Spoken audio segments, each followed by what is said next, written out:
Welcome to All About Books Office. Today we're diving into the 10 Pillars of Wealth, Mindsets of the World's Richest People by Alex Becker. This audiobook reveals the key principles and habits that can help you think like the world's wealthiest people and unlock the financial freedom you've always dreamed of. Before we get started, make sure to like this video, subscribe to our channel, and hit the bell icon so you don't miss more transformative audiobooks. Let's get into it. If your dreams don't scare you, they are too small. Richard Branson. Introduction. Let's clear something up.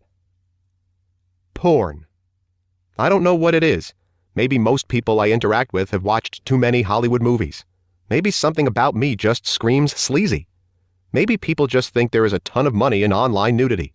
Whatever it is, whenever I tell people that I own an online business, they almost immediately assume the same thing. He must be one of them fancy schmancy internet porn moguls. Then, after I confirm that, no, I do not sell nudie pictures or videos online, they privately assume a whole list of other things, such as credit card scammer, stockbroking prodigy, hacker, Mark Zuckerberg genius coder extraordinaire, boner pill seller, and a much longer list of outrageous jobs that you would either see in a Hollywood movie or would require lottery-like luck to achieve. Now, it doesn't help my case that one of my good friends is one of the largest porn advertisers online, but assumptions such as that bug the ever-living hell out of me because they're due to people's complete and utter misunderstanding of wealth and the internet. That's why I had to write this book, to set the record straight about online businesses and generating wealth in general. You see, this exact conversation represents the number one reason so many people will never have financial freedom.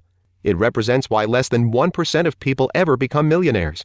It represents the primary reason why people choose to work 8 to 5 soul-killing jobs. If you ignore all the silliness from the first page of this book, you can take away one very ugly, poisonous belief that has been ground into the majority of our heads. One belief that is so damaging that it makes it virtually impossible for you to ever become rich and successful. In fact, the first step to ever becoming successful is recognizing this belief and murdering it with a medieval battle axe. Okay, Alex, shut up already. What is this belief you're talking about? It is the idea that, to become rich, something extraordinary, rare, or lucky has to happen.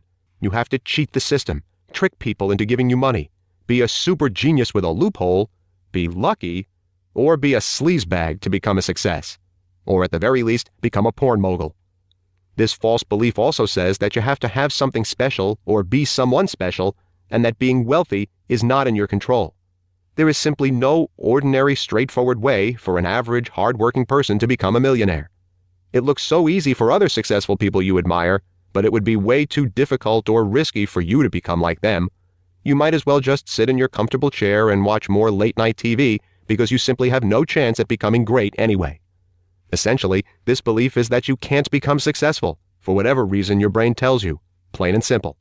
This belief has killed any chance that 99% of people have to be successful before they even think about getting started. If you are not already successful, you are likely suffering from this in some shape or form. You might not even know it, but you are. You probably think being successful is only for the lucky ones, that it is out of your control, or you're simply comfortable in your own life and afraid to take on what you think is a risk. This book is meant to brutally change that. Don't get me wrong, there is a process to making money, and it requires a lot of drive, determination, and hard work. It is hard, but not in the way you think. You see, many people view money like playing a slot machine in Vegas. It is hard to win, which really means that it is unlikely to win. And it's because of luck or chance, not because of anything you can control. This is not the type of hard I am talking about, though. Making money is hard, much like playing a video game is hard. Let me explain. First and foremost, as an avid gamer myself, I can tell you that I have seen some of the most worthless people become gods at certain games online. They are bumbling, lazy, worthless people in real life, but when you give them a controller, they can outdo the overwhelming majority of the human race. Why? How on earth can lazy slobs accomplish something so challenging? Yes, video games can be challenging. If you doubt this, log on to any online game and prepare to be shocked by the freakish level of skill required to compete at a higher level. It can take hundreds of hours and strict concentration to reach this level of play. It's simple. They believe they can become insanely good. Then, they play, work at the game over and over again until they are insanely good. Yes, it's difficult to become an expert at the game they are playing, but whether you're mastering a video game or making money, if you put enough time and effort into what you want, you can and will get good at it, even if you are a loser who lives in his parents' basement. Money making is that type of hard. It's not like getting lucky on a slot machine or a lottery ticket. It's not like winning a radio contest. It's not rare or unlikely, and it's not about beating the odds. It's not a situation where one person wins and therefore thousands or millions of other people must lose. It is something that, if you do it over and over, focus with all of your energy, and adopt the mindset of a winner, you will become good at it, just like video games. That is what listening to this book will accomplish. It will fix your head and force you to believe the truth. Making money is something that you, yes you, can accomplish. More so, this book will remove all the poisonous beliefs from your head that have disabled you from finding financial freedom in the past and replace them with the same beliefs that successful people have. These beliefs are the pillars they live by and the backbones of their success. You know that thoughts and beliefs drive every aspect of our lives, right? This is not an opinion. This is a fact that is proven every single weekday morning at 8 a.m. Every morning all over the world, people wake up so early that it's still dark outside. They get in their generic, ugly sedans and drive through traffic that makes them want to gouge their eyes out. They sit down at neutral-colored desks and get told what to do for 8 to 10 hours a day. They make just enough money to pay their bills, but never enough to get everything they want. Then, they go back through the horrible traffic, watch mindless TV until they fall asleep, and do it all over again the next day. Unless it's the weekend, in which they finally have some time to do what they love to do. People sacrifice 5 days a week so they can enjoy 2. They lose time with their families while doing something they would prefer not to do, or even despise. They stress over money and time, wishing they had endless amounts of each. Even worse, they accept that they will never be able to change their lives or live out their dreams. Why on earth would someone do this? What force could be so strong to cause millions of people to live life this way? The answer is that millions of people share a common belief that this typical 8 to 5 life is the best possible option, or even their only option. Simply put, beliefs are enough to enslave a person and force them to keep their mediocre lives to forego working towards the lives they truly want and are capable of having. But beliefs can also keep a successful person successful, even when the odds are against them. Imagine this. A broke man gets an idea and works his way to a net worth of over $10 million in less than 2 years. He felt so proud of himself that he reached his goal and was truly content with his life. Then, 6 months later, he is electronically robbed and left with only $5,000. In real life, he'd probably be able to get his money back from the bank or insurance or however that stuff works. But for this example, just pretend that he only has $5,000, okay? Thanks. What do you think he would do? Would he simply join the traffic-fighting masses, give up on his dream, and work an 8 to 5 job for the rest of his life? More importantly, do you think he would behave like everyone else? Hell no! Everything he has seen and done over the past few years proves that he has a much better option. He believes and knows that all he has to do is work his butt off the correct way, and he can generate wealth again. Even if he gets a temporary job to pay the bills and put food on the table, that belief will always be in the back of his head, and he will more than likely jump at the first chance he gets to be successful again. Now imagine if, in an instant, we took the ex-millionaire's beliefs and put them in the head of every single traffic fighter, my term for a person with an 8 to 5 job who isn't very happy with their 8 to 5 job in the world. What would happen if every single person suddenly believed they could start a business and generate as much money as they want? Well, unfortunately, the world would become a giant ball of chaos. Everyone would turn their cars around, skip work, and start making their own businesses. Large businesses around the world would close down. No one would be able to go to Starbucks for their iced latte, extra foam, whatever, and there would be a workforce epidemic. Fear not, though, because that will never ever happen. It's just a fact of human nature. There is no possible way for every single human to become self-aware, quit their jobs, and turn into multimillionaires. Beyond that, obtaining these millionaire beliefs, putting them in the forefront of your brain, and actually using them to create wealth and success are also incredibly rare. In fact, it usually, not always, but usually, takes a comic book-style freak accident to force a person into a situation where they can learn and implement these ideas. 3 of the most successful people I know personally have been bankrupt and homeless at one point. One is worth close to $600 million now, and the other two generate millions of dollars a month in personal income. How did it happen for them? Well, at one point, their situations got so bad and they were in so much pain that they had to find another option. This is quite the opposite of the traffic fighters whose situations stink but are not that bad. The traffic fighters might complain about their jobs and wish they had more disposable income, but the majority of them do not experience strong mental, physical, or emotional pain. It's this immense pain that causes a change. So, since they don't have it, and they are comfortable, I don't mean happy, I mean comfortable, and not feeling forced to do something different where they are, it's much less likely for them to make a change. Some people are just born with the desire to be an entrepreneur. I am sure you've seen the 14-year-old millionaires on TV and in magazines. Unfortunately, I am not one of those people. And unless you are a 14-year-old millionaire and you are listening to this book to help you fall asleep or something, neither are you. For the rest of us, it takes a giant shock in our system for us to break our limiting beliefs that impede our wealth. Unless we are hit with true desperation, pain, anger, fear, sickness, or some other extreme circumstance, we will usually stay in our comfort zone until the day we die. That is why people stay in situations they aren't happy with, and why middle-class people generally stay in the middle class, but why you also see rags-to-riches stories quite often nowadays. Imagine you were in the desert and had an oasis that gave you just enough water to survive, but never enough to be completely fulfilled. Sure, your oasis sucks a big bag of rocks, but you would likely never leave to look for another oasis if it meant risking your small yet shitty, comfortable oasis. In fact, the only thing that could ever push you to find something better was your oasis drying up, or an invasion of poisonous snakes, or something equally as terrifying or detrimental to your health. It's a sad thought, but the only way most people achieve true motivation to improve their lives in a massive way is when their oasis has dried up, and they are in such a bad spot that they have to make a change. This is actually how I reached my success. My oasis had dried up, and I no longer had the option of staying comfortable. At 23 years old, I was just out of the Air Force, and I had nothing. Nothing. By the time I was 24, I was generating multiple 5 figures a month in income. By the time I was 25, I had a business net worth of multiple millions and bought my first Lamborghini. By the time I was 26, I was generating multiple millions a year. I had moved into my dream house in uptown Dallas and ran a business that affected thousands of people. And now, at 27, I am on the cusp of selling one of my companies for upwards of $20 million, and I am generating hundreds of thousands each month while truly living my life exactly how I want to live it. Confused? Surprised? Jealous? Let me explain. When I was 22 years old, I was nearing the end of my 4-year term with the American Air Force. The military was good for me. I personally hope my future children join as well, because they sure as hell won't be living off of my money after they turn 18.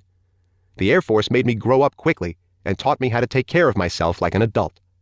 However, while the military was great, my job in the military was not. I do not fault it for a second, though, because it gave me the greatest gift I have ever received. That gift was that it royally pissed me off, which made me desperate to change my life. I worked in a place where our managers were not military, but promotion-driven civilians. In the military, you cannot quit your job, and you cannot complain about it to your bosses. Because of these facts, the promotion-driven civilians worked us to the bone to make themselves look better. I was an aircraft firefighter during my 4 years in the service. On most bases, an aircraft firefighter would spend his time training and fighting fires, as the title entails. However, 99.9% of my time was spent cleaning and washing fire trucks. I learned more about cleaning toilets and mopping floors than I did about fighting fires.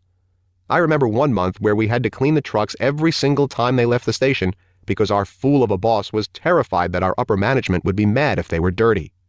Note, trucks left the station about 10 times a day, including in the middle of the night.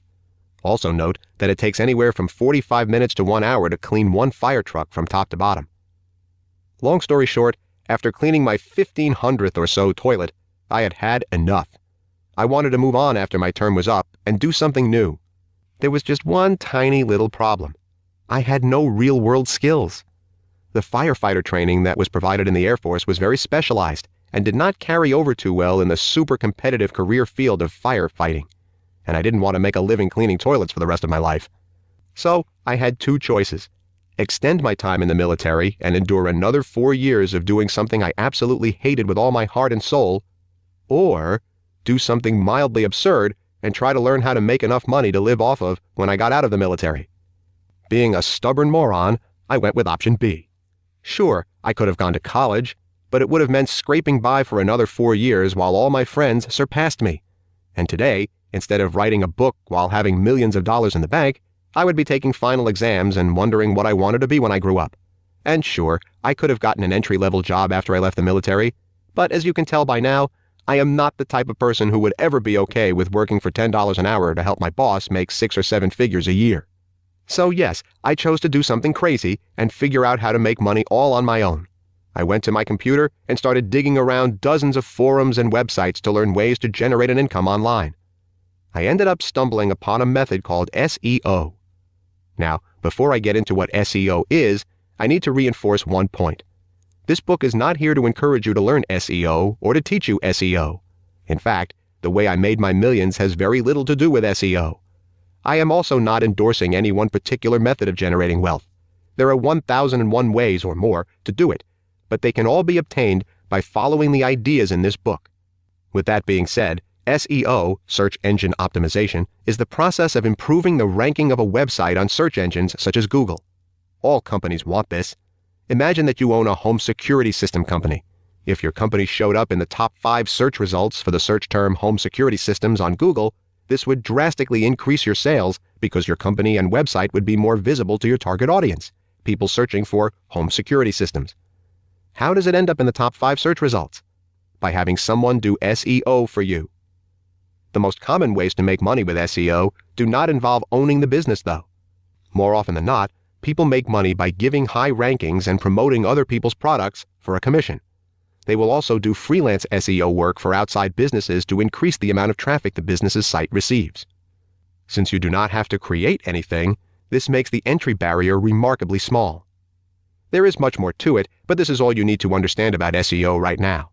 If you are interested in learning more, just Google SourceWave and you will find my SEO business where we create SEO software and services as well as train people to do SEO. Once I discovered SEO, that meant that I found a way to leave the Air Force and still generate a decent income with virtually no education.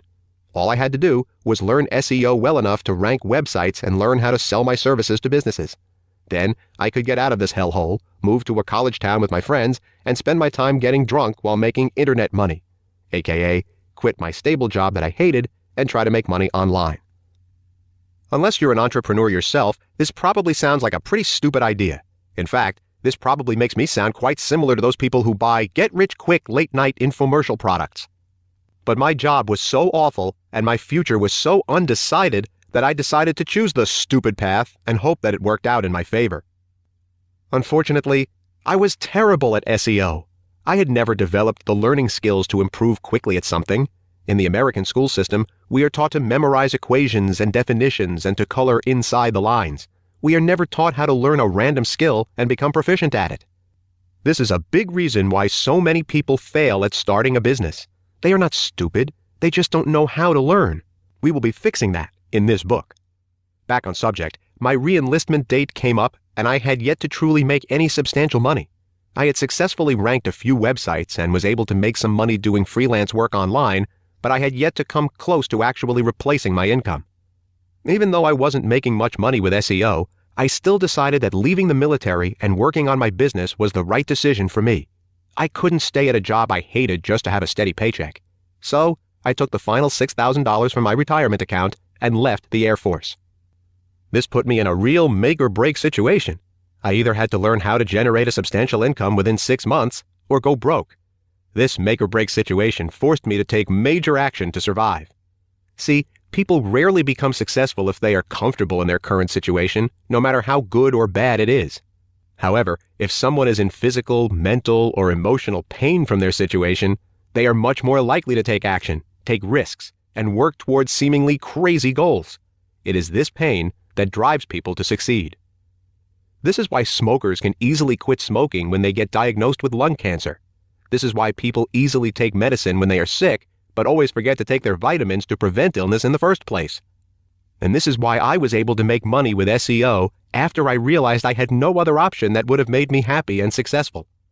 This is one of the reasons why I believe many people get rich. They get so freaking sick of their life situations that they have to go against what has been ground into their heads their entire lives.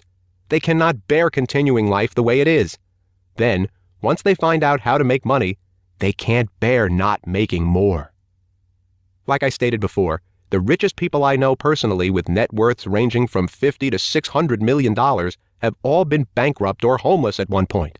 Extremes such as this compels us to ignore everything that we have been told our entire lives and forces us to take drastic action to escape. Now, let's get back to my story. Once I was out of the Air Force with my last $6,000 and no formal education, I was confronted with immense pain. I could not bear the thought of being seen as a failure by my friends and family. My entire life, I was known to be a fudge-up. I couldn't hold a job before the military, and once I finished 4 years in the Air Force, I wasn't qualified to do anything more than clean toilets. Unless I did something drastic, my future would hold nothing but embarrassment and a life of just scraping by cleaning bathrooms. After experiencing the latter for 4 years in the Air Force, I couldn't go back. I could not accept the consequences of not changing my life. I valued my life and my pride too much to fail. And once this reality hit me, I suddenly became Superman. I started working for 16 hours straight with ease, and every thought that crowded my brain was about becoming an SEO expert. Because of this, I got good at it. Really good. In just a few months, I mastered SEO and internet skills that take most people years to learn. I made products, I launched sites, and I made cold calls to businesses, trying to get clients. I did it all. This was not because I was talented. This was because I had the drive to work 16 hours a day learning and mastering this trade. Anyone can become an expert at anything, even making money, when they put a tremendous amount of thought and time into it. The truth is, most people won't and can't because they don't have the motivation, and motivation is the key. Motivation, however, is near impossible to trigger without an extreme situation. Have I dug this idea into your brains yet? With that being said, I got good enough at SEO that I was generating a decent full-time income. More importantly, I gained the belief that I could make money as long as I worked really, really hard at it. Because of the skills I picked up, I was offered a full-time job at a marketing agency shortly after I left the military. I was not eager to work for someone else, but this did offer me the convenience of a safety net and comfort zone again, so I took it. To this day, I do not regret it, but this is a perfect example of how easily we will cave into something we don't want to do as long as it provides us with a comfort zone. Regardless, this was a great job with friendly people, and at the time, it was my dream situation. On top of that, I was making upwards of $10,000 a month with this job and my SEO freelancing combined. This was more than any of my friends who had college degrees. Because of this, I coasted for a while and was pretty content with my life. However, the belief that I could make more money if I worked hard at my business lingered in my head. All the success I had up to that point proved it. So, when I desired more money, I could not simply let myself believe that staying in my comfort zone was the right thing to do. I knew that staying in my comfort zone and not changing my daily actions would result in my income also not changing. Because of this, I soon started to resent the long, traffic-filled drive to work. Actually, I despised it. I will not cuss much in this book, but I fucking hate rush hour traffic. Hence my use of the term traffic fighters to refer to people stuck in jobs and lifestyles that they hate. Disclaimer: a traffic fighter isn't simply someone who has an 8-to-5 job. That term is used to describe people who have 8-to-5 jobs, hate their 8-to-5 jobs, and wish they could be doing anything else but that 8-to-5 job. But that might not be you or anyone you know. Some people like their jobs and like what they do. Some people are happy with their 8-to-5 jobs and the money they make. However, if you fall into that category, you are more likely to be listening to half-baked fiction from a bestseller list than this book. If you are one of these people, more power to you. This book could still help you become more successful at what you do. However, this book is truly for people who are not happy with their jobs or with the amount of money they make, because these are the people who are much more likely to change and become giant successes. After a while, I realized that I hated how my boss ran this agency. I hated having to work 5 days a week just to earn 2 off. I hated getting paid $10,000 per month when I knew that my boss was making 10 times more. This was all because of that belief that had been embedded in my head when I was just working for myself. Yes, this was my dream job, but I was angry all the time because I knew I could make more money on my own. This is a perfect example of how powerful beliefs are. With that being said, I began to work on my own business every second I got so I could grow it enough that I could quit my marketing agency job. When I got home from my job, I worked. While my friends were playing video games at night, I worked. While everyone I knew was at the pool drinking on the weekend, I worked. Then, 2 months later, I was generating over $20,000 a month from my business, not including my job's paycheck. At that point, I quit my job and never looked back. My boss was a good person and the marketing agency was great, but working for myself prior to having this job had already filled me with the belief that I could control my income. Because of this, I would never be able to work at any office job ever again for any length of time. Even to this day, if I were to lose everything, I would get a job to pay my bills and buy some food, and then, almost immediately, I would start working on creating a new business. Why? Because I know I can be successful working for myself. Because of the pain I had in my life, I was inspired to take massive action. In fact, taking that amount of action was pretty easy because I saw no other option. Because of the action, I gained beliefs that pushed me again to go further.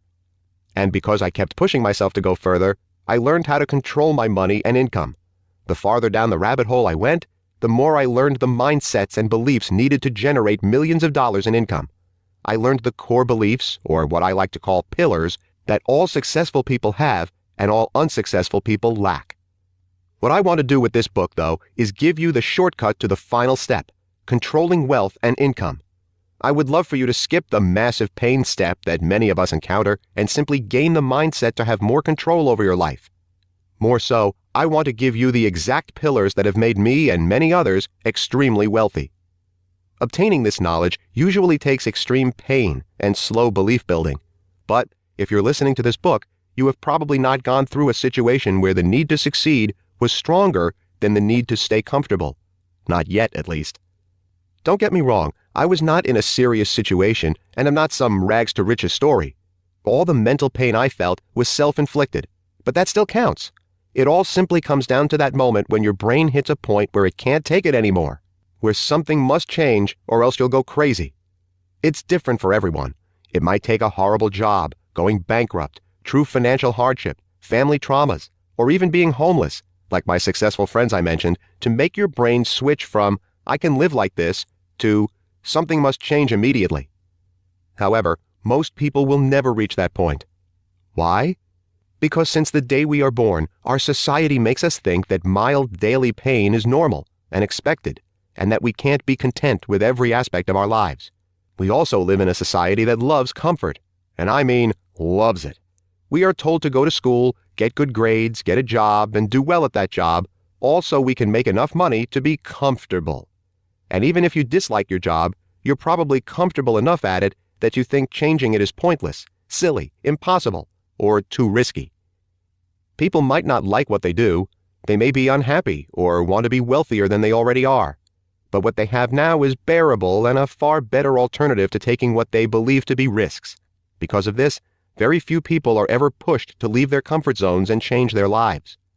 But the fact is that you will not become successful if your life stays the same. You can't expect your life or circumstances or situations to change if you don't change. That may be why you're listening to this book. You don't really like the situation you're in, and you think that you might want to change it, and you can safely read this book about becoming rich without taking any risks. In fact, if you are not already creating a successful business or changing your life in some drastic way, then you are most likely listening to this book because you want some way to become wealthy without taking a single risk. Everyone does, and that's part of the problem of which I am going to cure you. In fact, taking risks is one of the core beliefs you need to adopt. Let me tell you right now, to become rich, you will have to take risks. Let me repeat that in another way. You must take risks to be successful. These must be smart and thought-out risks, but we'll get to that a little later. Haven't you ever heard of high risk, high reward? That also equates to low risk, low reward, which is probably the world you're living in right now. Over the past few years, my sole focus has been to make money, and then to make more and more of it. I have spent substantial time learning from other multimillionaires personally, as well as studying others from afar. And while the majority of multimillionaires have become successful after a massive hardship, I am going to teach you a way to become wealthy without one. P.S. I mean jet owner wealthy, not attorney or doctor wealthy. And when I say successful, I mean owning apartments in 3 major cities successful, not owning 2 Acuras successful. Long story short, no matter who you are or what you are doing with your life right now, I am going to teach you the core beliefs and thought processes that will make it impossible for you not to become rich. Better yet, I am giving you these lessons while allowing you to skip the pain that is normally required to learn them. This book will simply allow you to adopt successful people's beliefs. It will give you the push to chase your dreams and the know-how to do so with confidence. If you have been staring at the door of wealth, wondering how to get in, this book will give you the key, if you follow and truly believe everything I say. If you listen to this book and say, cool, that seemed to work for him, but I'm in such a different spot than he was, or I'm not sure that'll work for me, then no, this book and these beliefs will not work for you. So once again, I am handing you the key to success, but you are the one who has to unlock the door. I have seen every single type of success story possible. I have personally seen a once homeless person make over $50 million in a single year. I have seen a man whose first 10 businesses went bankrupt reach a net worth of more than $500 million. I have seen former military members become multimillionaires. I have seen rich kids who went to college get fed up with their jobs and become rich in their own right. I have seen every type of person in almost every single circumstance you can imagine become successful. In fact, most of them are not even that intelligent, and quite a few are borderline bums. However, every single damn one of them shares the same set of beliefs, including me. On top of this, the more they give into these beliefs, the richer they become. These are beliefs that poor people will never have, nor understand. Some poor people will listen to this book and call me a fool. They will also call you stupid for wanting to think this way, which reinforces why they are poor in the first place. They do not believe that anyone can go out there and become incredibly wealthy. They certainly do not believe the solution can be found in your head either.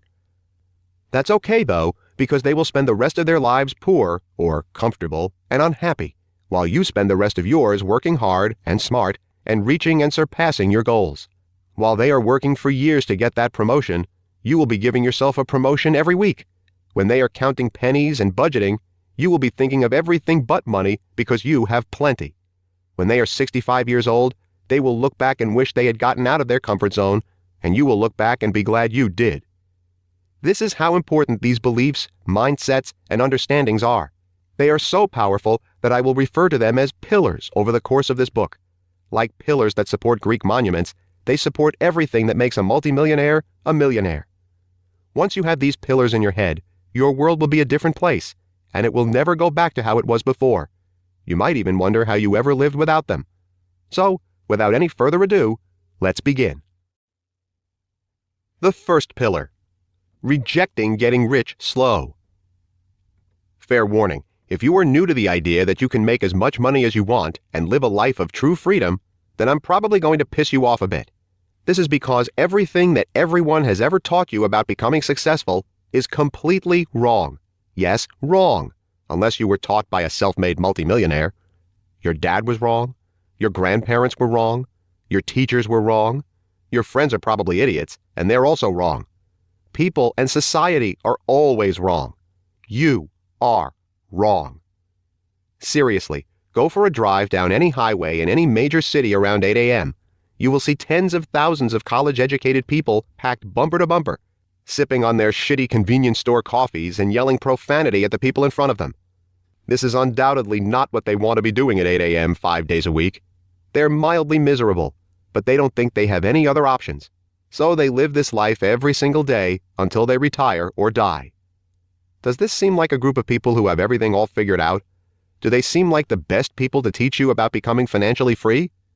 While the obvious answer is no, traffic fighters have more than likely been giving you advice on what you should be doing with your life since you were in grade school. Meanwhile, I decide what I want to do every single morning. Sometimes I am up at 4 a.m. to work and talk to developers. Other times, I wake up around 6 a.m. and play 4 hours of Fallout 4. Then, around 10 a.m., when everyone is off the road, I drive my Ferrari to the grocery store to pick up fresh vegetables for my juicer. Sure, that paragraph makes me sound like a douchebag, but guess what? I am doing exactly what I want to do when I want to do it, and I'm having a hell of a time doing it. I love working. I love playing video games and goofing off on my own schedule. I love all sorts of stuff, and I do it whenever I want. And one thing's for sure, you won't find me upset and screaming at strangers on the highway at 8 a.m. Now that you know that both lifestyles are possible and achievable, whose footsteps, the traffic fighters or mine, would you rather follow?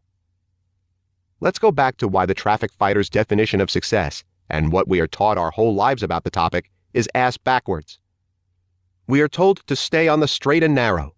Do well in school, go to college, get a good job, work hard, save most of your money, and retire at 65 or 70. This is the most consistent and low-risk way to reach success and happiness. All you have to do is work hard. We are then led to believe that starting a business is super risky, incredibly difficult, and/or similar to playing the lottery. Either you are Mark Cuban or Mark Zuckerberg, or you are not. Either you have a brilliant idea, or you are just screwed. Don't get me wrong, starting a business comes with inherent risks, but these are good risks. Good risks are risks that you can control with foresight and proper planning. On the flip side, bad risks are risks that you allow other people to control for you. As you will see in this chapter, sticking to society's path to success is built upon a foundation of bad risks. The thought that starting a business won't work for you is lethal. It will rob you of your life and leave you as a semi-well-off old nobody in the best-case scenario. Living this 8-to-5 life is actually extremely risky in a bad way. Let me explain why this is the equivalent to an early death from two different perspectives: financial and quality of life. Getting rich slowly. So let's assume that you had an A average in high school, got into a good college, graduated magna cum laude, and accepted an epic job paying you $70,000 a year. You are also a hard-working badass. So instead of the average promotion of 3% a year, you get 5 to 7% every year. That will equal over $100,000 a year in 10 years, and quite a bit more in 30 years. You lucky duck. The financial risk and quality of life of getting rich slowly. Is this safe? Is this smart? Let's consider it from a financial point of view. At this moment, you are sitting pretty fat. In return for giving up 5 days of your week, every week, forever, your living expenses will be paid, and you will even be able to afford a few cool luxuries every once in a while. You and your family are quite content, especially when you compare your life to your old friends and old relatives who gave you advice when you were younger. You did what they told you to do, and you ended up with a comfortable life. You won't ever be able to get the Lamborghini you always wanted, or be a multimillionaire, or freely travel the world, or have anything that takes the incredible amount of time or money to acquire or experience. But you will do just fine according to most people's standards. All you have to do is work hard for the next 30 years and then retire. If you save 50% of what you make after taxes, let's just assume you average $120,000 a year, you will have $1.8 million in retirement savings. That's not too bad. In 30 years, you can be sort of rich and live off that until you die, as long as you don't spend too much of it. Sounds like a pretty safe bet. You just have to make sure none of the following events happen. You die in the next 30 years, you get fired from your job, you get laid off, your job gets outsourced, your job becomes obsolete. And you have to make sure all of the following events happen. The company you work for stays successful, the economy stays decent, the currency your money is saved under stays strong, your investments don't collapse, you don't have any major illnesses that stops you from working. Yep, as long as all those things work out exactly in your favor, you will be a sorta millionaire 30 years from now. I say sorta millionaire because the true idea of being a millionaire is not ever worrying about money. If you have to save every penny that you earn and then watch every penny once you retire, you are not really living that idea of being a millionaire. However, chances are that something negative will happen. In fact, in the 20-something years I have been alive, all of my family members have been laid off due to the economy, their company going under, etc. So, if we consider this from purely a financial standpoint, the low-risk get-rich-slowly, or slow and steady wins the race mindset, is a borderline lie, or dare I say, a scam, and a recipe for financial ruin. It is a 100% hope-for-the-best gamble by all definitions. By nature, a gamble is betting on something for which you cannot personally control the outcome. Every one of the income killers that I listed before is 100% out of your control, and everything that must stay stable for you to succeed, such as the company for which you work staying profitable, is also out of your control. This is why it is so risky in a bad way. Almost every factor that controls your life is in someone else's hands. Whether it is your bosses, your companies, the economies, or just freak accidents, your financial well-being is decided by everyone and everything except you. And this is your fault because you are allowing this to happen. No matter how hard you work, how much money you save, or how educated you become, there is always a chance that the tide will come in and knock over that financial sandcastle that you have been building for 30 years. Even worse, the more time you spend building your retirement nest, the higher the chance that it will get wiped out by one of the setbacks I listed. It's common sense that the longer it takes to build something, the more likely something will go wrong, simply due to the amount of time spent building it. Let me explain.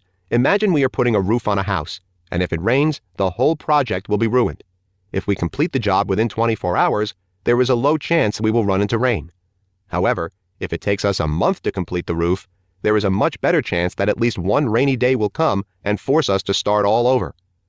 What people are doing financially is the equivalent to building a financial roof for 30 years and praying it doesn't ever rain. What you need to understand is that it will rain, and it will probably rain multiple times throughout your lifetime. So, not only is this get-rich-slowly mindset horribly risky, it is almost downright impossible in most circumstances. It's getting even worse now with how quickly technology is replacing people in the workforce in combination with the population growth. But that's a topic for another time. Now, as awful as this sounds, I haven't even gotten to the worst part of society's get-rich-slowly mindset. Instead of focusing on the financial part of this equation, let's focus purely on the quality of life. After all, some people don't care about money and may not want to become filthy rich. You might just want to have a happy, stress-free life.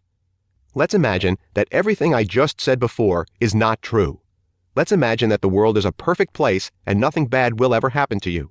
You will never get sick or fired, and the company for which you work will stay profitable forever.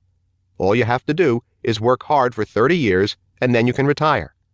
This doesn't sound too bad until you remember a few things.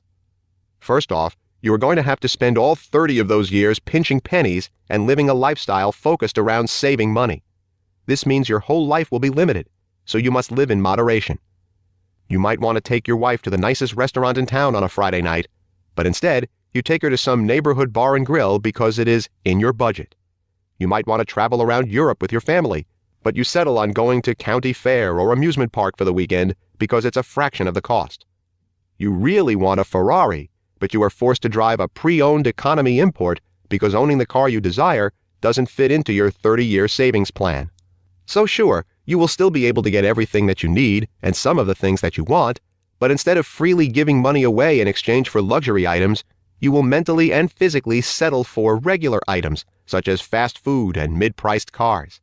But not only will you be living a moderate life, your focus will be backwards, and your quality of life will go down the toilet. Instead of focusing on doing great things in your present life, you will obsess over saving a buck or two with coupons when you are grocery shopping in the hopes that you have enough money to retire one day, somewhere between 20 and 50 years from now. Your whole life is spent on limiting yourself now in the hopes of a comfortable future. Don't get me wrong, I am not advocating living outside of your means. However, when you live a get-rich-slowly lifestyle, you are anything but living.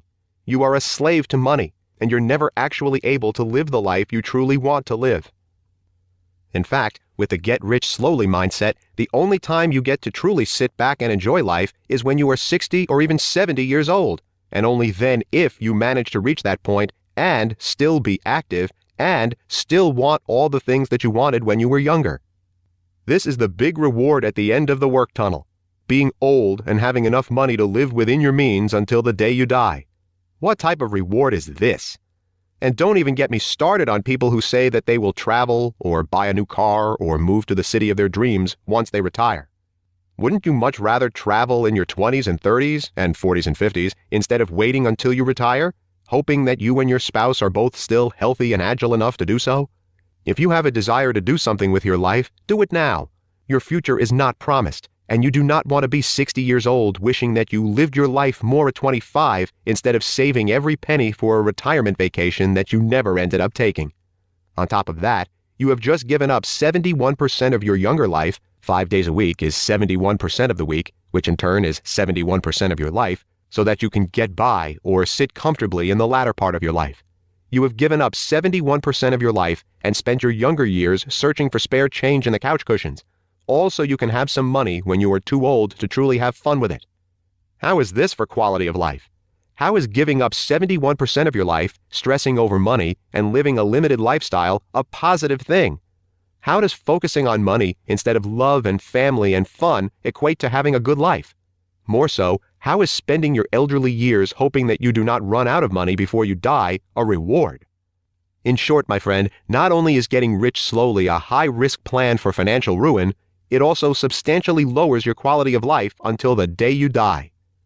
This whole chapter is meant to make you realize this and to show you that there is a better way. You don't have to leave your life in the hands of an uncontrollable and unfair system. More importantly, there is a way for you to take your life back from this system and put your fate in your control. Remember the monetary scenario example I listed before? The one where you reached the age of 60 with around $1.8 million in savings as the best-case scenario, while living a limited life before you retire? After going through everything we just covered, that sounds like a pretty shitty situation, doesn't it? That's because it is. By age 26, I had already achieved a net worth of 8 figures, which means I had far more than $1.8 million in hand. In just 2 years, I was able to achieve what takes many people their entire lives to achieve.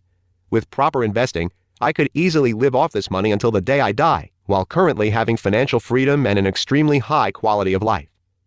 You are listening to this book because you probably want something similar, but because of what you have been taught your whole life, my achievements seem like a long shot for the average Joe. You also probably believe that doing it my way is financially risky and could possibly lead to a poorer quality of life than the one you currently have.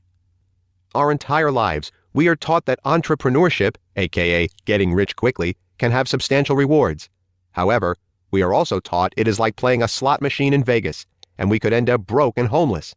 So it's simply better to stick with the get-rich-slowly mentality.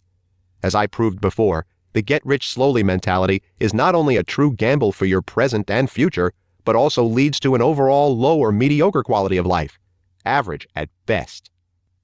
Let's examine the get-rich-quickly mindset the same way, from a point of financial risk and quality of life. For you to truly become successful, you have to understand and believe what I am about to explain to you. That is why it is the first pillar in this book. Getting rich quickly. Before I get into anything, I need you to understand one thing. Getting rich quickly is extremely low risk for one and only one reason. You control everything. I know this sounds harsh, wrong, or the complete opposite of what you believe, but I'll explain.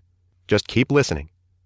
Your mind, what you learn, how hard you work, and everything you do directly controls how much money you make.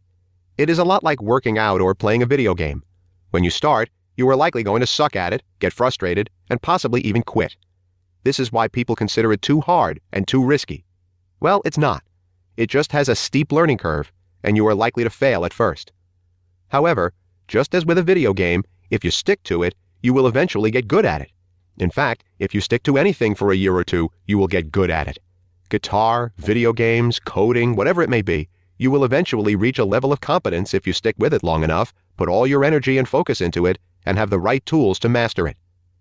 Keep in mind, this isn't like playing a sport where only the 0.01% of players are good enough to make substantial money. Often in business, merely being competent is enough to earn a substantial income. This is off topic, but you will hear false facts such as, only 1% of businesses succeed. The truth is that most businesses are built and planned out by people who don't think or plan correctly, and most people give up within a few months because it became too hard or too confusing.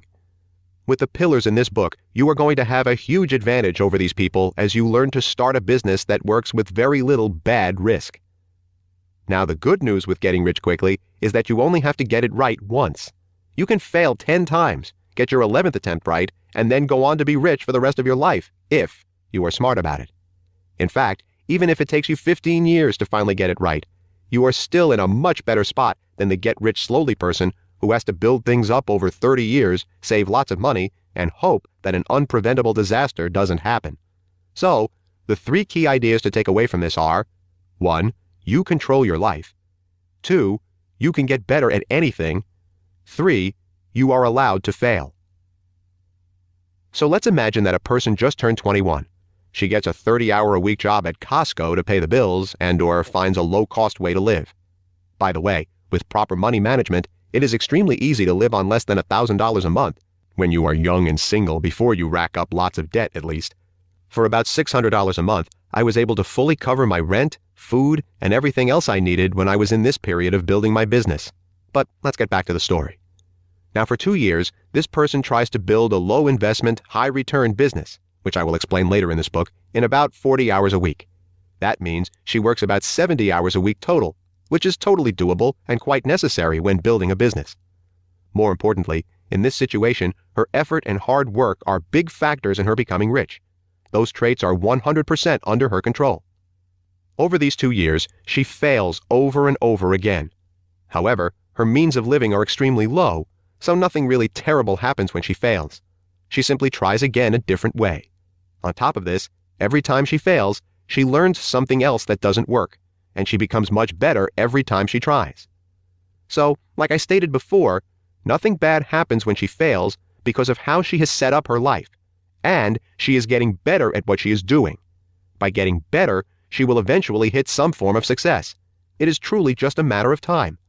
Just a reminder, you know those people who try and never become successful? That is because they give up and quit. It is also because they lack the pillars, which I will show you in this book. It might take you 10 years, but if you never give up, you will have something to show for it. After these 2 years, because she has worked very hard and gotten significantly better, her 6th business attempt succeeds. She starts generating $5,000 a month and is able to quit her job to focus on her business full-time. She is now putting in 60 hours a week solely on her business. Then, she replicates what she's doing, expands it, and improves it. Within 2 more months, her business is making more than $80,000 a month. She is now a millionaire, and with proper investing, she can live off this money for the rest of her life. All in 4 years of hard work. I have seen people do this whole process within 6 months. I have also seen hundreds of people personally go from nothing to millionaire in 2 years' time. So, as far-fetched as this might seem to you, it is possible, and surprisingly not as rare as you may think. If you ever attend one of my events or follow me online, you will see hundreds of people who do this. See some of these examples at alexbecker.org. Now, let's take a step back and consider this from a financial risk standpoint. The financial risk and quality of life of getting rich quickly. What were her risks to reach this level of success? Virtually nothing. All she had to do was keep her means of living low. She could fail multiple times because she was starting low-investment, high-return businesses. I will get into low-investment, high ROI, return on investment businesses later on, but some examples of these types of businesses are coding, design, and marketing services. All of these businesses only require you to learn and provide a skill. There is very little personal investment required to provide these services. I hope you can accept that it is not only possible, but also easy to create this without any major investment. It can even be free in many cases. Because of this, while her chances of failure were high when she first began, failing did not mean she would be homeless or owe lots of money from a loan. And since she wasn't dealing with giant risks, she was able to calmly get better at her business, and her chances for success grew and became inevitable. Once she hit success, she was rich in a drastically shorter time than the get-rich-slowly person, and without the same amount of actual risk. Do you see how her short-term chances of failing were greater, but the overall risk was low the entire time? Do you also see how her income and financial future were solely controlled by her actions instead of the uncontrollable circumstances that the get-rich-slowly crowd suffers from? This is again a perfect example of a good risk that we can control versus a bad risk that is left to a roll of the world's dice. Getting rich quickly can be extremely low risk, financially speaking, if you plan the right way. Also, while you might live financially limited for a few years, you will eventually hit a point of complete financial freedom, which is much more appealing than living financially limited for the majority of your adult life while getting rich slowly. This is also why getting rich quickly is easy for someone to transition to at any age. Starting certain online businesses can be low cost and nearly risk-free. The only real challenge is having to reduce your lifestyle while waiting to hit success, which, once again, is only for a limited time. This leads us to the next part, analyzing the quality of life. This is where the true disadvantages of getting rich slowly come into play. As I mentioned before, getting rich slowly requires you to spend 71% of your days for the rest of your young life at work. Regardless of your views on money, your time is the greatest sacrifice in the getting rich slowly plan. Between the ages of 20 and 60 is the time when you most likely want to travel the world, raise your kids, spend time with your family, chase your dreams, and get the most out of life. The cold, hard truth is that by the time you have finally saved enough money to retire, most, if not all of those things, will have already passed you by. Even worse, there is a good chance you will not be able to retire at 60 due to all the economic downfalls I listed before. Heck, you might not even live past 60, or you might die a week after you retire. Why push off all the fun stuff to an age you might not even reach when you can do it now or in the immediate future? To me, losing 71% of the best years of my life is a horrifying thing to think about. Worst of all, giving up this time has no guaranteed golden reward at the end of the tunnel. You never escape having to live within your means. Your whole life is just one long sequence of worrying about bills and pinching pennies. You are forced to live a life of restriction in 3 separate areas.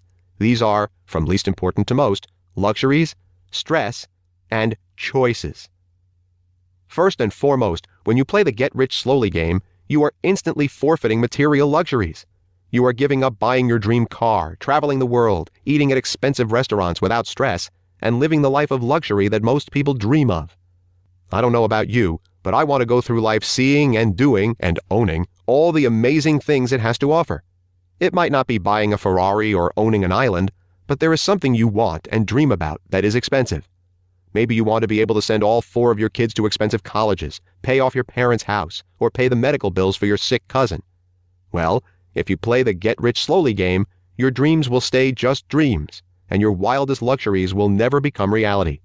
Sure, you might be able to buy a nice car and live debt-free, but if you desire something every day that never ends up happening, how is that a decent quality of life?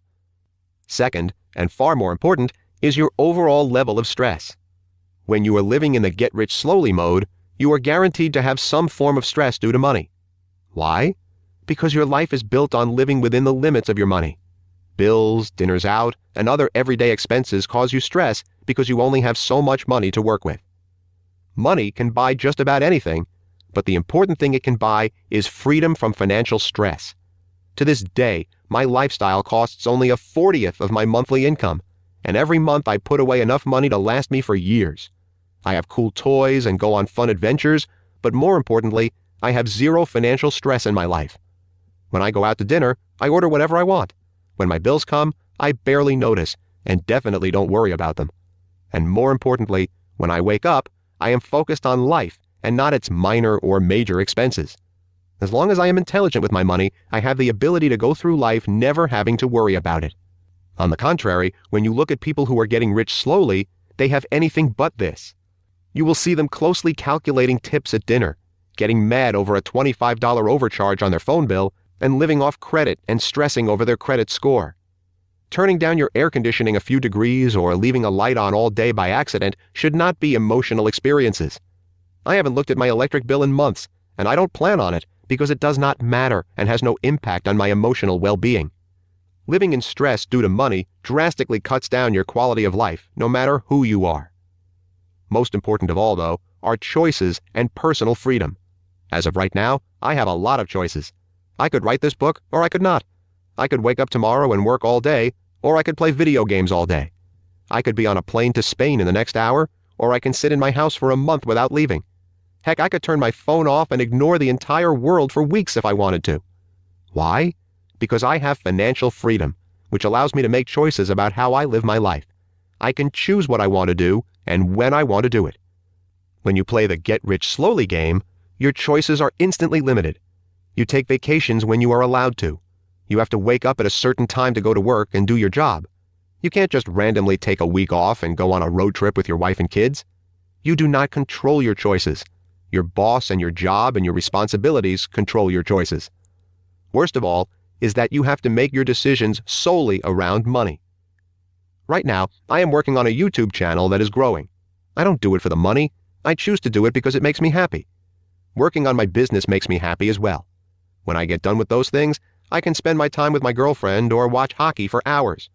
Money is not the sole factor in my daily, weekly, or yearly decision-making. In my opinion, having a high quality of life is about being happy and content with your thoughts and actions. When your decisions have to be focused around money, you rarely get to choose what makes you happy. Therefore, your quality of life plummets. With that being said, let's sum up this chapter. When you live life in a get-rich-slowly fashion, you are extremely likely to be put in financial hardship, give up control of your financial future, aka risks you cannot control, let 71% of your young life be monopolized by work, lose any chance of obtaining your dream life, live your entire life under financial stress, can't make your own choices because they are solely based around money and time. All for the grand reward of being able to scrape by or hopefully live comfortably when you are too old to do what you want in life. On the other hand, when you live life in get-rich-quickly mode, you control your financial future, the opposite of bad risk, spend your time doing what you want, have a real chance of getting all or at least most of the luxuries you want, have a chance to escape financial stress, can make your own choices because they are based around what makes you happy. This is the idea that you must take away from this chapter. At the core of every successful person is an absolute and utter disgust for getting rich slowly. Self-made rich people understand that the lowest risk bet is to bet on themselves because they control the outcome. Until you truly take in the ideas that I have listed in this chapter, it will be unnecessarily difficult to reach the level of success you desire. The reason why you hear about so many entrepreneurs going through times of extreme poverty, working out of a garage, sleeping on a dorm room floor, going bankrupt multiple times, is because they understand this concept. Being poor is only temporary when you control the outcome.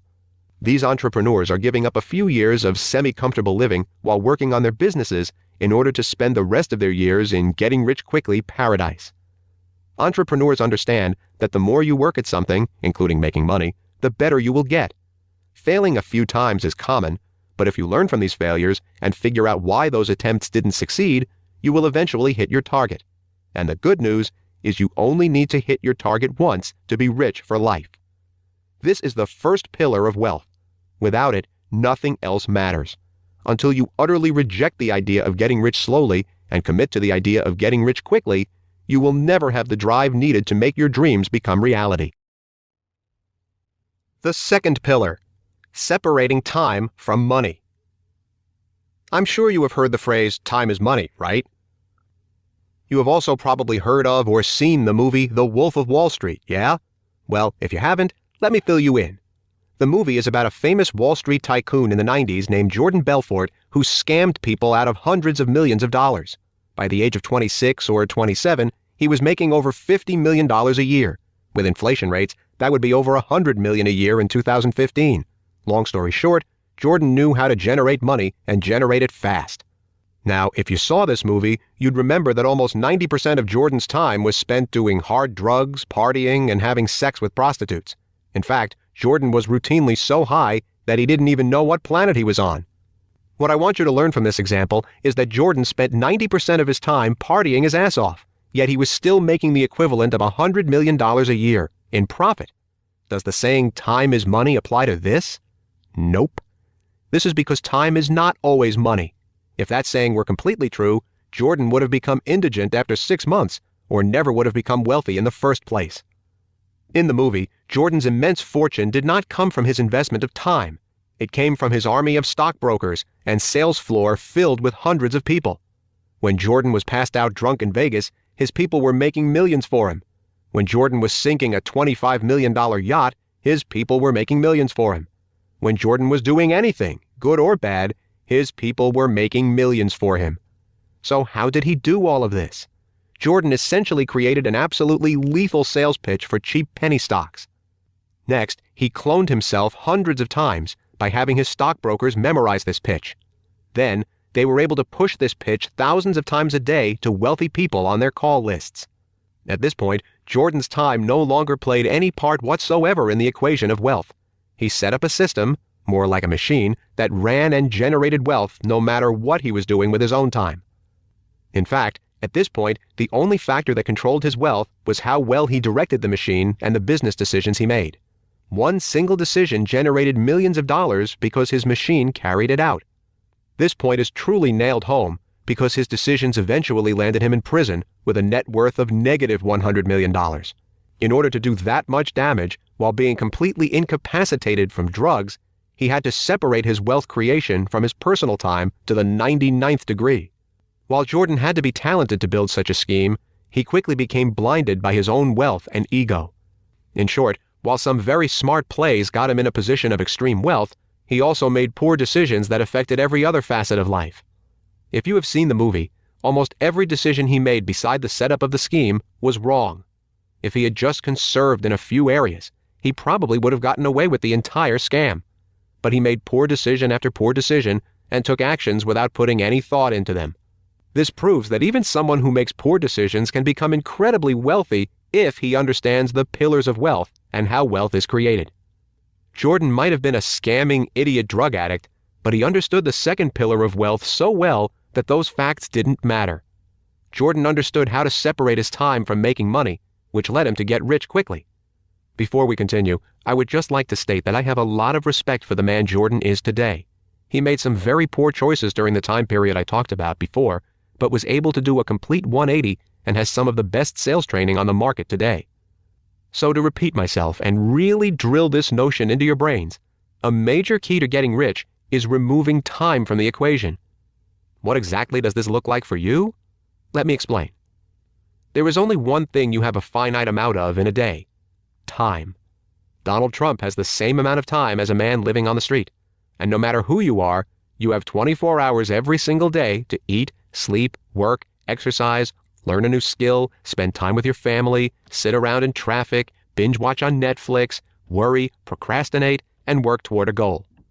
Because of this, there is a cap to the amount of work one person can do, and in effect, the amount of money that he or she will make. This leaves us with two choices. Choice 1. Increase the value of our time.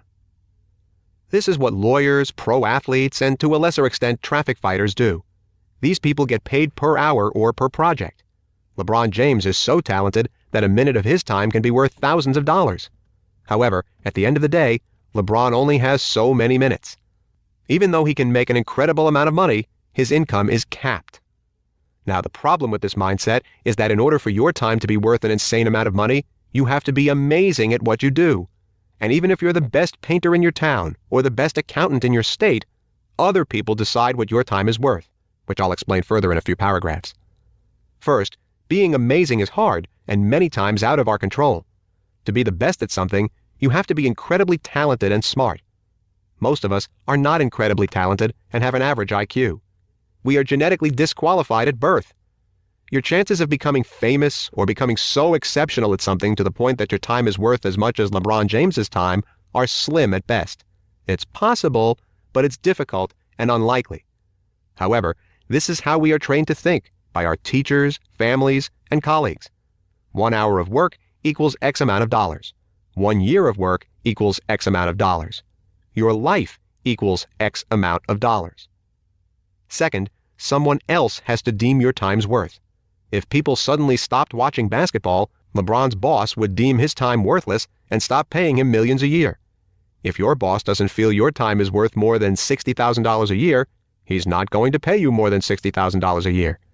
Even if you set your own salary or wage as a freelancer or business owner, some people might decline your services because you are too expensive, which in effect means that other people decide what you are worth. Long story short, your income is generally in someone else's control. As this book continues, you will see that control is one of the most important concepts behind getting rich quickly. None of this would be an issue if we had unlimited hours in our day to sell our products and services to people who are interested in them. However, we do not. And again, most of us are average, and our time is simply not worth that much. This means that the rest of us are doomed to a low-capped income due to limited time and a low value of our time.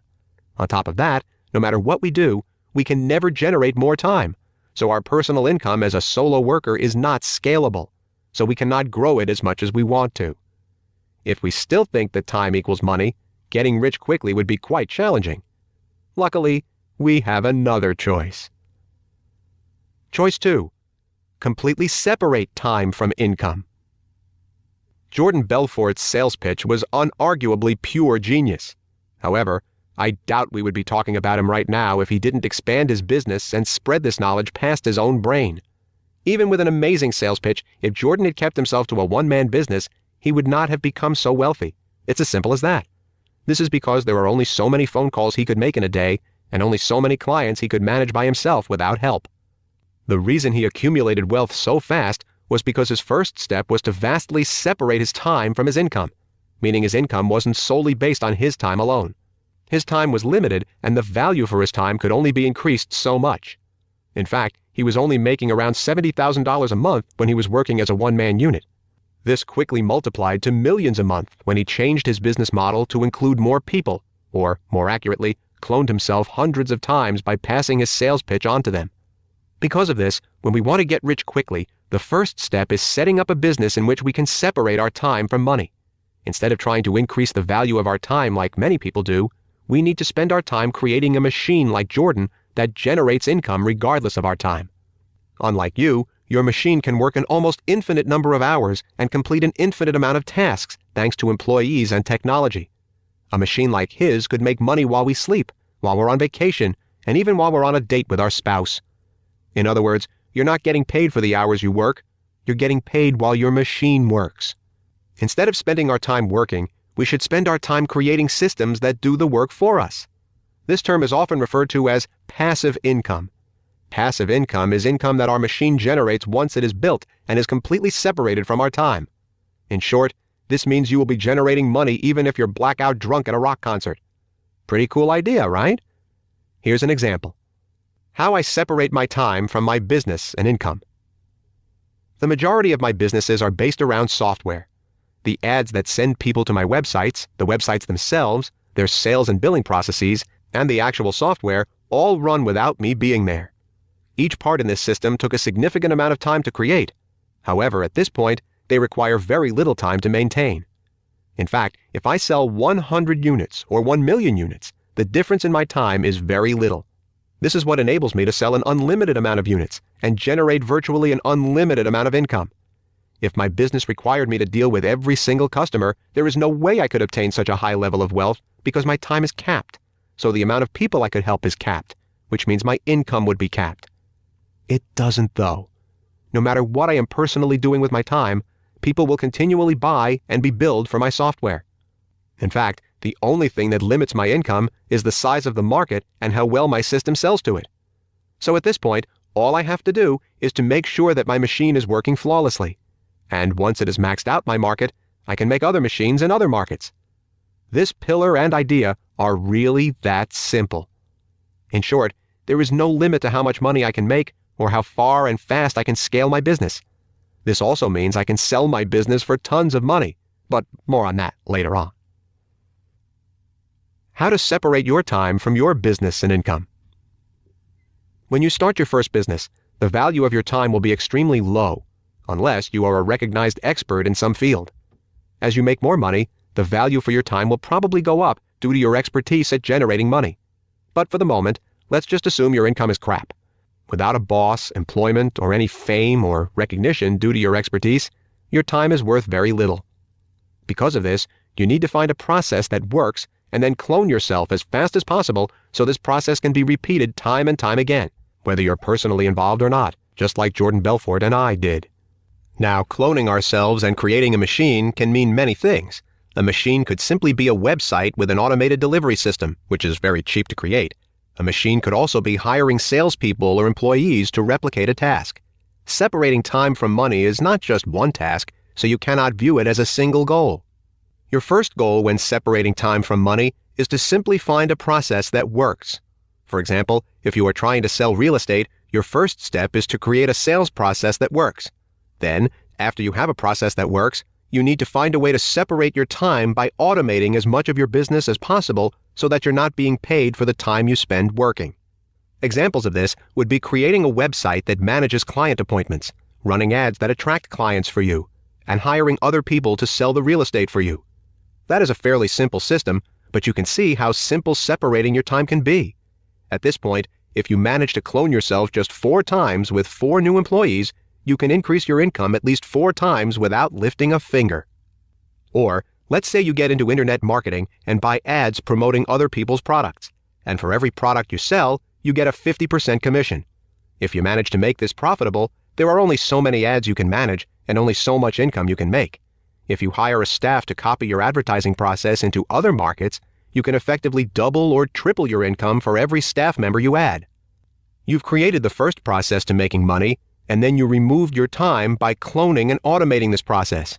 Get it? Got it? Good. Now, instead of just talking about it, let's get into some real-world actionable steps you can take right now to bring this pillar into your life. Time to cut the crap. How to turn these ideas into practical steps. Want to know what I hate? When I open up a business book and all the author can offer me is ideas. For an idea or mindset to be practical, there has to be real-world steps on how to execute and achieve it. Therefore, at the end of many chapters in this book, I will include steps you can take to implement my ideas, whether you're a beginner in the business world or already own a successful company. I will be doing this in every chapter that it is necessary.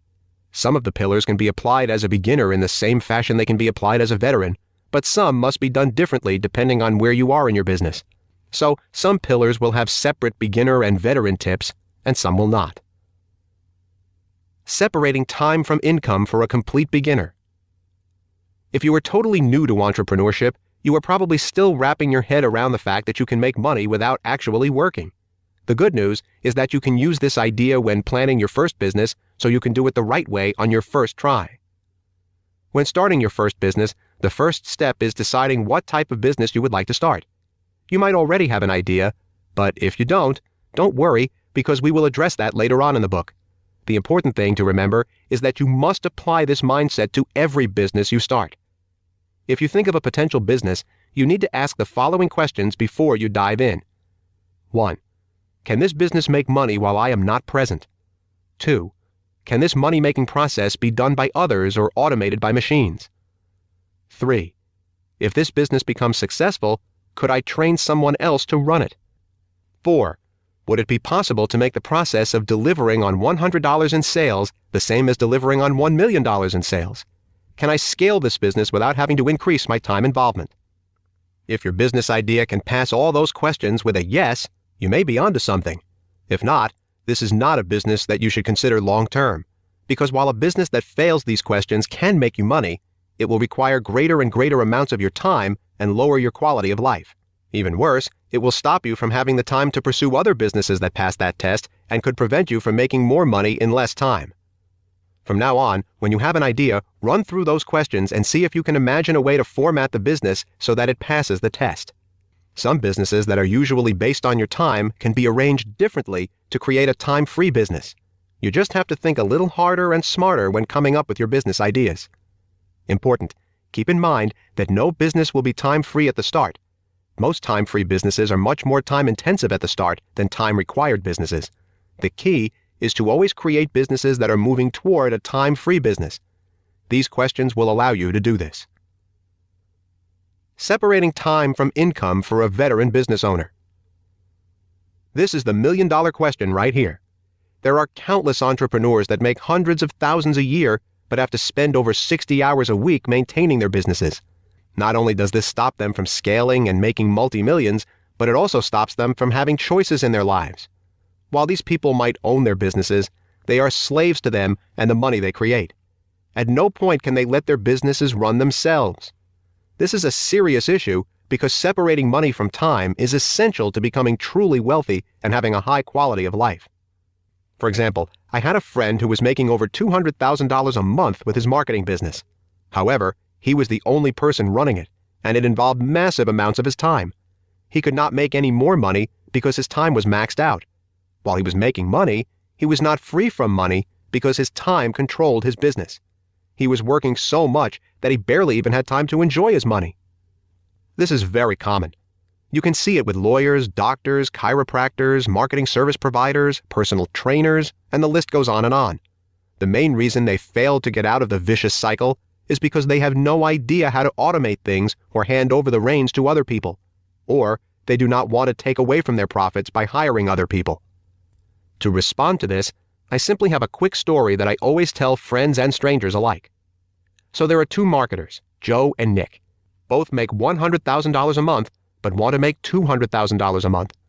Joe handles everything because he's too stubborn to hire a staff. He works 12-hour days and is proud of it. But because he works 12 hours a day managing his business, a few things happen. 1. He's a pro marketer, but because his time is spent designing, supporting, coding, etc., he has very little time to focus solely on moving his business forward. 2. Because his time is split 5 different ways, the work being done can never really be the best of the best in any particular area. After all, he only has 12 hours a day. Nick, on the other hand, takes $30,000 of his $100,000 a month and hires a developer, $10,000, a designer, $5,000, a support team, $5,000, and a content creator, $10,000, to help with his business. Nick wakes up every Monday morning and sits down with his team to make sure they know exactly what to do. Just this simple conversation leads to over 40 hours of total work combined from the staff every day versus Joe's 12. Even better, every part of Nick's business is handled by an expert in the field who is solely focused on that area, so the work is of much higher quality. More so, Nick can spend his day thinking about how to improve the business and move it forward. So instead of spending 12 hours a day managing, he spends 8 hours a day focusing and advancing the business. Now, at the end of the month, Joe, who does not take weekends off, has put in 360 hours, 12 hours a day, into his business. At least half of that is spent just managing it. On the other hand, Nick, who takes weekends off along with his staff and his employees, have been able to put 1,200 hours of expert work into his business. Just looking at the math alone, Nick's business grows just because of the number of hours that go into it, and his time spent growing the business is not as restricted as Joe's. Nick continues to spend at least 30% of his earnings on adding to staff while the business grows, and within 2 years, the business is making $1 million a month, and Nick is taking home at least $700,000 a month after giving raises to his employees and hiring a few more if necessary, all while working normal hours. He then sells the business for $50 million and retires. His time was never needed to make the business run successfully, so it was easy to sell. Joe, on the other hand, gets his business to $200,000 a month, but it gets to the point where all his time is spent managing it, so it stalls there. Then, one of a few things will happen. 1. Joe is forced to work 12-hour days forever. He can't sell his business because it's based around his time. 2. A competitor pops up who can move much faster than Joe and makes a superior product than Joe. He simply can't keep up and gets put out of business. 3. Joe takes a break for a few weeks. When he comes back, the business is losing money due to his lack of presence. One day, he is burnt out and takes a wee bit too long of a break, and the whole business goes to shit due to a change in the marketplace. Who would you rather be? What you need to realize is that as a business owner, in almost all cases, intelligently spending substantial chunks of your earnings to grow your business almost always increases your overall profit. It is far better to have a profit margin of 30% on a business that can be scaled to $10 million a year and sold for tens of millions of dollars than to have 100% of an unsellable business that is plateauing at $200,000 a year. What you must do is look at your business and pose a series of questions, which are similar to the beginner's questions, but cater to people who already own businesses. 1. What part of my business can be automated by a staff or technology? 2. Is there a way to get people with my skill set to work for me and sell their time instead of mine? 3. What skill sets do I lack that are needed to grow this business, and what skill sets do my new employees need to possess? Here are a few examples of how to apply these questions to self-run businesses. Example A. A highly respected chiropractor runs a practice that takes 60 hours a week to maintain $200,000 a year in income. He automates his service by opening a chiropractor clinic and hiring other chiropractors that he trains himself to keep the quality consistent. Then, he opens up multiple clinics under this brand. Lastly, he hires an advertising manager who will be responsible for attracting more clients. He now has 5 clinics, each with 3 chiropractors who generate $100,000 each a year in profit. He is now earning $1.5 million a year without having to treat a single patient. This same format can be applied to many other professions, such as lawyers, massage therapists, and marketing specialists. Example B. A famous burger chef works 80 hours a week to keep his restaurant at $200,000 a year in profits. He has a great brand and amazing recipes. He decides to sell his brand and create a chain. He also automates the sales of all these chains via an automated online delivery system. In return for 40% in royalties, these chains get to use his brand, recipes, and delivery system. This burger chef now has 200 chain locations, each making him $10,000 a month in income. He is now making $2 million a month without frying up a single burger. Get the picture?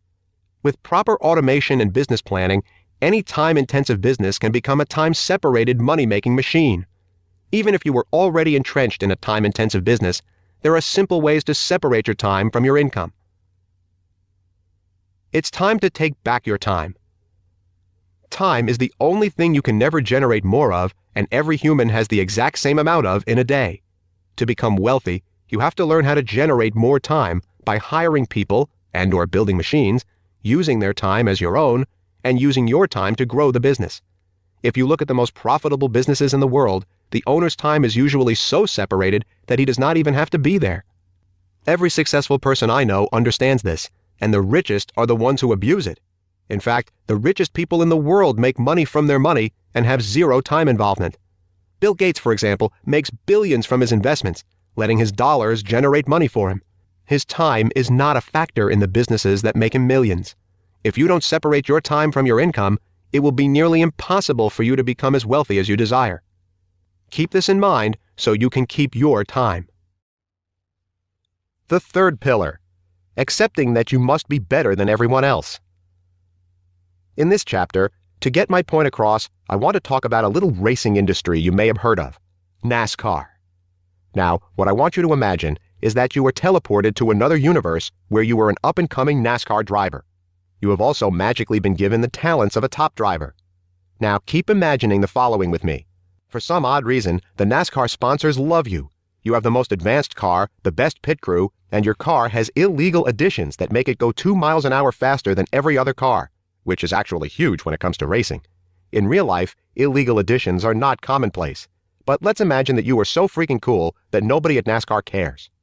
Everything is stacked in your favor, except that you have one problem. You have low self-esteem, and you truly don't think you are going to win, which makes you afraid to drive fast and take the risk. In fact, you think you are pretty average and that you are anything but a winner. You're not even sure why you're in this scenario in the first place. The question I have for you in this scenario is, even with your advantages, do you believe that you will be the one racer to win? With 99 other drivers, that would literally put you in the 1%. Think about it for a second. If there is an opening that is slightly risky, are you going to take it? No, because you think that you are average and don't have faith that you will make it. If it comes to a point in the competition where you are racing neck and neck with 3 other racers, are you going to push yourself harder to beat them or slow down to stay safe? You will likely panic and slow down because you don't believe you have the skills to compete. If you tried to pass them, you might spin out of control, or worse, hit one of the other cars. It's better to stay safe than to deal with the consequences of trying hard, right? Wrong. During the entire race, are you going to take on challenges and make moves that a great racer would take? Nope. You are going to try to go for the smoothest, most consistent route and hope you get lucky enough to win. Does this seem harsh? Are you getting angry with me and thinking, Alex, I'm not that type of person. I do work hard, but I always fail. Well, the harsh truth is that you probably wouldn't need to listen to this book if your fear of failure and desire for comfort weren't holding you back from success. Building your business must be your number one priority in life for you to actually succeed. If it's not your number one priority, that's okay, but you have to accept the fact that it is very unlikely that you will become a multimillionaire. Instead of making excuses all the time, just admit to yourself that family or comfort or being lazy or living a normal life are bigger priorities than becoming wealthy. Back to the story. You can determine just by what I have laid out before that even with all the advantages in the world, you will not succeed if you do not believe you will succeed. If you think you will win the race, you are likely to win it. If you think there is no chance in hell that you will win the race, I can guarantee you that you will not win unless the other 99 cars get struck by lightning at the same exact time. Having the skills and the tools to win won't mean squat unless you believe you are in the top 1%. You have to believe you are elite, and in your heart of hearts you must think you are better than your competitors. If you don't, you will not make the choices and take the opportunities needed to beat them and win. My questions for you are, do you think you are great? Do you have advantages that others do not have? If you were in a room with 99 other people trying to do what you do, would you be the best, smartest, most competent, most capable person in the room? If your answer is no, or even a hesitant yes, I am sorry, but you are 100% screwed. Statistically, only 1.1% of households are considered millionaires, and way less than 1% of individuals are considered millionaires. By wanting to become wealthy, you are also saying that you want to accept the challenge to be better at making money than 99% of the people on this planet. Just by attempting this, you are going to have to accept the fact that you must not just be good, you must be incredible. If you think differently, then you are done before you even get started. If you are part of the 99% and never change your belief system, all this book will be is amusing, wishful toilet listening. If you asked me those questions from a few paragraphs ago, my answer to all of them 100% of the time would be a confident yes. I know that I am extraordinarily good at what I do, and that I'm better at making money than 99% of the people in this world. I can think quicker, move faster, and bring better ideas to my market than almost any human being I've ever met. I can statistically prove this too. I knew hundreds of people when I was in middle school. Out of these people, I am the only millionaire. If you grabbed 100 people in my school and put us in a money Hunger Games, I would brutally kill them all. Better yet, if you took every single person in my school and had them compete against me in what I personally do to make money, they would not stand a chance at surpassing me. I am unembarrassed to admit that yes, I am better than 99% of people at making money. Now, don't confuse confidence with cockiness. I know what I am capable of, and this confidence is what has allowed me to be successful in the first place. If I was the NASCAR driver in my earlier example, I would take every chance I got to win the race because I truly believe I am the best out of the 100 drivers and I can handle whatever comes my way. And that simple thought right there is immensely powerful and almost all that is needed to eventually make money. The belief that you are great and accepting the fact that you must be great is the third pillar. In fact, if you only remember one pillar from this whole book, make sure it's this one. As you will see in the rest of this chapter, this pillar can be powerful enough to create massive wealth. But without the support of the other pillars, it almost always leads to a massive loss of wealth. The biggest thing holding people back is believing they are average or not good enough. I tell people all the time what I do and how I make money. I also tell them ways they can make money pretty easily. I tell them that anyone can become wealthy with the right belief system and the right tools. Then, I give them ideas on how to create wealth. I tell them to make software. Oh, but I don't know how to code. I tell them to learn how to sell, and to just sell something, anything. Oh, well, I'm uncomfortable selling. I tell them to start an online business. I'm not good at internet stuff like you. Yes, these are real responses from real people who think they are average, not smart enough, or not capable enough to conquer challenges.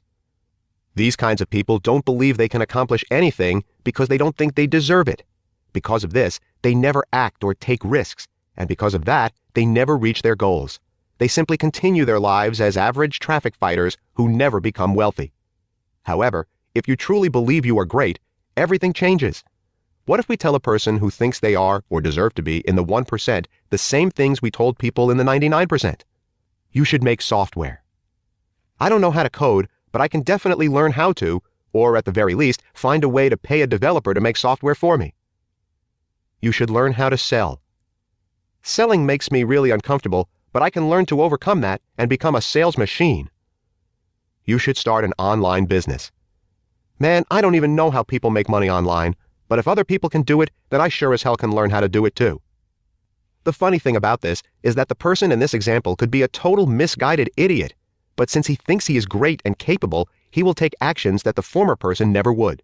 If he changes his life so that every action he takes and every thought he has leads to accomplishing his goals, then nothing can stop him from doing just that. Then one day, he will be successful enough that hundreds, thousands, or even millions of other people will agree that he is great and capable. As you can see, having this simple belief can make a moron rich, and lacking it can make a genius poor. Every day, I turn on the TV and see average or below average people getting rich with average ideas. The only thing that separates them from other average people is the belief that they can do it. It happens all the time. Just walk around a mall and look at all the stupid ideas that are flying off the shelves. Heck, just watch an episode of Shark Tank and look at some of the horrible ideas that float through there that sometimes get invested in. Guess what? As stupid as some of those ideas are, Those people truly believe in themselves, and that belief will lead them to future success. Remember the Snuggie? What about mood rings, or that creepy fish plaque that sings? All stupid ideas, or brilliant ideas depending on how you look at it, that made people millions of dollars. At the end of the day, this pillar is that damn powerful. In fact, it is even more powerful in the hands of a fool, because they are able to blind themselves from this thing called logic and are eager to take risks and chances that no sane person would ever take. On the other end of this spectrum, every once in a while there are stories about super millionaires losing all their money. I know a guy who sold his business for $70 million and bought an island. But 2 years later, he was back working an 8-to-5 job because he went bankrupt. The reason this happens is they lack the rest of the pillars I will cover in this book.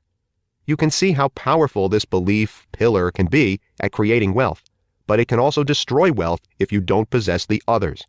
Even a moron can get lucky with an idea, but they rarely stay rich if they do not smarten up.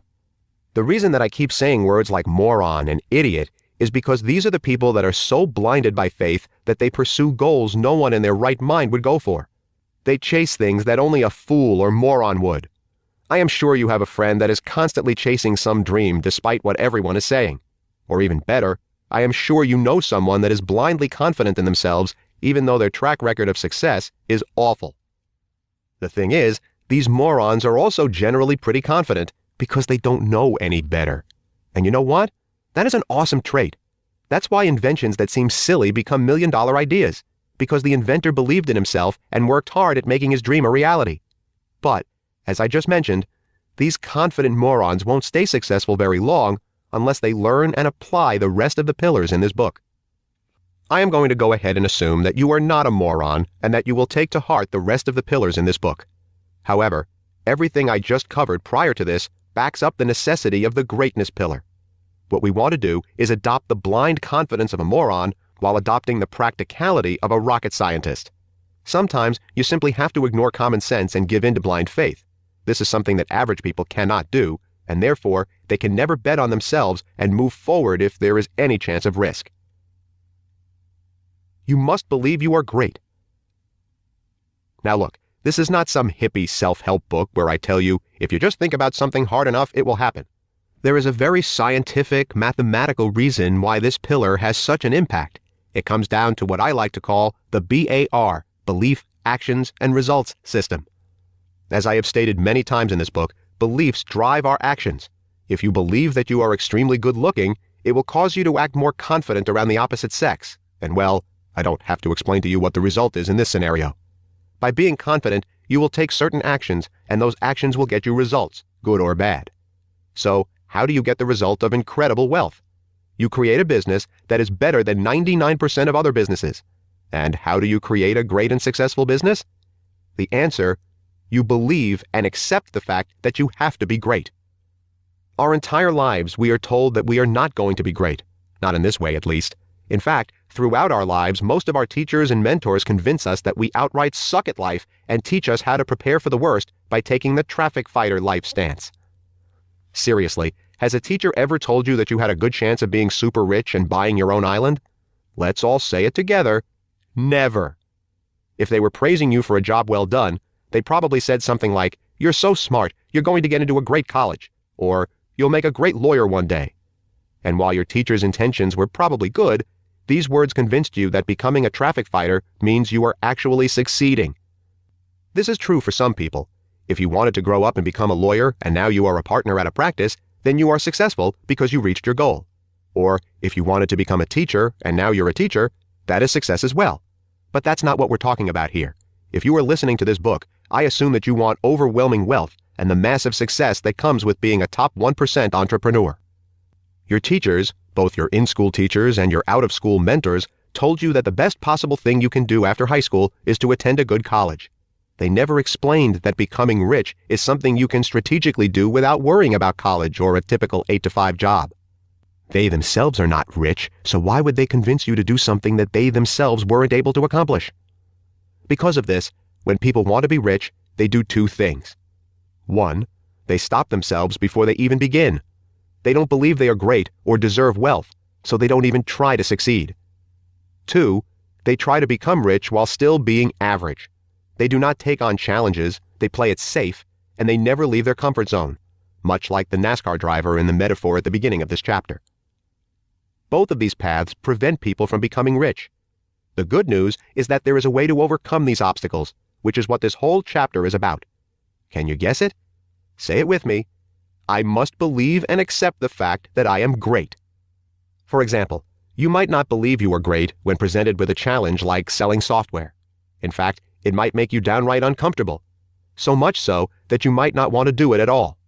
You might even know how to start, but you never do because you think success is out of your reach.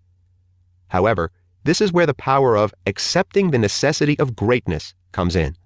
When you are feeling this way, simply step back and tell yourself that you are going to have to become great.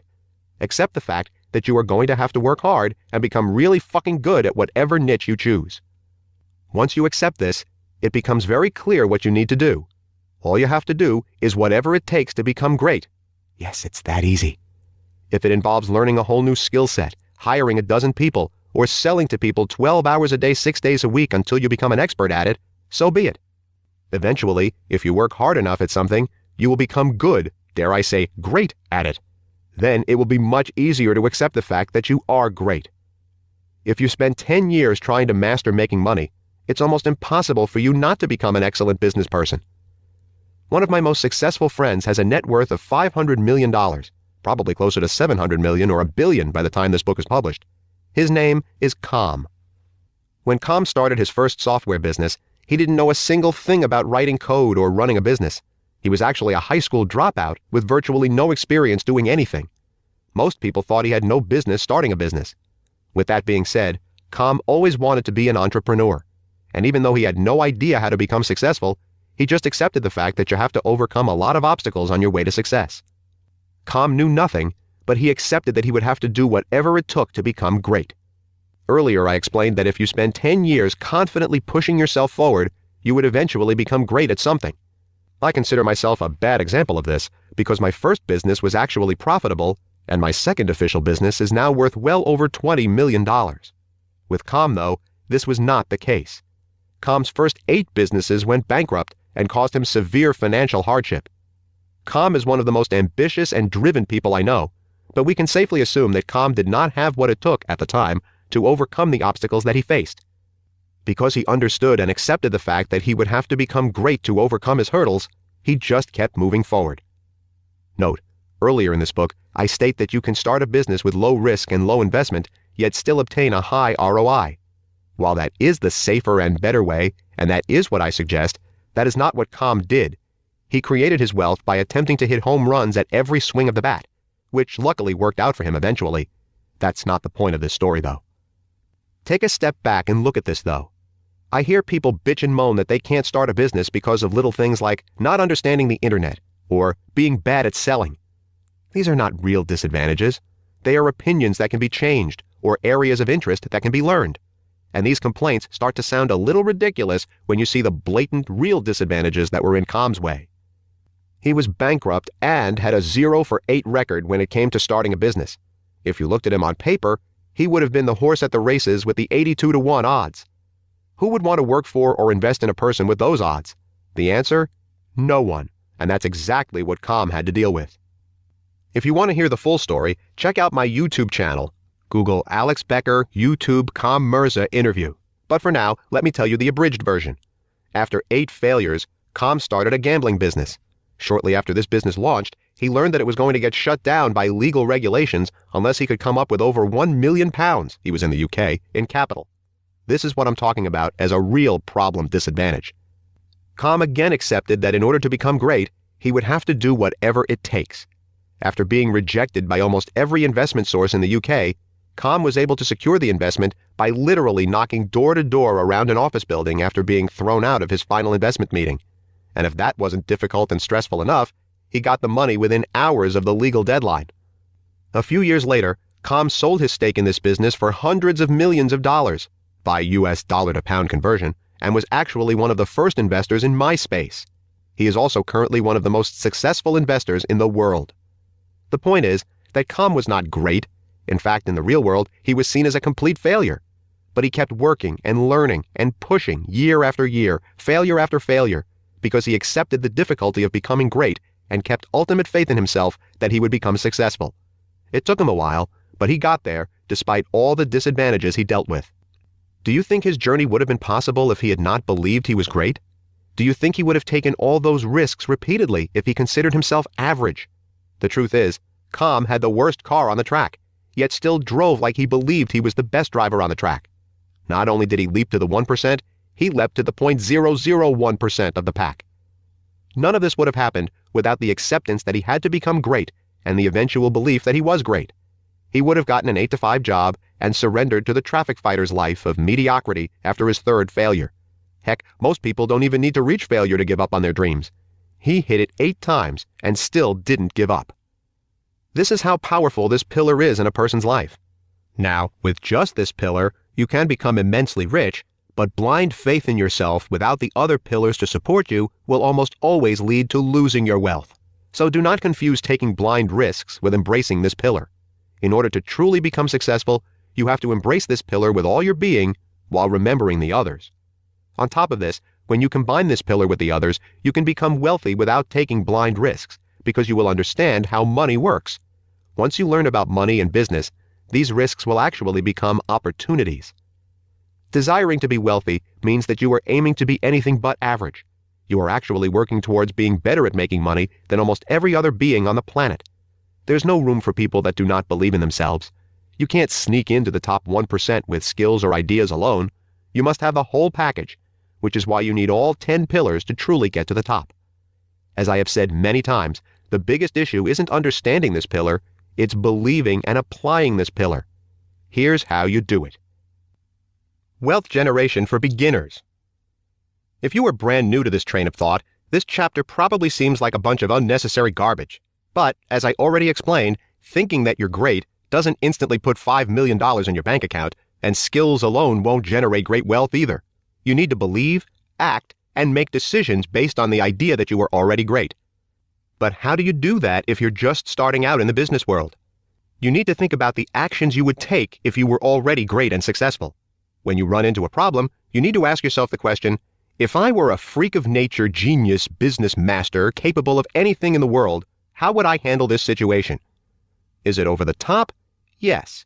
However, if you run into a problem and ask this question, it's virtually impossible to say, I can't, or I don't know how to do that.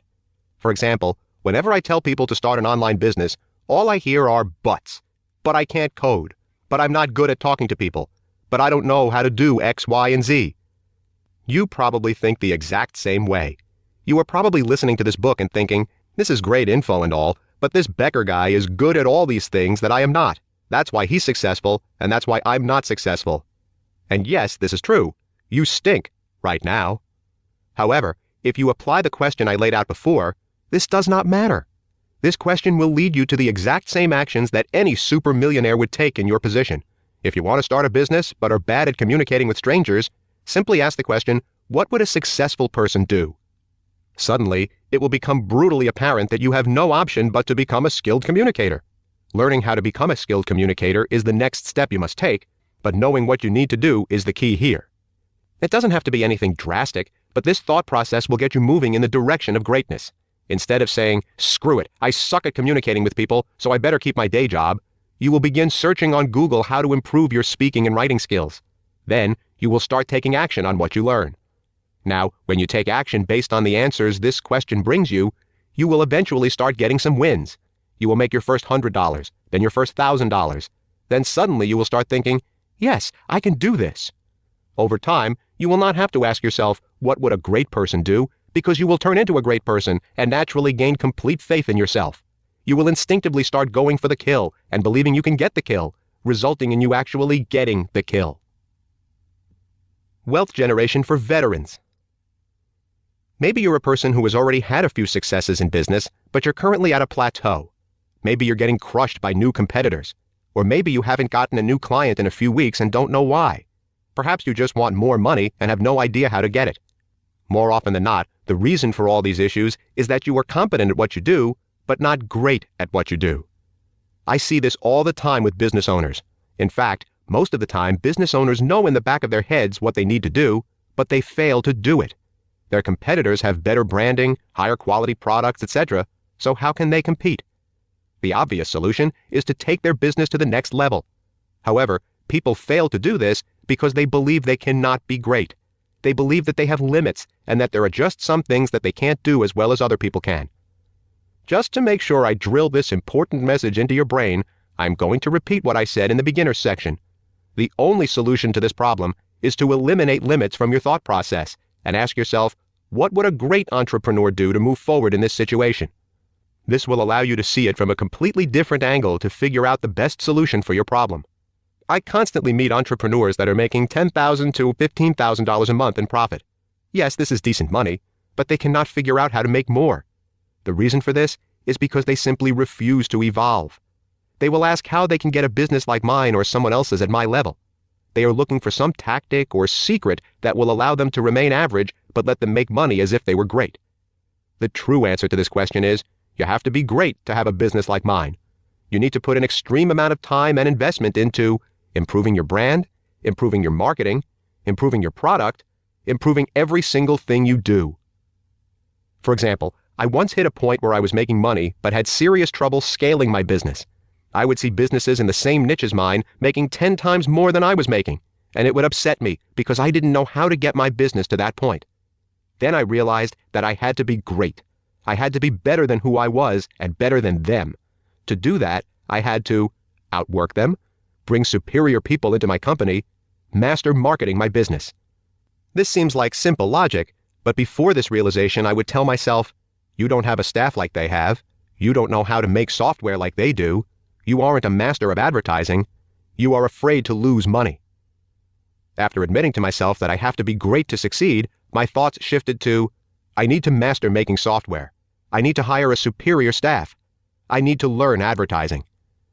And instead of sitting around looking at can-nots, I started figuring out how to make those things happen. It pushed me out of my comfort zone, and I had to invest money into my company that I would usually keep for myself. The result, however, was that my business grew substantially. Great business people do not sit in their comfort zone. They push things to the next level, even if it means a bit of hardship. Again, this mindset is not for a broke newcomer to business. This is for someone who already has some money but wants to make a lot of money. Your issue will almost always be sitting in your comfort zone and refusing to be the absolute best at what you do. If you simply sit down and admit to yourself that you need to be the best, regardless of the investment or time involved, you will have a hard time staying in that comfort zone. If your goal is to make money in your business, but being the best isn't an equal goal, then you probably won't stay in business very long or won't be able to grow your business to its full potential. This is because you are so focused on money that you might not want to spend any unnecessary investments to grow your business. To be the best, you have to make investments and beat other business owners. This takes time, money, and doing things other business owners will not. Accept that fact and execute it no matter how uncomfortable it makes you. Then, becoming great will be inevitable. Moving in the direction of greatness results in greatness. What you will see many times in this book is that repeated actions are all it takes to achieve desired goals. The only major hindrance is that actions are controlled by beliefs. The belief that you are great will result in great actions. The belief that you are average will result in average actions. This is an undeniable fact from which you cannot escape. This is why this pillar of wealth is so essential. There can be no great actions without great thoughts. Even if you have everything in the world going for you, without the proper actions, you will never win the race of wealth. Like I have stated many times, having one pillar without the others is a recipe for disaster. If you truly live out this pillar without also living out the others, you will end up falling into the pits that have stripped so many millionaires of their wealth. Thinking you are great without understanding how to control money will undoubtedly result in making bad decisions. This is where our next pillar comes into play. The fourth pillar. Knowing every little thing is 100% your fault. Warning. This chapter is going to start off in a pretty dark place, and I will more than likely piss you off. I am going to take this example to the extreme so that you fully grasp what I am trying to teach you. So, to explain what this pillar is about, let me tell you a story about a man named Stephen. Before listening to this, please keep in mind that this is just a story I use to drive my point home. This is not a judgment, and this does not reflect my personal feelings towards a situation like this. This is an example, and only an example. So please read this story objectively, and not from a judgmental point of view. Thank you in advance. So Stephen is a youth pastor at a local church. From society standards, he is pretty much the perfect guy. He has a polite and beautiful family and lives in a 3-bedroom house with an actual white picket fence. He does not curse, he does not drink, and he donates 1/4 of his annual salary to charity. One night, Stephen picks up his daughter from a sleepover at 12 a.m. because she became ill. After picking up his daughter, he drives home the way he always does. This way involves him driving very close to an IHOP, where college students usually go to eat after getting drunk at the bars. He comes to an intersection that has a bit of a blind spot, but he looks both ways before proceeding. Everything looks clear, and there is no way a car going normal speed could hit him, even if the car was hidden in the blind spot. He then pulls out into the intersection. At that very moment, a drunk college kid in a huge truck comes whipping around the blind spot at 100 miles per hour and smashes into Stephen's tiny Honda Civic. Stephen and his daughter die on impact. The college kid has a bump on his head and is able to walk away from the accident. Pretty messed up, right? But this leads me to a question with an answer you are not going to like. Whose fault was it that this happened? The answer, it was Stephen's fault, and he could have prevented it. In our society, the fault is put on the drunk driver. We can point the finger at him all day long, put him in jail, and ruin his life. We can pass laws to prevent drunk driving and easily blame the drunk driver on this tragic accident. Everyone knows drunk driving can lead to horrible accidents, and drunk drivers are always seen as the bad guys. At the end of the day, though, who paid the price? Stephen or the drunk driver? The cold hard truth is that Stephen is the one who died and paid the ultimate price for the driver's actions. Sure, we can blame the drunk driver, but it doesn't change who loses in this situation. Blame doesn't change actions. Legally and personally, the driver should pay, but it isn't going to change the fact that Stephen and his daughter are dead. Once again, I know this seems incredibly harsh, but I have a point here. Just keep listening. Now, here is the problem with blaming other people or factors. When you do this, you release responsibility and control over your life. You are saying that there is no way you could have stopped it. By admitting this, you are letting bad things happen to you because you are deciding that they're not under your control. It's up to someone else or something else, and it's their fault. More times than not, especially in business, the only person who pays the price is you. Just like Stephen was the one who paid the price in this story. Yes, the drunk driver probably went to jail forever, but that doesn't bring Stephen and his daughter back to life. So even if the person who is technically guilty does get punished, it doesn't negate what happened to you. What if Stephen took the blame for everything that happened to him? Let's reverse time and imagine that Stephen thought like this. Imagine if he left the house thinking, it's late at night, and I'm driving near a popular drunk hangout spot. If I get hit by a drunk driver, it's my fault because I know that this option is possible, but also avoidable. How can I prevent it from happening? His actions would have been drastically different. Here are a few things he could have done. 1. Convinced his daughter to stay the night at her friend's house. 2. Not driven by that IHOP where drunk college kids hang out. 3. Assumed that the blind spot would have a crazy driver and picked another route home. The list goes on and on. Would this have been a bit paranoid? Yes, but if Stephen had been a little more paranoid, he would have taken the fate of his daughter and himself out of the drunk driver's hands and placed it in his own. By the way, should the drunk driver blame himself? Yes, of course. It is 100% his fault since he was drunk and he hit Stephen's car. He should blame himself because he could have prevented the accident, just like Stephen should blame himself because he could have prevented the accident.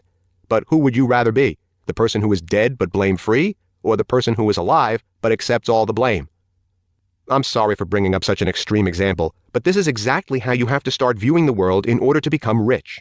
In order to generate wealth, you have to control wealth. And in order to control it, you have to take as much control of it from other people and factors as you can. The more responsibility you accept, the more control you have over your business. In our society, we have been poisoned with a victim mentality. Everything is someone else's fault. It's your boss's fault. It's the economy's fault. It's a software malfunction's fault. It's anyone or anything else's fault but your own. This mindset will get you wiped out faster than anything when you are trying to become wealthy. Why? Because even if a bad situation is someone else's fault in theory, you are the one who loses money and faces losing your wealth and success. Let me repeat that again. In business, no matter whose fault it is, you will be the one who pays the price. The only way to prevent this is by always pointing the finger at yourself, so you think about ways to take control away from other people or variables. So think about it. Where do you want the responsibility for fault, aka control, to be? Do you want your employee, the economy, or whatever other random factor to ruin your future and also get the blame? Wouldn't you rather accept responsibility for factors that are someone else's fault and fix them before they ruin something you value? Let me explain this with real-world examples. How I personally learned this pillar.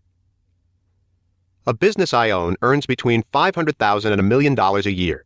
It was run by 2 of my employees at one point, and in the past, I had repetitive issues with one employee. When I had these issues, I would blame him, threaten his job, and take money out of his paycheck. I thought this was the best way to handle this situation, and I blamed him for the mistakes he was making. Well, one day I hired a person to audit our entire system. He let me know that several of our accounts had not received any service whatsoever. While this was a super small sample of our customer base, there was over $20,000 in billed orders that this employee simply had not fulfilled. When confronted, the employee blamed the system he had been given, the software he had to work with, and everything except the fact that he had just not done his job. He did have some legitimate reasons, excuses, but all of these errors could have been prevented or fixed through simple actions. At the end of the day, though, do you think the employee had to pay or compensate these people $20,000? Hell no. He got fired and was able to walk away with his prior paychecks and without debt to the business. I, on the other hand, had to contact my customers and make sure everyone was compensated. Was this the employee's fault? If I had a victim mentality, sure. He didn't do his job, and he screwed up the business. He should have done his job better and done what he was paid to do. What good does that do me, though? The true fault lies with me. If I had accepted the mindset that every single thing in my business is my responsibility, this never would have happened. I would be $20,000 richer, and I would have kept all those customers I lost. The sad truth is that we all know in the back of our heads that blaming others is a waste of time. The reason we do this is because it's easy. It is nice to have a scapegoat instead of looking in the mirror and blaming ourselves.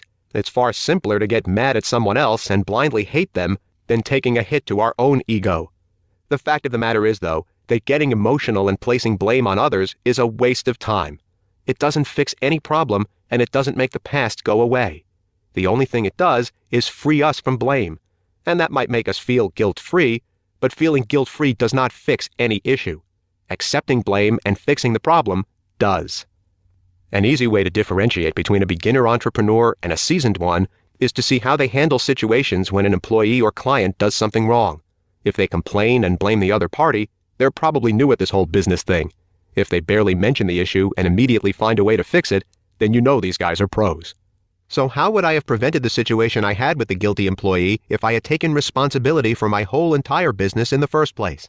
I would have made sure the employee's software was 100% effective and working, checked his system once a week, checked his work daily, fired the employee once I noticed he was slacking off.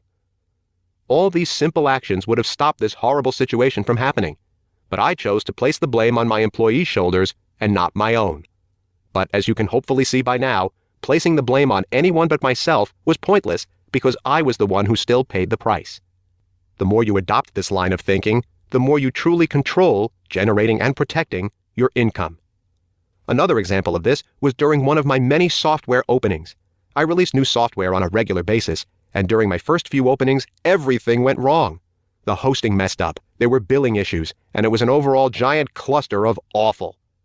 At this time, I blamed the host and cursed my developers to hell. But again, the true fault was mine. Now when I open new software, I don't fault my host or the developers.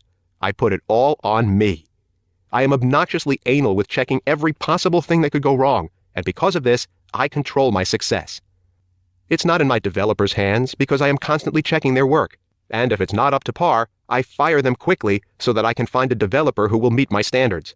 It's not my software's or host's fault because I test these to the extreme beforehand and only move forward when they are up to my standards. In other words, perfect. Please note, issues will always happen, and chasing perfection can often lead to perfection paralysis, which is talked about in the 6th pillar. This is when you never complete anything because you're always waiting for it to be perfect. Sometimes, though, you have to push forward in order to make money, even if things are not 100% perfect. The point I'm trying to make here is that by accepting blame, I can prevent 90% of all possible issues and 99% of big issues before they happen. The cold hard truth is that no person or factor cares if you become rich or not. They do not give two shits about your level of income as long as they are receiving a paycheck from you every 2 weeks. More so, the world does not care if you get rich, and it does not care if you work hard and have a good heart. So you have to focus on you because the only person in the world who is going to cover your ass all the time is, you guessed it, you. You can either place the blame on a world that doesn't give a shit about you, or you can put the blame on yourself, whom you hopefully care about a great deal. At the end of the day, the world will never pick up the tab for its mistakes, so you might as well accept the blame because you're going to be doing the work anyway. This is why so many people think business is risky. It is because they do not accept blame. If you really cross your T's and dot your I's, there is a much lower chance that you will fail, because you can make good decisions and protect yourself. How to change your mindset and adopt this pillar. You see, when you start to view everything as your fault, you start thinking in an extremely proactive way. You start thinking in actions instead of hoping for things to work out. This mindset is pure, unrestricted power, because it allows you to take control of your future away from the world and give it to yourself. This is why this pillar is so important. The only problem is that it can be hard to bring into your life after so many years of having a victim mentality, which has poisoned your brain. Your brain does not want to give this up, because facing reality is extremely uncomfortable.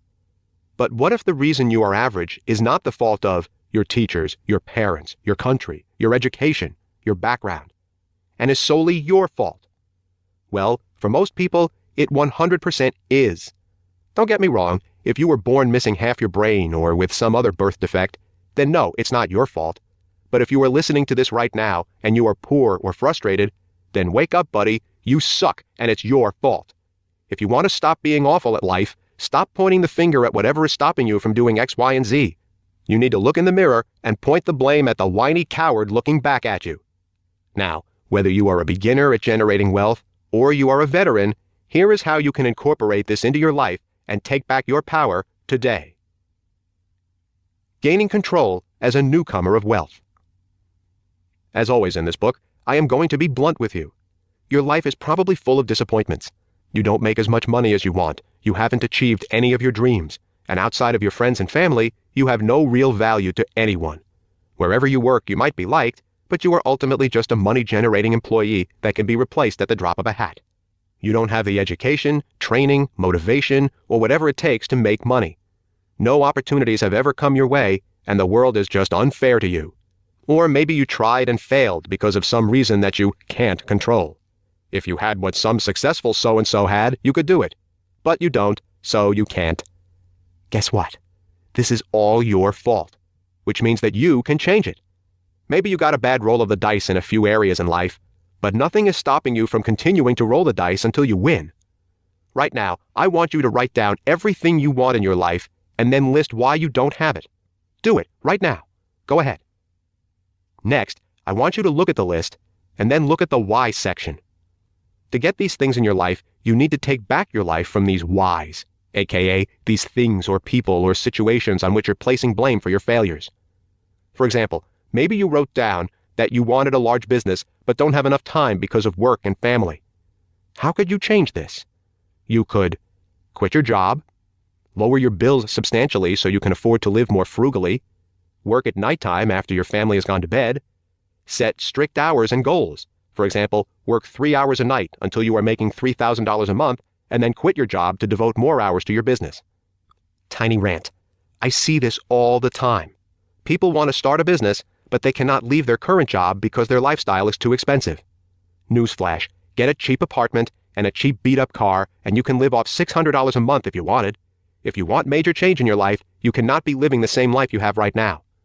That might be extreme if you have a family or student loans, but there are almost definitely a few expenses that you could cut back on. Spend less money at the grocery store, stop going out to eat, don't buy new clothes for the next 6 months, shop at thrift stores instead of department stores, cancel Netflix, go to the library instead of buying books every week, etc. Back to the topic at hand, though. When we write out why we don't have the things we want, and then actually focus on overcoming these excuses, we are taking the fault away from them. It's not your kid's fault that you don't have time. It's your fault that you have horrible time management. Boom! The solution to getting what you want is fixing your time management. What used to be a problem that you blamed your kids for is now an issue that you can fix with just a few changes in your thought process and your actions. Gaining control as a veteran of wealth. As a person who has already had some success, you have probably already accepted the fact that shit happens. But this doesn't mean that you accept that bad things happen and simply stop trying to prevent them. It means that you need to prevent them before they happen because guess what? They are all within your control. Therefore, you have to proactively search for things to control that will help your business succeed. The best way to do this is in 3 steps. The first step is to identify every possible thing that could go wrong with your business, including things that have already gone wrong. Make a list, check it a dozen times, and make sure you are mentally aware of every blunder or screw-up that could possibly happen. The second step is to identify solutions to the problems that are within your scope. This could be as simple as checking your support staff's messages once a week or adding a more explicit terms of service to your website to prevent a future frivolous lawsuit. However, you will not have a solution for some of these problems. This is where we move on to step 3. The third step is identifying people that have done exactly what you want to do and asking them 2 things. The first is how to fix the current problems that you have already identified. The second is learning about any big issues they ran into that you did not identify. The odds are they will bring up tons of problems that you haven't thought about yet. You see, a person who has already been in your shoes can tell you what happened while they were there and what happened in the years that followed. Even with the best foresight in the world, you cannot truly predict the future. People who are a few steps ahead of you in a similar business can save you from lawsuits, website crashes, security leaks, costly errors, and huge pitfalls that typically exist in your business or might exist in your business in the future. By not seeking help, you are leaving your future up to chance. Any of these things could knock you out. But by receiving support, you are accepting that these issues are your fault, if they do end up happening, and that they are your responsibility to fix, change, and prevent. Control of your future can be solely up to you. At any time, you can simply decide to pin your downfalls and mishaps on someone else.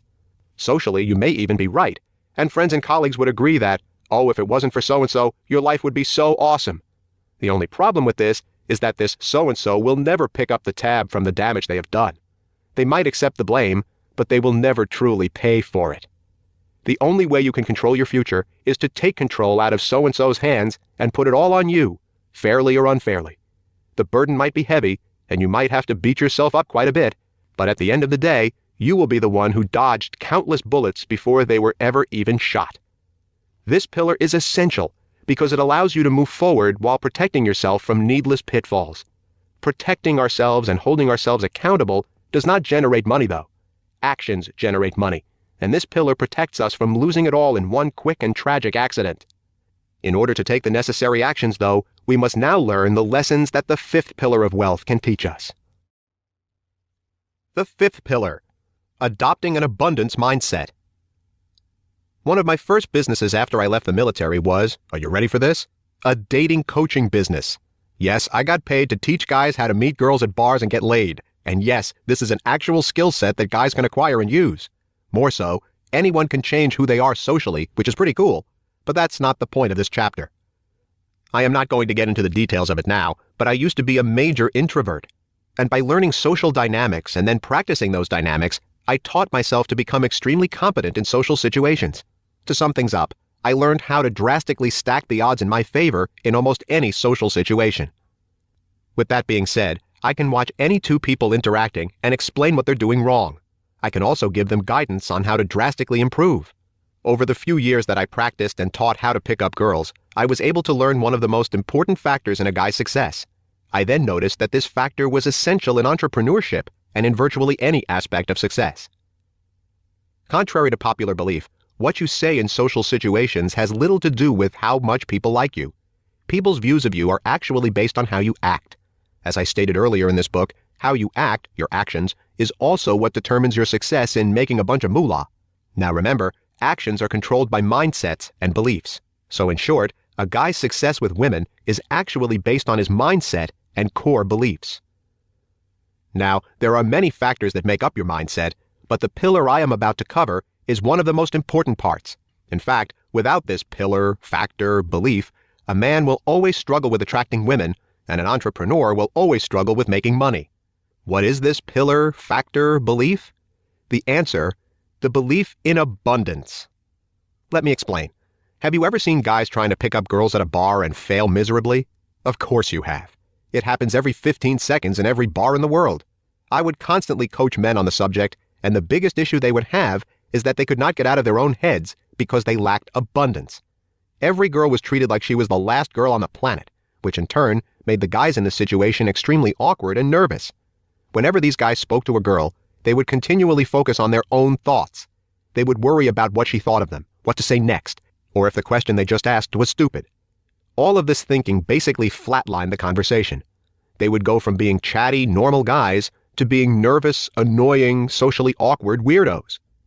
To put this in perspective, have you ever had a conversation with someone who was trying way too hard to impress you, wanted something from you, or wanted you to like them a bit too much? This type of conversation does not make anyone feel good. Seriously, go to a bar and watch men approach women. Most guys simply fall apart in front of a gorgeous girl. Either that, or they have to get outrageously drunk to finally gain some confidence. Why does this happen? It's because they do not believe they have abundance. Before I make my point, let me explain more. Yes, there are a lot of creepy guys at bars. But there is another type of bar guy as well. The confident bar guy. Have you ever seen a guy who is amazing with women? The next time you are out, I encourage you to try to locate the few guys at the bar who are constantly talking to attractive women. More so, pay attention to the girls who are laughing and smiling right after a man approaches them. You will notice that these men do not seem nervous at all. They seem aloof, nonchalant, and confident. And most of the time, you will notice that they don't seem to really care if the girl likes them or not. Don't get me wrong, these men would prefer it if the girl they were interested in were also interested in them, but they are simply having fun.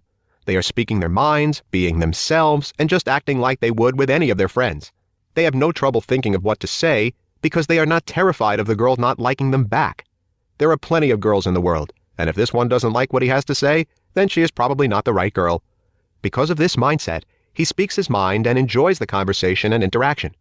More often than not, girls find this extremely attractive.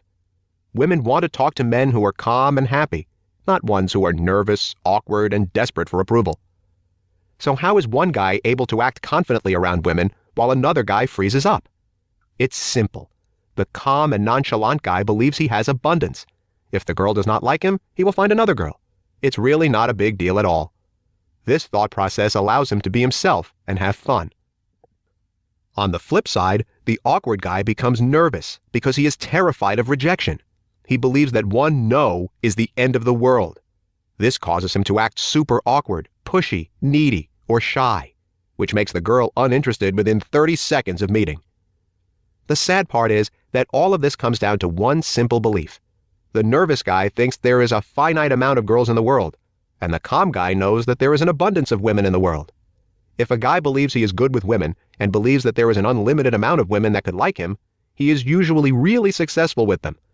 If a guy believes that he is bad with women and that there is a limited amount of girls that might actually like him, he is usually really unsuccessful with them. The same belief of abundance applies to money and how easily you can make it. In this chapter, I will explain the nuts and bolts of this pillar like I always do. However, before I get started, I want to share with you a universal truth.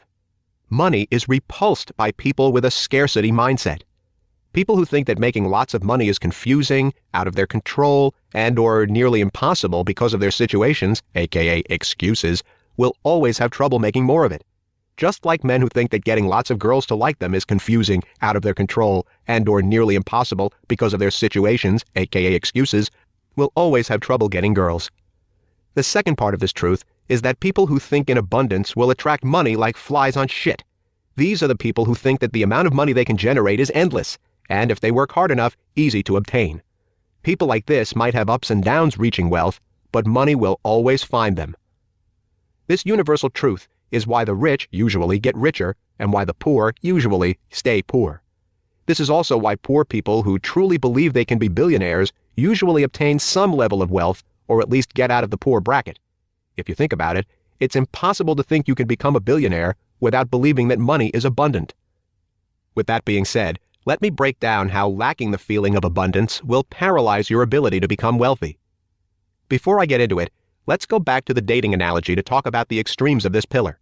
Let's imagine that you are at a bar full of attractive people. Going home with one of these people represents having $1 million business. There are a few types of people you can be. What I want you to do is choose the mindset analogy that you relate to the most. And if it's one of the first three, then I want you to learn how to switch your beliefs to the abundance mindset. Mr. Never Takes Risks, Super Scarcity Mindset. Let's compare money and dating for people who have the super scarcity mindset. We'll start with dating first. Having extreme scarcity with dating means you focus on the girl that you're approaching while thinking that there are no other girls in the world, just like my example a few paragraphs ago. Having these feelings means you never take any risks. You don't want to say anything that could be seen as offensive because this is your one chance to impress the only girl in the entire world. This causes you to act average, not saying anything horrific, but also not saying anything captivating either. You will not be memorable, and you will not seem any different than the 3 other guys who approached that girl the same night. After all is said and done, your chance of taking home any girl is almost 0. If we switch the focus to money, the same results apply. People who have a super scarcity mindset about money never do anything that they would consider a risk. They get good grades in high school, go to a decent college, and get safe jobs so they can save money until they die. As we talked about in an earlier chapter, this is actually a giant negative risk. But no one learns that this typical life is risky, so this is actually how people live if they're afraid of risk. Because of this, they will probably never be dirt poor, but they will never be rich either. Their lives will be modest, average, and unmemorable because they see money as a non-renewable resource, and as such, never take any risks. They have a mental limit as to how much money they can make and how much they can save. They think that they'll end up poor if they take any financial risks, so they simply stay the same for the rest of their lives. But when has playing it safe, aka doing what everyone else is doing, ever resulted in a remarkable outcome? Having this one view will keep you poor, or at most, financially average for the rest of your life.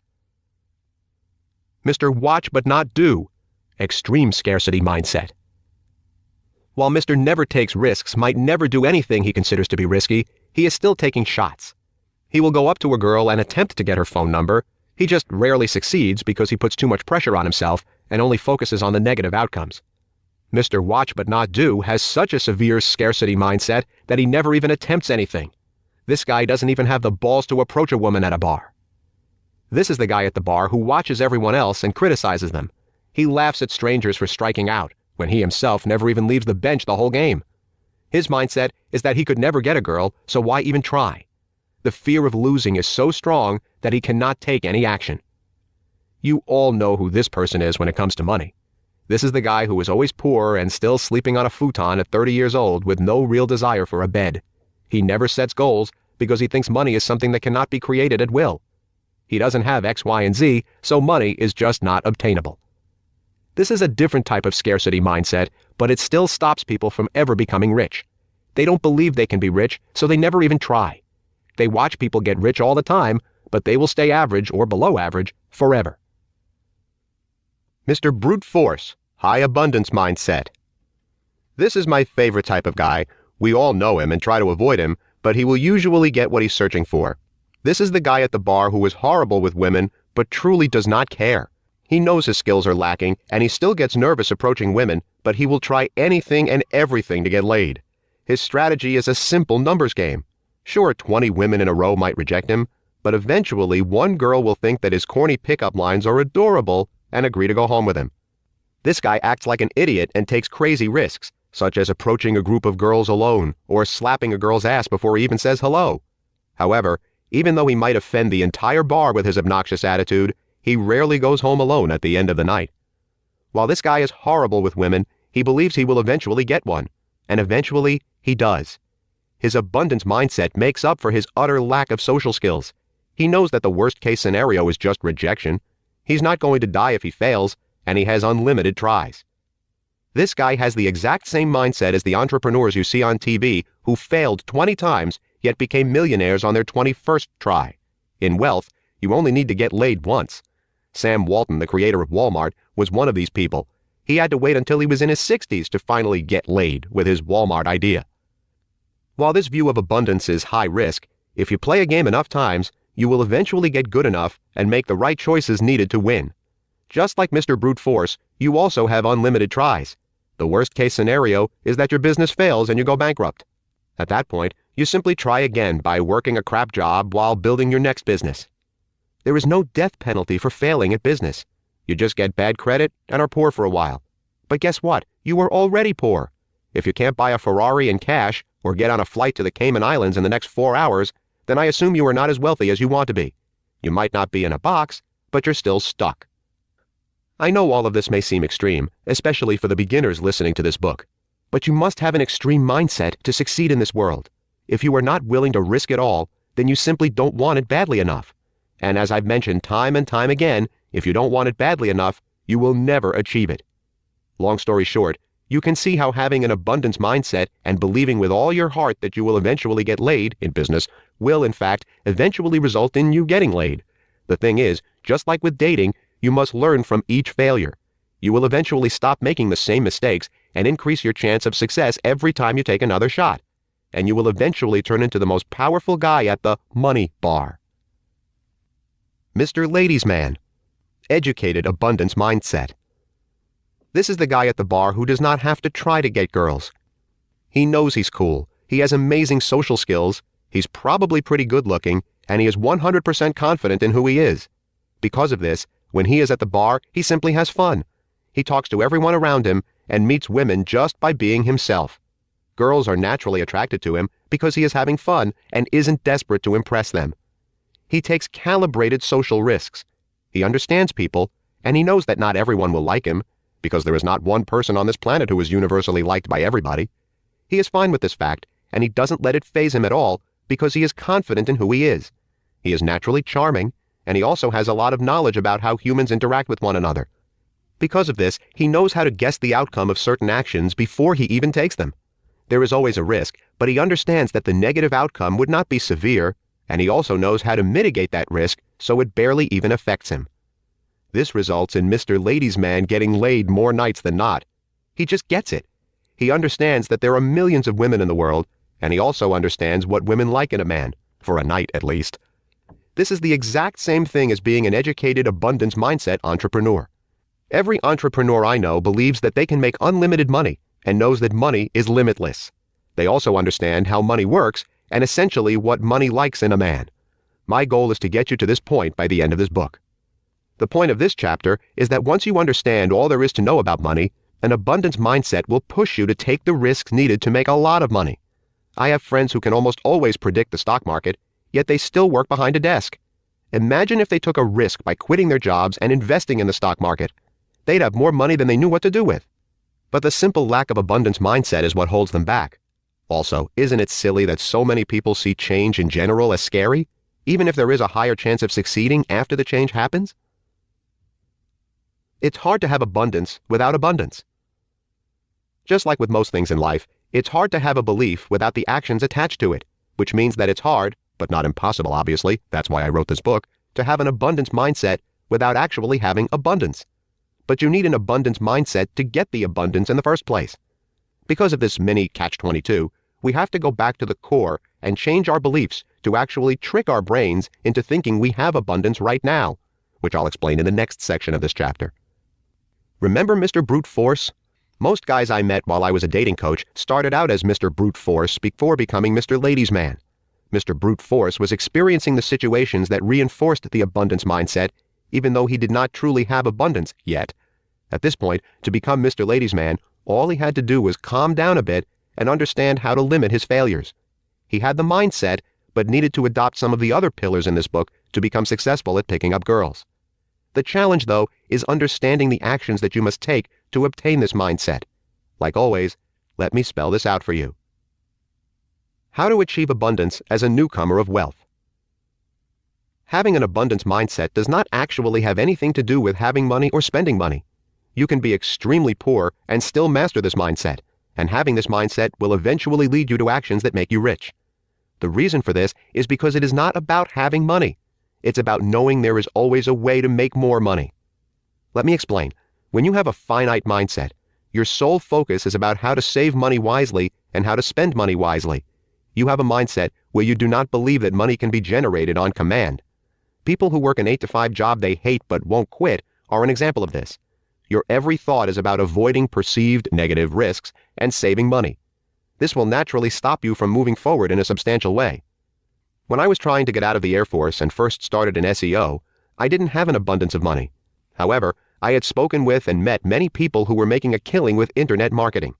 By simply meeting and talking to these people, I adopted the belief that I could be successful in this business too, because these people were just like me, and if they could do it, so could I.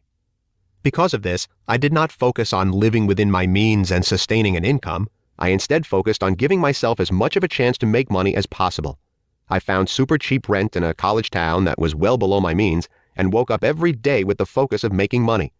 I did not focus on saving money because the idea of saving, not doing or buying everything you want, contradicts the idea of abundance.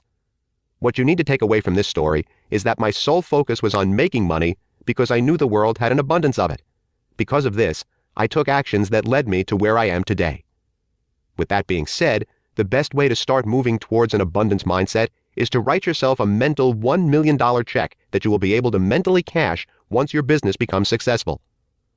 Anytime you have to decide whether to invest in your business or to save your money, remember that there is $1 million coming your way. That $50 or $1,000 you have to spend on software or educational tools or a freelance website proofreader is going to be laughable when you cash that mental check. Stop worrying about the 50 cents you are saving with a Walmart coupon and start focusing on how to increase your net worth by $10,000 daily. I'm not saying that you should go buy your girlfriend a new $3,000 handbag because you know you have $1 million coming your way one day. I simply mean do not be afraid to spend the money you need to in order to grow your business, and to eat and live, obviously. So do not spend your money just to spend it, and do not worry about money just to worry about it. Save as much money as you can without worrying and stressing over every penny. Switch your focus from how to save the money I already have to how to make more money today. Also, learn how to spend your money intelligently and believe that more money will come out of it. By solely focusing on conservation, you will never be able to expand. How to adopt abundance as a veteran of wealth. The biggest challenge I see after entrepreneurs start making money is that they quickly plateau because they do not know how to spend money wisely. While they have the money, they simply pocket it and try to remain as cheap as possible. But it is incredibly important to remember that there is a difference between spending money and investing it. While getting things done at the lowest price possible and being smart with our business spending are good things, hoarding money out of fear is extremely damaging for your business and your mental well-being. I see entrepreneurs who are on the brink of making millions, but they won't hire a staff or spend money on advertising out of fear. You can show them every statistic proving to them that they will make their money back hand over fist, but they still clench every dollar they make like it's the last one they will ever see. Just like in life, if you do the same thing over and over again in business, nothing will ever change or grow. You can't expect your outcomes to drastically change if your actions don't drastically change first. This is never truer than when it comes to investing in your business. My best advice to you is to identify a few places where you can grow and find a way to mathematically prove to yourself that you will get a return. Find ways to spend your money so you can expand your business, and you will start to see your business grow at an alarming rate. Many entrepreneurs have an abundance mindset when they begin, but the second they have something to lose, they revert back into a gold-hoarding cave troll. Don't be one of these entrepreneurs, because your competition will eventually catch up to you, and your ghetto-rigged, low-investment business will soon implode. Whenever you feel scarcity creeping into your life, start looking for ways to expand. You must keep abundance in your life and keep giving yourself proof that there is abundance. The best ways to prove this to yourself are by expanding your business and by doing anything possible to create more wealth. Abundance is progress. Scarcity is lack of progress. Business can be a minefield at times, but if you never try to cross the minefield because you're too afraid of what might happen, then you never even give yourself a chance to get to the other side. Traffic fighters focus on hoarding every penny that they make so they can spend it later. Smart entrepreneurs focus on spending every dollar they need to so that they can make $10 off of each dollar in the future. There is unlimited money in the world, and you can take unlimited actions to get it. The only thing that stops these actions is scarcity. You can combat this by adopting the fifth pillar into your life immediately. The sixth pillar: forgetting what if and focusing on what is. I'm going to start off this chapter with a little made-up story. Ben and Roy started working at a car dealership on the same day. Both men were incredibly similar. They had exactly the same education, background, and amount of money in the bank. The only difference between them was that Ben was always thinking about what ifs, and Roy was only focused on the problems right in front of him, aka what is. On their first day of work, Ben spent the entire day watching other salesmen and reading books on selling. He was terrified that he might mess up, and wanted to be able to cover any possible situation before ever even talking to a customer. Roy, on the other hand, realized that he had only one problem and one thing to focus on, which was getting customers to buy cars. Because of this, he spent his whole first day approaching customers and trying to get sales. He quickly realized that he was a pretty crappy salesman and that customers did not respond to his sales pitch.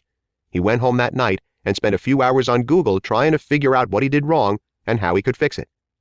Both men sold 0 cars on their first day. The next morning, Ben saw something on the news about a car salesman in another town getting sued for selling a defective car. While Ben's boss reassured him that there were no defective cars on their lot, Ben was still worried that he might get sued one day for the same issue. He was so focused on this news story that he spent his whole second day learning about defective cars and inspecting every car in his area for defects. On the other side of the lot, Roy kept working at his only problem, selling cars. In his research the night before, he learned a trick to change his sales pitch. This resulted in him selling 1 car that morning. He almost sold 2 other cars, but lost the customers in negotiation.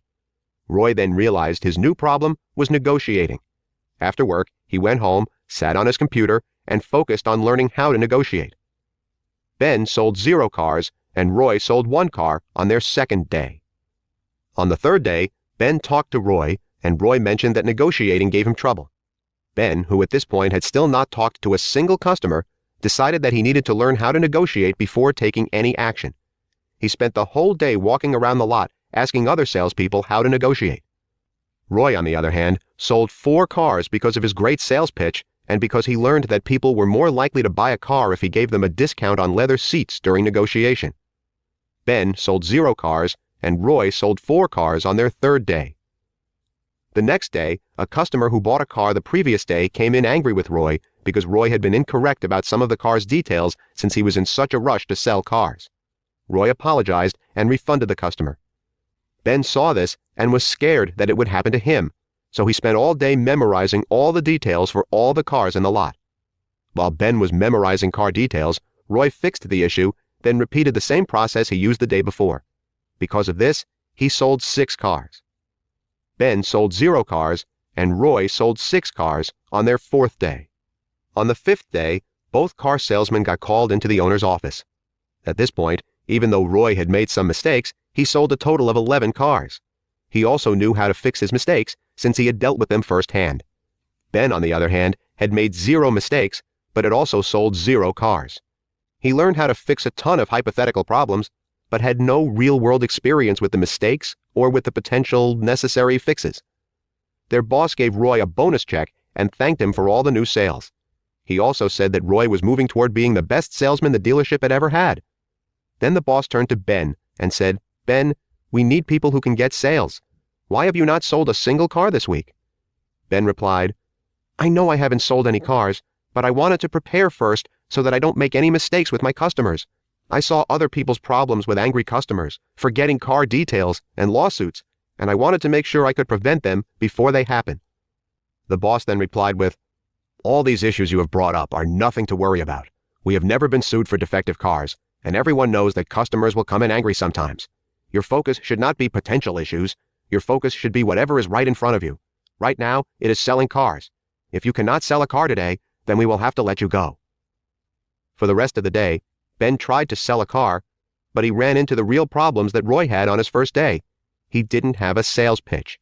This meant that he couldn't solve his most immediate issue, which was just getting a damn sale. By the end of the day, Ben was fired for underperforming. Roy, on the other hand, sold another 7 cars. Within a month, Roy was the best-selling car salesman at the dealership because every day he focused on the problems in front of him and then he figured out how to solve them. By the end of the month, he had the most lethal sales pitch on the car lot. He made some big mistakes in that time, but by making those mistakes, he learned how to fix them. Why did Ben fail while Roy succeeded, even though they had identical backgrounds and the same incentives? It's fairly simple and comes down to one thing. Roy took action and dealt with problems when they became problems, while Ben took very little action and focused solely on hypothetical problems. He was locked in perfection paralysis, and because of this, he was never able to move forward or succeed like Roy did. This is what the 6th pillar is all about. In order to reach your goals, you have to take a certain number of steps, actions, to get there. By taking these steps, you will naturally run into problems. But as we all know by now, the best way to learn is to experience something yourself. There is no possible way you can accurately predict and prevent every potential problem. And even if you could, you wouldn't be able to truly understand the problem unless you experienced the problem. For example, imagine that someone taught you how to fix a toaster, but you've never even looked at a toaster before. Situations are completely different from an outside perspective compared to when you're facing them head-on. In fact, once you start taking your steps, it is unlikely that the things you thought would be problems will actually arise, and other situations you never even considered may come to bite you in the ass. The overall point is that planning for every potential problem before you take action will not help you succeed. It will either lengthen the time it takes you to reach your goal, or you'll never reach your goal at all, similar to Ben in the previous example. If you want to advance in your field or your business, you must stop thinking about it and stop planning it and just take action. Over the past several years, I have worked directly and indirectly with literally thousands of people who are trying to build an online business. Whether I met these people through direct coaching or via large group coaching on online education platforms, I have always seen an obvious trend. The people who take reckless action are usually the ones who succeed. The people who think too much while trying to get everything perfect on the first try are usually the ones who never succeed. Why? They never move forward because they cannot get it perfect, and eventually quit out of frustration. This is why this pillar is so important. In the fourth pillar, I mentioned to you that you must take responsibility for everything that happens to you and do your best to predict situations. And like every pillar, it is about having a balance between everything. Yes, you must take complete control of your situation, but you must also take the actions or steps needed to get to your goal. If you do not, you will get locked in perfection paralysis. Perfection paralysis is when you are so focused or worried about getting things right that you never make a move, just like Ben. I want you to imagine a hockey player who is trying to master shooting the puck. He could read every book, watch every video, and join the local hockey club. However, in order for him to make any progress, he has to shoot the damn puck. There are 1,001 things that could go wrong once he shoots, but the only real problem he has at the moment is that he hasn't even taken a shot, taken a chance, tried, attempted, etc. Once he takes a shot, problems will naturally spring up, and when a problem appears, he will have a chance to learn from it and correct it. Then, when more problems arise, he will fix those too. Focusing on problems that haven't happened will increase your stress and possibly even deter you from reaching your goal at all. How many times have you thought of a business but never even started because you thought of all the problems that could arise? What if we go bankrupt? What if no one buys my software? What if some celebrity buys my training product and complains about it all over the internet? By focusing on problems when they happen, not before, not after, you will have more time, energy, and mental space to see the situation for what it really is versus what could potentially happen. Back to the hockey analogy. This is why a guy who has taken 2,000 shots with little training will always do better than a guy with 10 years of training who has never gotten on the ice. Even better, the guy with 2,000 shots will know exactly when he needs training and what he needs to practice. Let me give you a personal example. One of my first main businesses was teaching people how to get clients for their search engine optimization, SEO, businesses. This is one of the most profitable and easiest businesses to start, in my opinion. Now, in my training, I tell people the most important thing to learn is selling, and the best way to learn how to sell is to get experience selling. Yes, these people need to become efficient at providing the service they are selling. However, no matter how good they become at SEO, they will not get paid until they learn how to sell their SEO services and get their first client. Got it? One of the biggest challenges I would see is perfection paralysis. I would see people spend months learning SEO and asking tons of questions about selling, yet they would never pick up the phone to sell. They would constantly ask super specific questions about providing the service, legal matters, and every possible problem you could ever imagine. In the end, many would not make money because they ignored my initial advice of sell, sell, sell. I want to tell you about a person who did take my advice, though. His name is Cotton Grammer. He came into my group unemployed and nearly broke. He once asked me an irrelevant and improbable what-if question on a live webinar, and my response was, "That will probably never happen, so don't think about it. Focus on the problem you currently have. Your only problem right now is getting clients, so go get clients." Cotton took this to heart and began to solely focus on getting clients, even though he was still nervous about providing the service. After about 3 months of complete focus, Cotton got his first client.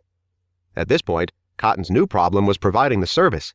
He focused on that problem, and it only took him about a week to get the client results. He already had the confidence, brain power, and background knowledge to master this particular service, which is why he went in that direction in the first place. After this sale, Cotton became a selling machine. He got another client, and another, and another. He completely mastered the only immediate problem he had, which was selling his services and getting clients. Within 1 year, Cotton went from being broke and unemployed to making over $100,000 in profit a month selling SEO services to large companies. Fast forward another year, and Cotton was making well over $400,000 a month in profit by selling SEO services. He also has become one of the greatest SEO salespeople, if not the greatest, of all time. Yes, this is a true story, and no, I am not exaggerating. How the hell did he do this? He did it by constantly taking shots and fixing the problems he had in front of him. Instead of focusing on the 1001 things that could go wrong, he focused on his one current problem. First, it was getting clients. After he got his first client, he then focused on his next problem, providing the service. By solely focusing on the problem at hand, he solved each one and quickly mastered them all. At some point, you have to stop thinking about what ifs and focus on what is. Forward motion is the name of the game, and wondering about what might happen does not help you win. Obsessing over the what ifs keeps you anxious, stressed, and in your quiet little comfort zone of learning. Action is the only thing that moves you forward and the only thing that results in true understanding. However, since birth, we are taught to think in terms of what if. We are led to believe that failure is final and mistakes are unacceptable. When we think of doing anything, we think, what if this is not right? And what if I can't do that? These thoughts are natural because of what our culture teaches us. But if we let these negative and worrisome beliefs control us, we will end up like Ben, the fired car salesman. In order to reach our goals, we have to rearrange in our heads how we look at failures, mistakes, and messing up. Here's how. Hurry up and get it wrong. As you saw in the car salesman story, getting it wrong is not the most damaging thing you can do in wealth creation. The single worst thing you can do when trying to reach your goals is not doing anything at all. In fact, in most cases, getting it wrong at the start can be far more beneficial than getting it right in the long term. Let me explain. Most people think that true education and skill are taught by action. While this is true, the best way to learn is not just by taking action, but by making mistakes. You can read a book on coding, but you won't become an expert until you actually start writing code. More so, you won't learn the most important lessons of coding until your first application explodes in your face. Here's another hockey example for you guys. You can watch people play hockey all day long while you sit on the bench, but you won't start making progress until you get on the ice. On top of that, you won't become an expert until you embarrass yourself and get yelled at on the ice by your coach. Why? Because in order for a human being to learn, they must directly experience what is right and what is wrong. You can't experience the right or wrong way to do something until you do it all yourself. Earlier in the book, I mentioned how overlooking a small detail in a payment processor, remember when my employee forgot to check a specific account, cost me about $20,000. Over my career, mistakes like this have happened many times. I have lost my butt in advertising. I have had sales pages crash with thousands of customers visiting them. I once spoke live for 2 hours to a crowd online of 1,000 people, and once I got to the pitch part of my speech, I realized that I didn't have a way to accept credit card payments for our software. This one mistake probably cost me $40,000. But guess what? Since then, I have never started an online event without personally testing our checkout process. Long story short, there have been times when I have really gotten it wrong. However, because of these mistakes, I have learned lessons that most people will never learn. I have also been able to make my business 3 or 4 times more profitable in the process. Essentially, my business is built upon lessons that were born from mistakes, and most other successful businesses are the exact same way. Before I get to my point, I am not saying that you shouldn't try to mitigate mistakes. What I am saying is that you can't let the fear of messing up stop you from taking action. Imagine if I had let the fear of messing up stop me from working on these projects. Sure, the mistake would have never happened, and I could have kept my entrepreneur report card blemish-free. However, the success and money that these mistakes led to never would have happened either. In short, action will almost always lead to mistakes. But without taking action, you'll never reach success. Therefore, there is very little chance of reaching success without making mistakes. The biggest lesson I am trying to pound into your heads is that the sooner you make your mistakes, the sooner you will hit your success. When you start any business in which you are not experienced, there is going to be a period of time where it just flat out sucks. Everything will go wrong. and you will make a lot of gut-wrenching mistakes. These mistakes might knock you down, make you feel stupid, or deter you from continuing, but you have to try your best to fight those negative thoughts. What you must do is take so much action that you learn from these mistakes and get through them as fast as possible. From now on, you must believe that the definition of a mistake is a lesson that will make you money in the future, instead of the traffic fighter definition of a reason not to take action. What if you are poor for the rest of your life? Now that you understand that what-ifs are success stoppers, I am here to teach you how to get rid of your what-if mindset and adopt a what-is mindset. Every time you are presented with an action-stopping what-if, you need to ask yourself these what-ifs instead. What if I do not take action on my goal? What if I am poor for the rest of my life? What if I fail to reach any of my goals?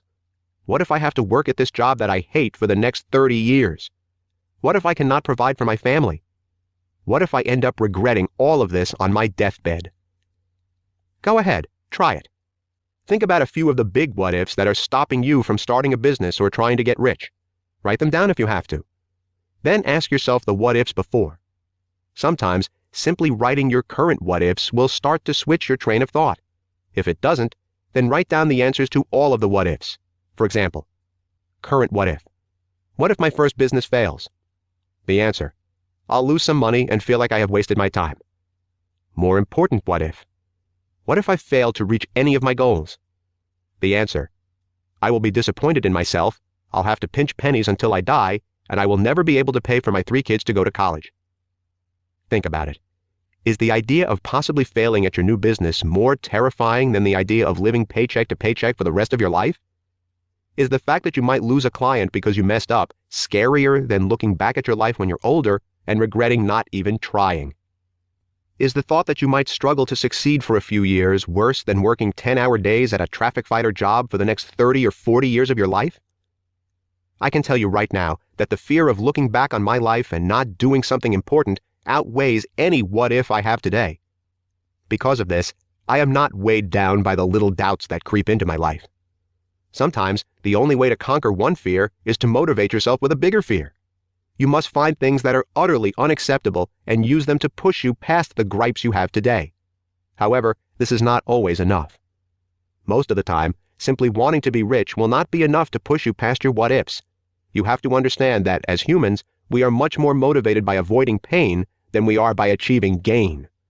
As I mentioned earlier in this book, if your current situation is tolerable, then you probably aren't going to have a strong motivation to get out of it. This is why many people want to be rich, but never become rich, because of their what-ifs. What you must do is find the emotionally painful what-ifs that can trigger you to completely ignore your temporary whiny what-ifs. Think about it. For me, I wanted to become successful because I was bullied as a child and my job was unbearably bad. Everyone in my neighborhood tried to make me feel stupid and inferior. Instead of actually making me feel inferior, these bullies pushed me to be superior. I wanted to show everyone that I was not only as smart as them, but actually smarter and more determined than they were. I wanted to be successful so I could shove it in their faces. On top of that, I dreaded the thought of staying at my current horrible job in the military, which I already spoke about in the first chapter. These combined factors caused me a ton of emotional stress. At that point, my what-ifs were, what if I am seen as a failure my whole life? And what if I have to work at this job for the rest of my life? These what-ifs may seem superficial or downright silly to you, but they pissed me off enough to make me have to become successful. The sole desire to become rich will never get you past your what-ifs. Your entrepreneurial what-ifs would result in pain if you fail, whereas your current life circumstances do not actually cause you pain. Possible pain versus current comfort won't push you to work hard and succeed. You must find a deeper current agony to make a change. So take a moment and think about the thing or multiple things that is or would be unbearable if you never changed your lifestyle, and if you stayed at your current job with your current income and house and car and hobbies and daily schedule. Maybe it's being a failure in the eyes of others. Maybe it's your current crappy job. Maybe it's living a mediocre life. Maybe it's living paycheck to paycheck. Maybe it's never being able to pay off your house. Whatever it is, identify it. Then, whenever you confront yourself with pointless entrepreneurial what-ifs, replace them with the truly painful what-ifs you have just identified. As always, the next steps are a bit more detailed and are based on where you are in your entrepreneurial life. Let's get into them.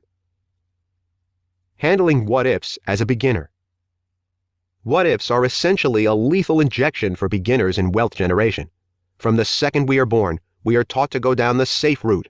Because of this, we what-if any idea that comes our way.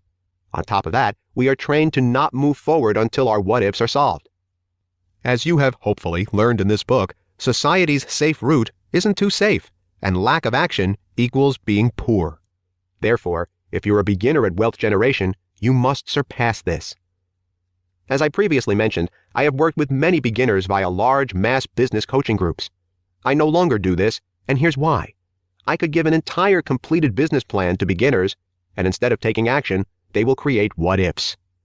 Even worse, they will not move forward until someone solves these what-ifs for them. After the what-ifs are solved, you'd think they could finally start taking action, right? Nope. They go on to create more what-ifs. It drives me up a damn wall. I will literally see people ask a question and not take a single step forward with their business until it is answered, even if it takes weeks to get answered. They will then ask another question as soon as their first one is resolved, which results in more waiting. Because of all of their what-ifs and all of this waiting, they end up taking about 2 steps out of the 20,000 needed to reach their goal, over the span of an entire month. In short, most beginners never focus on the what is that is right in front of them. They don't focus on the immediate actions they need to do now because they are too busy focusing on the what-ifs in the future. This is why coaching beginners is usually a fruitless endeavor. No tactic or strategy in the world is going to work if you are stopping every 10 seconds to focus on a what-if. So, as a beginner, you must develop a system to keep you on track with your goal. You must also realize that you don't have to do everything perfect the first time to eventually succeed. What you must first do is recognize your absolute simple problem. This is the problem that is stopping you from getting rich, and you need to identify it down to the simplest and easiest describable form. By doing this, it makes finding the solutions quite easy. For example, if you are starting a business where you need clients, which is all businesses, isn't it? You might be wondering how to get started. Do you learn selling? Do you master providing the service? Do you buy pretty business cards? Where the heck do you start? You want to start at your biggest problem, getting paid. I know we already went over this, but I'm going to repeat myself, like always, because I need you guys to truly understand this concept. Now, how do you get paid? You get a client. The end. Your biggest issue is getting a client, and your only issue is getting a client to buy your product or service. Everything you do should be focused around this one outcome. Everything you learn should be focused around this one outcome. Instead of focusing on the what-if problems in the future that may never become a reality, you instead must focus on your current reality. You must focus on what is. Your current what is you need to get paid, period. You must solve this problem before ever wondering about what-ifs. Next, lay out the one thing you need to learn to do this. In this situation, it would be that you need to learn how to sell. Then, after that, identify 3 immediate actions you can start doing right now that can result in getting a client. These could be 1. Cold calling businesses, 2. Emailing businesses, 3. Attending business networking events. Then, you put all of these in an action paragraph. My only issue is getting a client. I need to learn selling and only selling. I need to be cold calling businesses, emailing businesses, and attending business events at every possible opportunity I have. That's it. By doing this, there is very little room for what-ifs, because your focus is on the task at hand. If a what-if does creep into the equation, simply repeat your action paragraph to yourself and stick to it. Even if you mess up, sticking to the statement will eventually result in some form of success.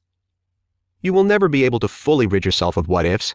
However, you can always have an answer for them that drastically lowers the amount of time you spend thinking about them and increases the time you spend taking action to reach your goal. Handling what-ifs as a veteran. As a person who has already made money as an entrepreneur, you probably think that you are above the problem of what-ifs. But since I know that you're listening to this book because you want to make more money, I am sorry to say that the problem of what-ifs absolutely does apply to you. In fact, you are probably more debilitated by them than a beginner. It's just a different kind of what-if that affects you. More often than not, entrepreneurs will plateau at some point. This happens when they have enough money to live comfortably and don't feel the need to work harder. That's when growing and becoming more successful becomes difficult. They plateau because they stop taking drastic actions. and they stop taking drastic actions because a new and much scarier what-if has entered their life. What if I lose what I just spent the last 3, 5, 10, or 20 years growing?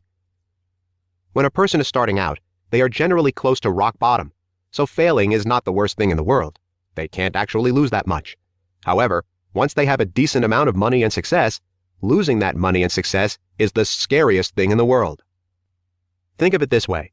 Imagine you're trying to jump from one roof of a building to a neighboring roof 10 feet away from it like they do on TV sometimes. If the roofs are only 1 story high, jumping will be scary because it's something you've never done before, but it won't be the scariest thing you'll ever do in your life, and the negative risk isn't that severe. But if the roofs are 15 stories high, attempting that jump will be moderately terrifying. You can make it, sure, but the negative risk is much higher, and you have much more to lose if you fail to succeed. Once we have a moderate level of success or are comfortable in our lives, our fear of failure, that what if, is paralyzing. How do we overcome it?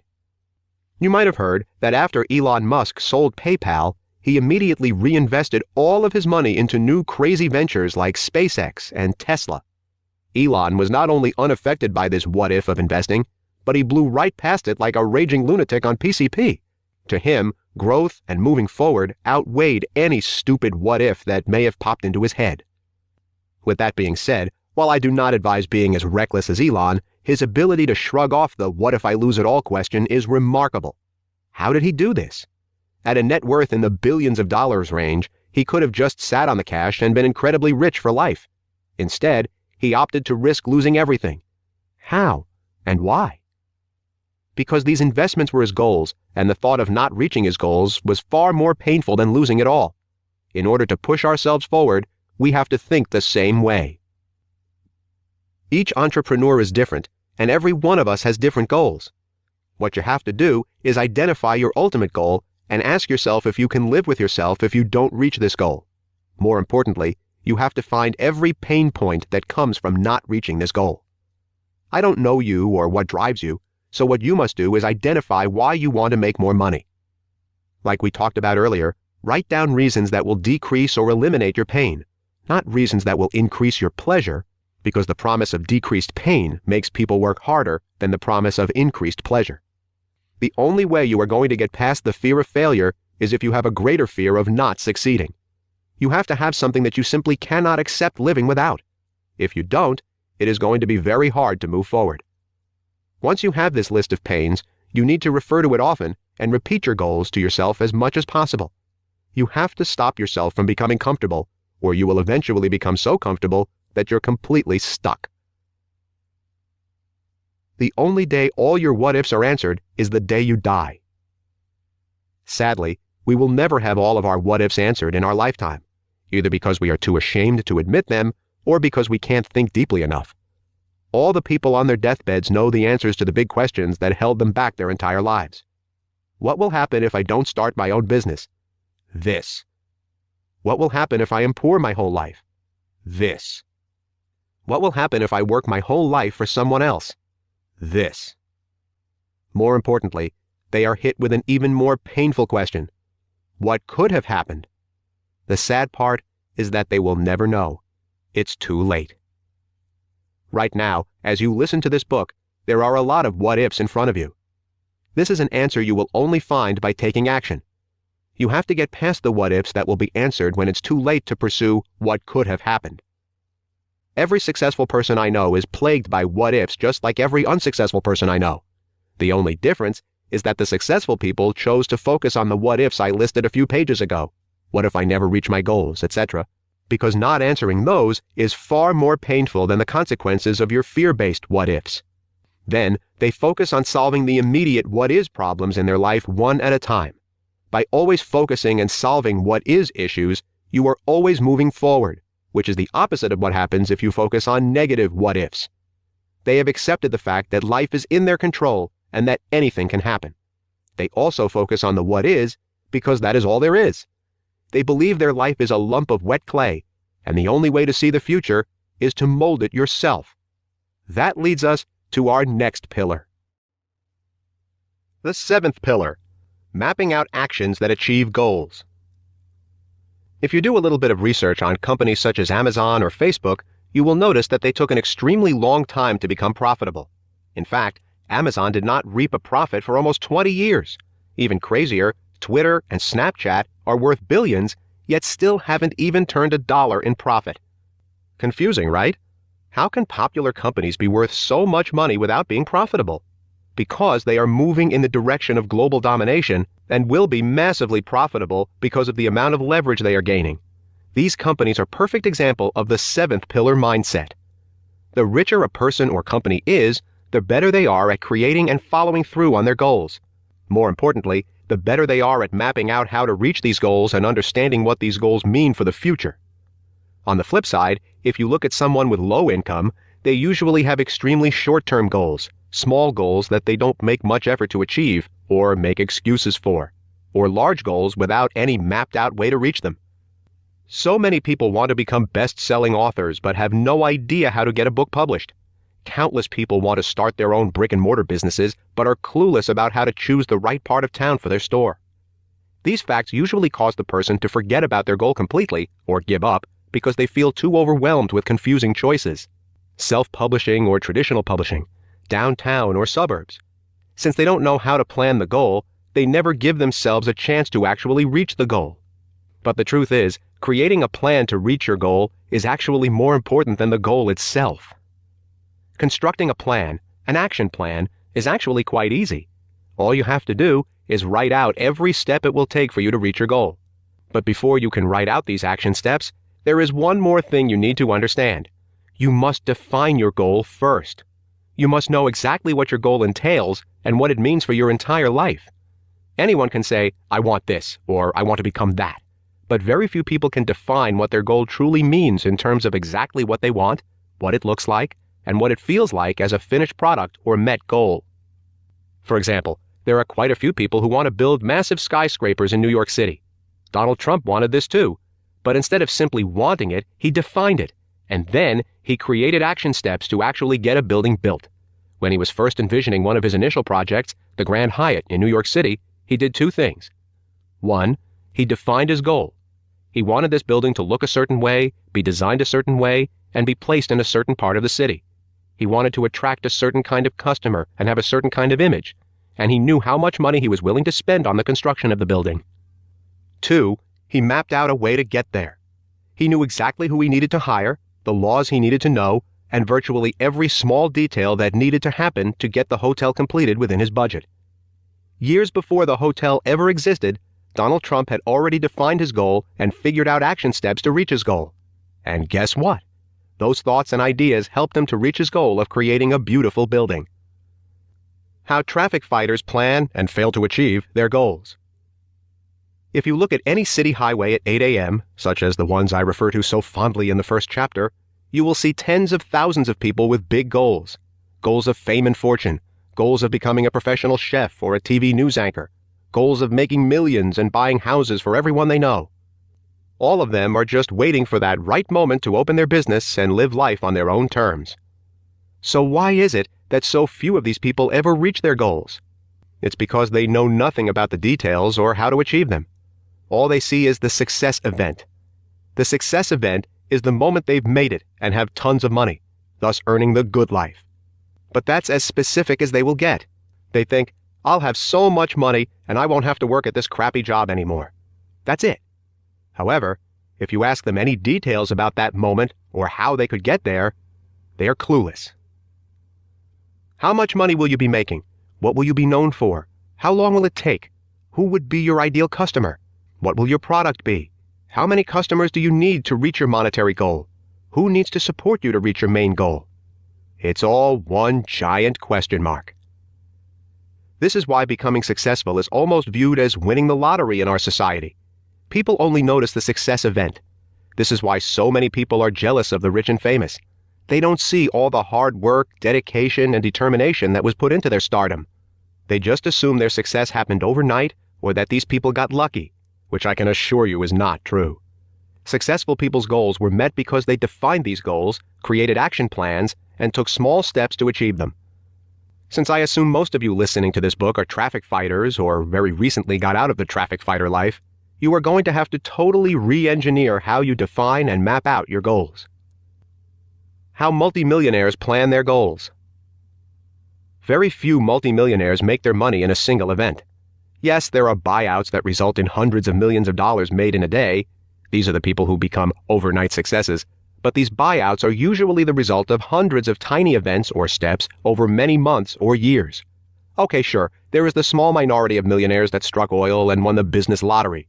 But you cannot rely on this. For all intents and purposes, you must plan your success. What you must realize is that the big event is a result of many smaller actions coming together. Those actions are built upon hundreds of daily micro-actions. For example, a man selling his software company for $100 million is not the result of him selling his business. It is the result of him coming up with the idea, spending 6 months coding the software, hiring the right staff, buying the right advertising, and dozens of other small things. In order to get to the main event, it's important to identify the event you want, your goal, but even more so, to identify the hundreds of little things, because those are what actually make up the event. The first thing multimillionaires do is set big goals. For example, one of my goals is to have a software company that makes over $100 million a year in sales. After I made that goal, I broke it down into hundreds of smaller goals that are definable and attainable. I broke down exactly how many customers we would need, how we would get those customers, and the sales funnels we would need to convert them. I then broke those steps down even further, but we'll get to that. I want you to be able to do the exact same thing. In order to become rich, you are going to need a way to get there. So now let's go over defining and mapping out your goals. Step 1. What is your big goal? More than likely, if you are new to the idea of wealth creation, you cannot clearly define your big goal. Most people think, I want a software company, or I'd like to make $1 million a year, or I want to travel the world with my family and have enough income so I don't have to worry about money. But these are not specific enough. At a bare minimum, you must have an income goal as well as a defined way to get there, meaning how you are going to achieve the monetary goal, whether it be creating software, writing self-help books, creating video training programs, etc. But the easiest way to do this is to start at the absolute base of why people want to make money. Lifestyle. I want you to get superficial for a moment and think about all the things you want right now. The cars, the houses, the vacations, the expensive schooling for your children, etc. We are going to turn these answers into an exercise to make you realize your specific big goals and then break them down from there. It can be extremely beneficial to deeply envision these lifestyle goals. For example, almost 3 years ago, I envisioned myself owning a large house in uptown Dallas with a Ferrari and a hot tub overlooking the city. Today, I have all of those things, and having this clear-cut goal deeply ingrained in my head, along with my action steps, has helped me to get there. However, I want to stay away from too much mental masturbation in this book and get down to a purely results-driven mentality. Take some time right now to write down all the things you want in your life that require money. Be specific. Don't just write down, I want a house. Write down the style, size, location, etc. To make this exercise simpler for right now, I would suggest not including incredibly grand desires, such as owning a private jet or buying a sports team, or things such as savings and investments. Once you understand the exercise, feel free to include these things, but for now, adding such large desires will complicate the exercise, and I want you to learn it in a simple manner. Write down everything you want and remember to be specific. Now, I want you to go online and figure out the exact price for each of the things you want. Just do a Google search on 5-bedroom brick house in Charleston price, or 1960 Jaguar price. Then find the one you want the most and write down the cost. Then, calculate how much money you'd need to acquire all these things and achieve the lifestyle you want. I'm serious. Go and do that right now. I can wait. Are you done? Great. Now you have loosely defined how much money you actually need to reach your goal. I say loosely because I know you forgot a few things, such as renting a lodge every winter to go skiing with your family or taking flying lessons. This is a huge step for you because, well, how are you supposed to plan your desired lifestyle if you don't even know what it will cost? Now let's imagine that you need $5 million to buy every single thing you've ever wanted. The next question is, how are you going to generate $5 million? Will it be from publishing a book series, opening a restaurant, starting a software company, a real estate firm, or a protein supplement company? Starring in some porn movies? Kidding. Write down whatever your gut tells you. If you don't know yet, then you immediately know what you need to define next in your dream. You must figure out how you are going to make money. This is problem number 1, like we talked about in the 6th pillar. For now, to complete this exercise, just imagine something you would enjoy. This could be anything from cooking, cookbook series, cooking lessons, cooking tutorials online, etc., to writing, books, plays, comic books, scripts, speeches for the president, etc., to playing video games, tournaments, YouTube videos, etc. For this exercise, let's say you chose to create a supplement company. Now you need to define what you are going to sell, how much you are going to sell it for, and who your target market is. Yes, this will take research, but don't do that research now. Just write down a guesstimate and keep listening so you understand what you'll need to do. Then, when you're done listening to this book, go back, listen to this chapter, and follow all the steps in order. Let's say we decided to sell specialty protein powder at $47 a bottle to CrossFitters. With these guidelines, we can now actually define our big goal. Our big goal is to make $5 million to achieve the lifestyle we want, then list everything you want. In order to do that, we will create a supplement company that sells protein powder at $47 a bottle targeting CrossFitters. In order to reach $5 million, we will need to sell 106,383 bottles of protein powder. Are there other factors that go into this? Yes, but we have just defined our big goal and how we will achieve it with a business. That is a huge first step. But we are missing a lot of information and steps that are necessary for selling 106,383 bottles of protein. That is what step 2 of this exercise is about. Step 2. What are 5 smaller goals you must achieve to reach your big goal? One does not simply just wake up and generate $5 million worth of sales by selling over 100,000 bottles of protein powder. There are many, many smaller goals, not small goals, just smaller than your big goal, we need to meet that will allow us to reach our big goal. And in order to make this a reality, we must define those smaller goals. What I want you to do is look at your proposed business and try your best to think up the 5 biggest factors that would go into generating your income goal. Once again, listen to this whole book first and then come back and complete this exercise so you have all the knowledge you need in order to do it correctly. Here are 5 goals we could have for the protein powder example. For this first exercise, I suggest having a minimum of 3 goals and a maximum of 5 goals. Preferably, these goals would be in chronological order, but getting them written down is the most important part. 1. Develop the protein powder formula and product. 2. Create a system or platform to sell the product. 3. Find methods of advertising that can attract over 100,000 sales. 4. Craft an iconic brand. 5. Sell the protein powder in major stores. Yes, these are sizable goals, but when we look at them one at a time, it makes our one big goal far more manageable. What's amazing about this is that we are no longer just thinking, I want $5 million, cool cars, and a protein powder company. We are instead thinking, how can I develop a protein powder? Or, how can I advertise this protein powder to make over 100,000 sales? We are actually thinking about achievable goals that are solvable and within our reach. Step 3. Break down each of these 5 goals into even smaller tasks. Now that we have these 5 smaller goals listed, we can finally ask questions that we can actually answer. This right here is why this process is so important. If you think about creating a protein powder company, your brain can go a mile a minute with thoughts and ideas, and you will become overwhelmed very quickly. It's simply too large of a goal to reach on its own. But once you have an action plan and smaller goals listed out, you realize that your big goal is attainable if you take the right steps. Let's examine small goal number 1. Develop the protein powder formula and product. How can we do this? We simply turn this goal into a list of actions and smaller goals. Also note that I personally have developed a protein powder that I will start selling as soon as I am ready to launch the company. I currently have other priorities in my business, so this one has gone on the back burner temporarily. Below, I have listed my exact steps to reach my big goal. Step 1. Find out how to develop protein powder in the first place. How can we do this? 1. Do some internet research on the subject. 2. Ask people who have done it. 3. Call some protein powder manufacturers and ask them how to get what I need developed. After we accomplish these steps, we now know how to develop protein powder. All we need to do is some moderate internet and in-person research and then call manufacturers and tell them what we want created. Step 2. Identify what CrossFitters are looking for in protein powders. How can we do this? 1. Ask your CrossFit friends what they look for in a protein powder. 2. Ask questions on CrossFit Facebook pages, forums, and other websites. 3.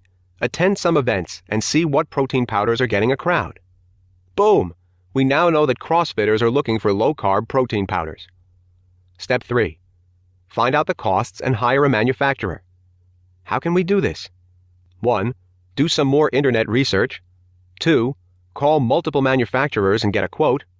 3. Ask people who have done it before for tips and advice. Okay, it's going to cost $10,000 to have someone develop the formula and $30,000 to order the 1,500 bottles of it. Step 4. Come up with $40,000. How can we do this? 1. Contact investors. 2. Take out a loan. 3. Invest your savings. Figure out which option works best for you, and boom, the end. While this business does have a significant startup cost, what I want you to consider is how I broke down one of my 5 big goals and laid out the exact steps I needed to take to achieve it. Let's imagine I did this for every single one of my 5 goals. I would end up with a very clear path that I'd need to follow to reach my ultimate goal of $5 million. Instead of having one big lofty goal with no definition, I have a specific and easy-to-follow recipe. This recipe not only makes the actions more manageable, but also makes it much more likely that I will start working towards this goal and actually achieve it. Let's examine the even bigger picture, though. Before this exercise, you simply knew that you wanted a cool lifestyle and to make a lot of money. That gets you nowhere except being a traffic fighter for life. At the end of this exercise, you now hopefully know the exact lifestyle you want, including the exact house you want to live in and the car you want to drive. Precisely how much money you need to do what you want. A clear ultimate business goal defined by actual math to reach your monetary goal. 5 clear-cut goals you must achieve to reach this ultimate monetary goal. Smaller goals that make reaching your 5 larger goals simple and straightforward with clear action steps. Literally, the only thing left to do is to take the small actions you have laid out in this exercise and solve the problems they will naturally create.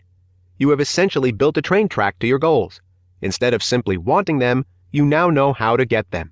You have defined your dreams and your goals and written the map to achieve them. Imagine before this exercise that you were a painter trying to paint an exact picture of a building that does not yet exist in real life, but you had only a hazy description of what it should look like. Your job would be nearly impossible because there aren't any clear actions, or in this case, brush strokes, to reach this goal. Now imagine trying to paint the same building with a paint-by-number blueprint provided for you. It would be quite easy as long as you stick with the directions. This is what we are doing here. At the end of this book, we will go into much more detail about this exact topic.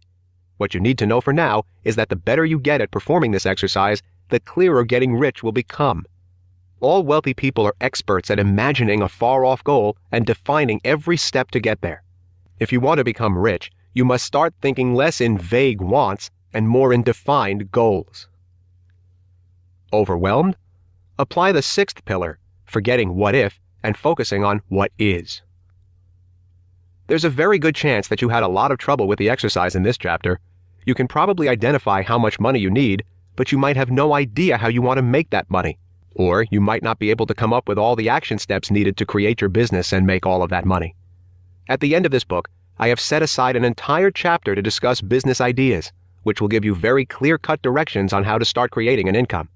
With that being said, if you paid attention to the 6th pillar, then you should know that the only thing you should be focusing on is your most immediate problem, which is choosing how to make money. If you listened to this chapter but could not decide on a route to choose, that is perfectly okay. The point of this chapter is to get you to understand the goal-setting exercise and how wealthy people set goals.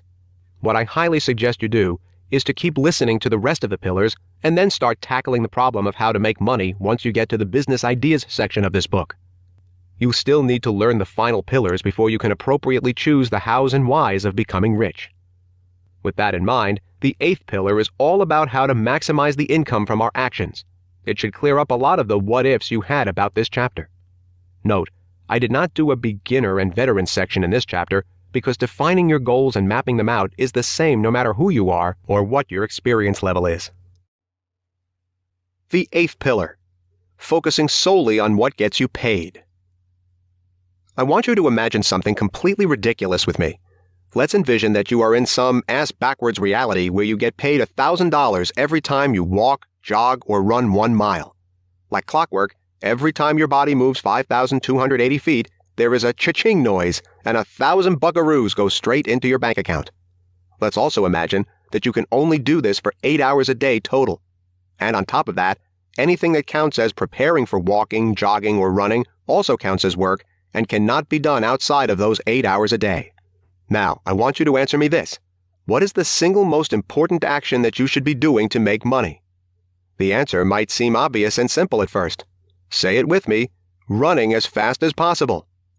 However, if we think about it for a few minutes, there are hundreds of other things that we must do.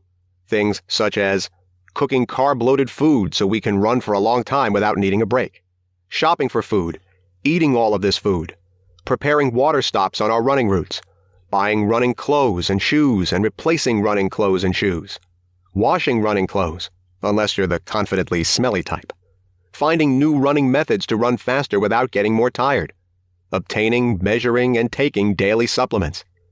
These are just off the top of my head. There are definitely dozens more. However, while these are required for us to reach our goal of making money by running as fast as possible, they actually subtract from the amount of money we are making. Let's imagine that we have to spend 30 minutes preparing food and setting up water on our route every day. If we were able to spend that time running, that would generate $6,000 at a 5-minute mile per day. This means we lose about $180,000, including weekends, every single month just from preparing food and setting up water. That's over $1 million a year. That's absurd. There is a simple solution to this, though. Hire someone to prepare our food and set up our water routes for $20 a day. This way, the only time we have to waste is eating the food and drinking the water. This could further be eliminated by simply strapping an IV to ourselves to pump nutrients into our body throughout the day, but let's stick with the human helper example for now. If we hired a food and water preparer, we would be able to make $179,400 more each month simply by paying someone a little over $600 a month. I think you are starting to get the point. In order to make as much money as possible, every moment of our time should be spent focusing on what gets us paid, which in this case is running. But we can focus on anything that increases our running speed that can't be delegated, as long as it gets us a high ROI. For example, we couldn't delegate a shoe fitting, right? So if the opportunity comes up for us to try a brand new elite pair of running shoes that guarantee to help us run faster, it would be well worth the time spent doing it, since better shoes that help us run faster mean we can make more money. Long story short, running is what gets us paid, so running is solely what we focus on. We do not do anything except run unless it helps us with running faster, more, better, and can't be outsourced like the example before. Everything that can be delegated, such as cooking our food and cleaning our clothes, must be delegated. This is the single easiest way to make as much money as quickly as possible. You are only one person, and one person can only do so much, unless they are in control of a giant business robot. At this moment in time, you can only put in 60 to 80 hours a week, or maybe 120 hours if you never eat or shower, into working on your dreams. This might seem like a lot, but to any serious entrepreneur, this number is laughable. Every single day, at least 100 hours of work are put into my dreams. How is this possible? Because I am not the only person working. As I just mentioned, putting in 80 hours of work each week is simply not a lot of time.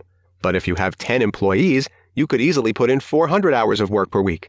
10 people working 40 hours per week equals 400 hours per week. In fact, a person who works 10 hours a week but intelligently directs the 400 work hours of his employees will get so much more work accomplished than he could alone. One of the main focuses of the 8th pillar of wealth is recognizing this anomaly. No matter who you are just one person who can only learn so many skills and can only put in so many hours of work each day. With the right people, though, you become something far greater. Think of it almost like sitting inside the head of a giant transformer robot. By yourself, you cannot do much. But once you are controlling the machine, you can push over a skyscraper. So many entrepreneurs fail to understand this idea, and it restricts their growth for years. They feel like they are the only ones who can handle certain tasks, and they view bringing other people on as expensive and unnecessary. But if you hire the right people, every employee could make you 10 times what you pay them. On top of that, every person you bring to your team results in your decisions having farther and farther reach.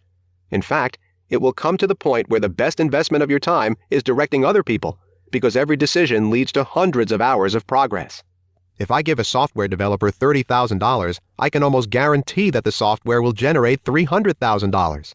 On top of this, I simply do not have the time to learn how to develop software like they already know how to do.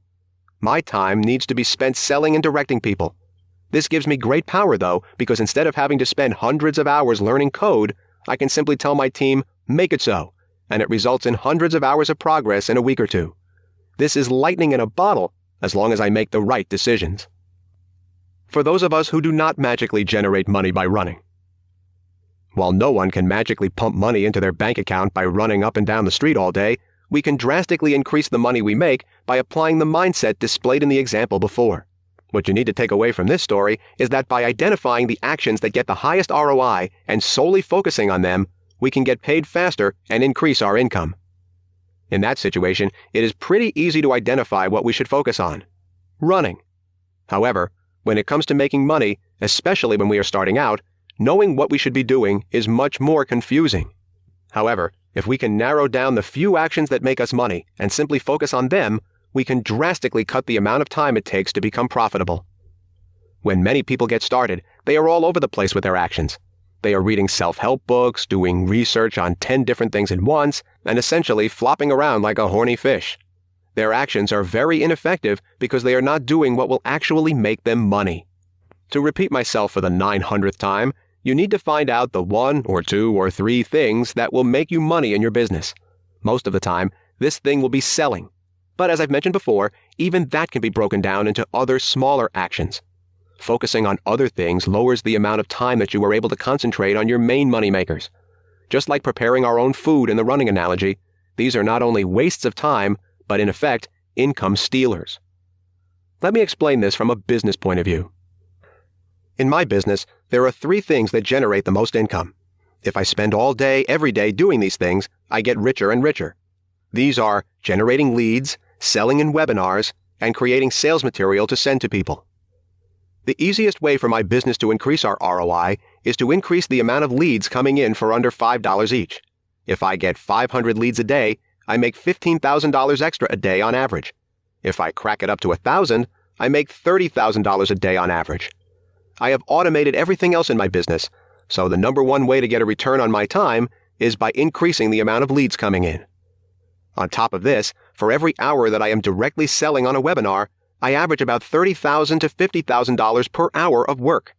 This is outrageously high, and because of this, I need to spend every second possible getting people to sign up for webinars and then selling to them. Finally, for every hour I put into creating sales material, I make about $4,000 in return or more. Because of this, when I am not generating leads or selling on a webinar, I am crafting sales material for my business. The rest of my time is spent delegating out work to my many employees. For every 15 minutes of delegating to employees, I get hundreds of hours out of them. Again, this is an extremely high ROI for my time. Do you see how I am able to focus my time and delegate everything I possibly can to get the highest return? This is what the 8th pillar is all about, and this is how the richest people on earth get richer and richer. It is also how broke people and traffic fighters can get rich in the shortest time possible. To be as wealthy as you want to be, you must focus on what gets you paid and delegate the rest. Watch out. The same actions that make you wealthy can stop you from becoming wealthier.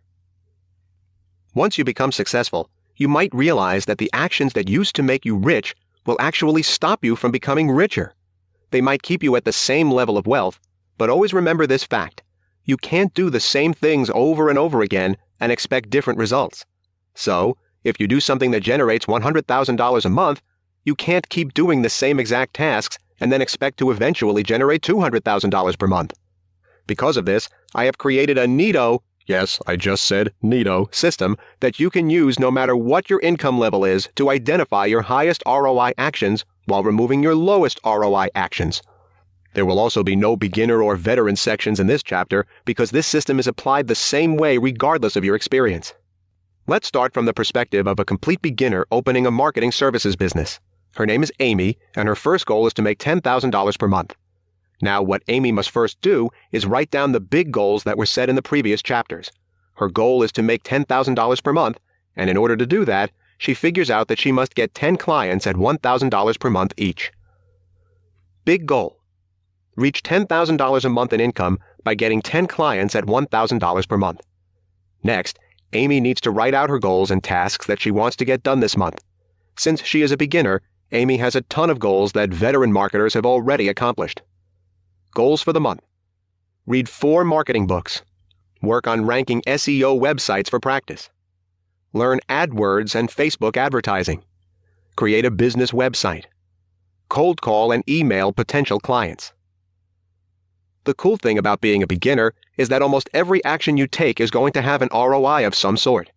This is why it is so critical to take as much action as possible when you start. With that being said, only one of Amy's goals generates any money. What Amy needs to do now is to go through each of her goals and ask herself, how much of an impact will this goal have on my big goal? Listen to 4 marketing books.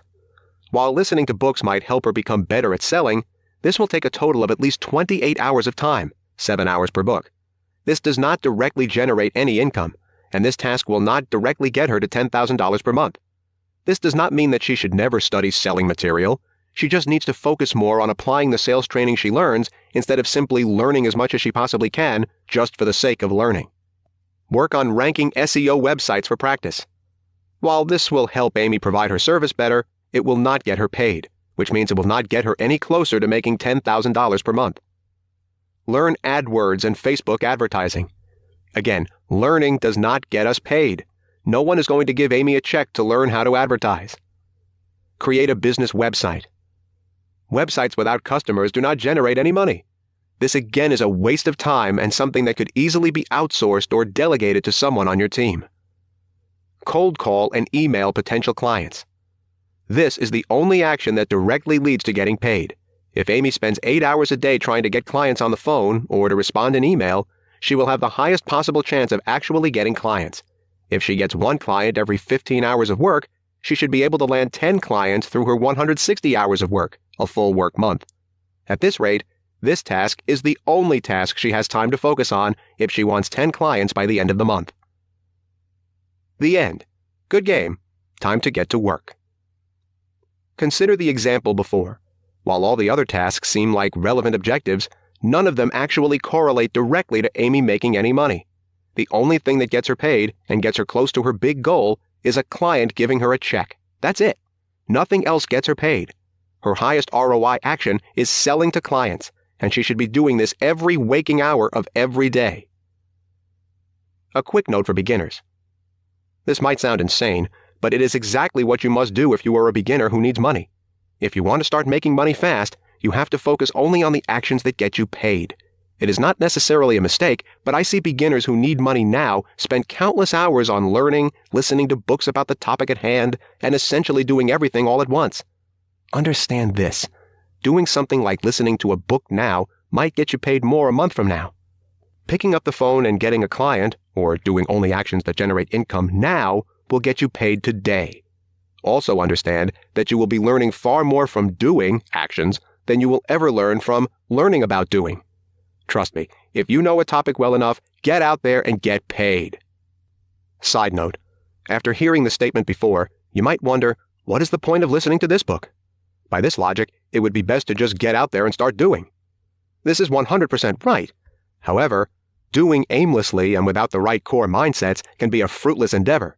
The reason this book is so vital is because it gives you the beliefs and mindsets that will allow your actions to be 10 times more effective and help you to make the right choices without having to experience the hardships that most entrepreneurs go through.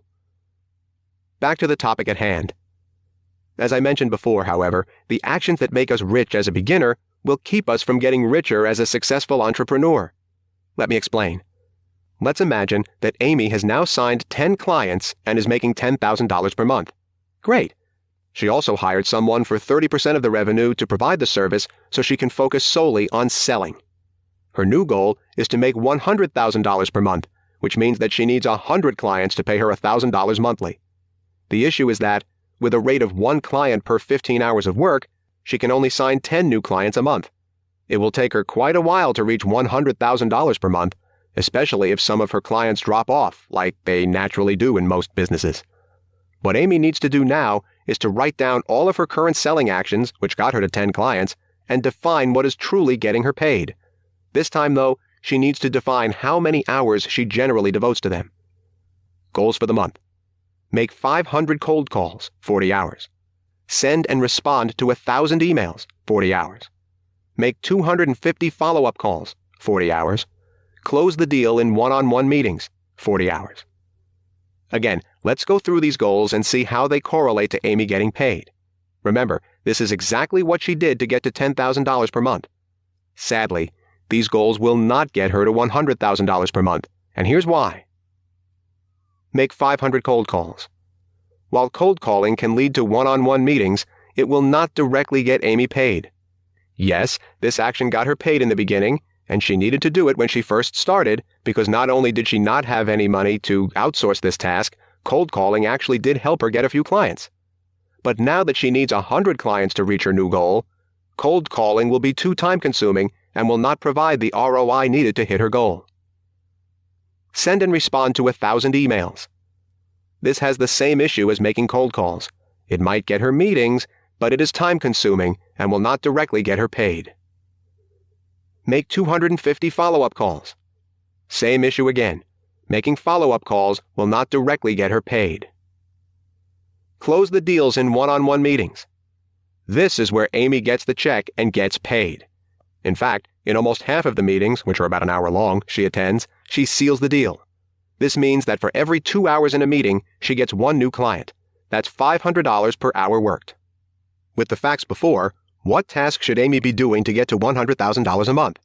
It is pretty obvious that she needs to solely be in one-on-one closing meetings every minute of every day. This task generates $500 per hour, and at 160 hours of work a month, it will add $80,000 monthly to her revenue. Since this is recurring income that stacks on itself, this means she could well surpass $100,000 a month in as little as 5 or 6 weeks. At the very least, though, she has increased her value per time so much that she can generate $100,000 per month. So what else does Amy need to do? Easy. She needs to hire a team of people to do her cold calling, emailing, and follow-up calling. Her employees will be able to make enough calls and send enough emails for Amy that she will be able to be in meetings for exactly 8 hours a day. Bing, bang, boom, our friend is now making $100,000 per month. See the pattern? Identify high ROI actions and remove low ROI actions from your daily routine. We can apply the exercise over and over again to obtain more and more money. When we are frustrated with our income and not sure how to increase it, we just need to write out our goals and identify which ones are not directly creating the ROI we need. We can then either stop doing them completely or hire someone to do them for us. Billionaires' ROI of their actions is astronomical. Over my time of researching and following some of the richest people on Earth, I have noticed that they are all masters of choosing how to spend their time. You won't see Mark Zuckerberg coding software. There's no way a single coder could generate a net worth of $26 billion. Instead, you will see Mark finding ways to get more users while leading a team of 1,000 developers to multiply the ROI 1,000 times on every action he takes. You won't see Warren Buffett leading a single company.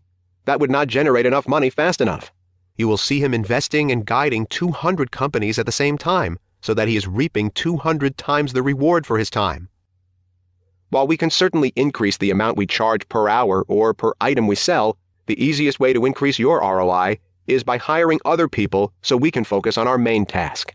A man with 1,000 employees or freelancers performing actions can create a seismic, earthquake-like ripple of ROI, but one man alone can work only as much as he can physically work. This is where the 9th pillar comes in. The 9th pillar. People give money to people that get people. Prepare yourself, because I'm about to lay some Bruce Willis The Sixth Sense revelations on you. Ready? Okay, here it is. Money is not real. Well, at least not in the way many people view it. Think about it. If you were the only person on Earth, money would have no value or use. And at this current moment in human evolution, money does not tangibly exist in some circumstances. Just look at the stock market. Those numbers going up and down on a computer screen can make a man more powerful than a Greek god or more worthless than an unbathed hobo. Yet they're just computer signals on a screen. Those numbers and pieces of paper are given such power because people give them power. Because of this, You literally cannot become rich without other people, because in order for someone to be rich, other people need to exist to give you the power of being rich. They also need to exist to give you the money, obviously. What is money, then? Money is power over other people. More so, it is the exchange of power between people. A man signs a check, and he can get people to build his house. A woman signs a check, and she can get people to give her a car. A man signs a check, and people will catch a fish 1,000 miles away, fly it to him, cook it, and serve it to him with some vegetables and a bottle of wine. Money has power because it is perceived to have value, which is why you can trade it in exchange for groceries and clothes and motorcycles. The value of money comes from other people's belief that it has value and power. Without this belief, money would not have value and would become meaningless. This is an essential understanding because once you believe this idea, you will stop focusing on money and focus more on understanding the people that give money its value and how to get them to give you their money. In order to obtain any money at all, you need other people. More so, you need these people to want to give you their money. So, the true secret to making money is getting people to do what you want, which is to give you their money. To do this, you need to gain control over them or persuade them in a good way.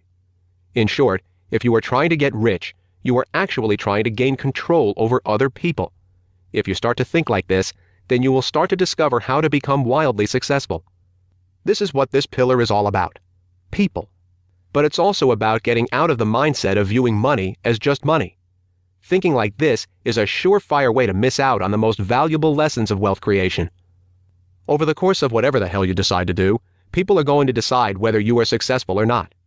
The sole factor of how successful you are is how good you are at influencing and controlling other people's decisions. While you are influencing and controlling other people's decisions, you will constantly have other people attempting to control your decisions as well. How you react, judge, and influence people is going to be the most important factor of your success. Because of this, you must realize that a person who is wealthy is a person who understands people. You see, one of the biggest mistakes of past traffic fighters is that they try to make money without understanding people. They think that money is generated by doing a task, and that money comes out of some magic money wormhole that is linked to their bank account. Every dollar anyone has ever made originally came from another person's bank account and was the result of a trade of perceived value. Many people fail to understand this when they start a business, and they therefore try to forge a business without thinking about people. They forget that they must lead people. They forget that they must persuade people. They forget that they must influence people first and foremost. They forget that they must have something that makes people want to give them money. Think about Steve Jobs for a moment. Before we get further into this chapter, I want to make sure that you don't confuse this pillar with being liked. According to most movies and documentaries, Steve Jobs, for the most part, was disliked, and lots of people considered him an asshole. Sure, people loved and idolized him as a businessman and for his products, but if you look into what he was like as a person, it was far from likable. There are tons of people we like, but this does not mean that we just start handing them $20 bills every time we see them. What Steve had was different. He understood what people wanted before they wanted it, and because of this, people wanted to give him money. Steve understood people like the back of his hand. He knew what made them tick, what made them intrigued, and what made them spend loads of money. He knew how to get people to do what he wanted them to do, whether it was employees or his customers. Who coded his products? Other people. Who engineered his products? Other people. Who built his products? Other people. Who built buzz around his products and his brand? Other people. Who bought all the products that paid for all of it? Other people. In my opinion, Apple, formerly led by Jobs' products, are usually far behind other companies in terms of technology. They break a lot, they are generally not as innovative as other products, and there are much more advanced options out there.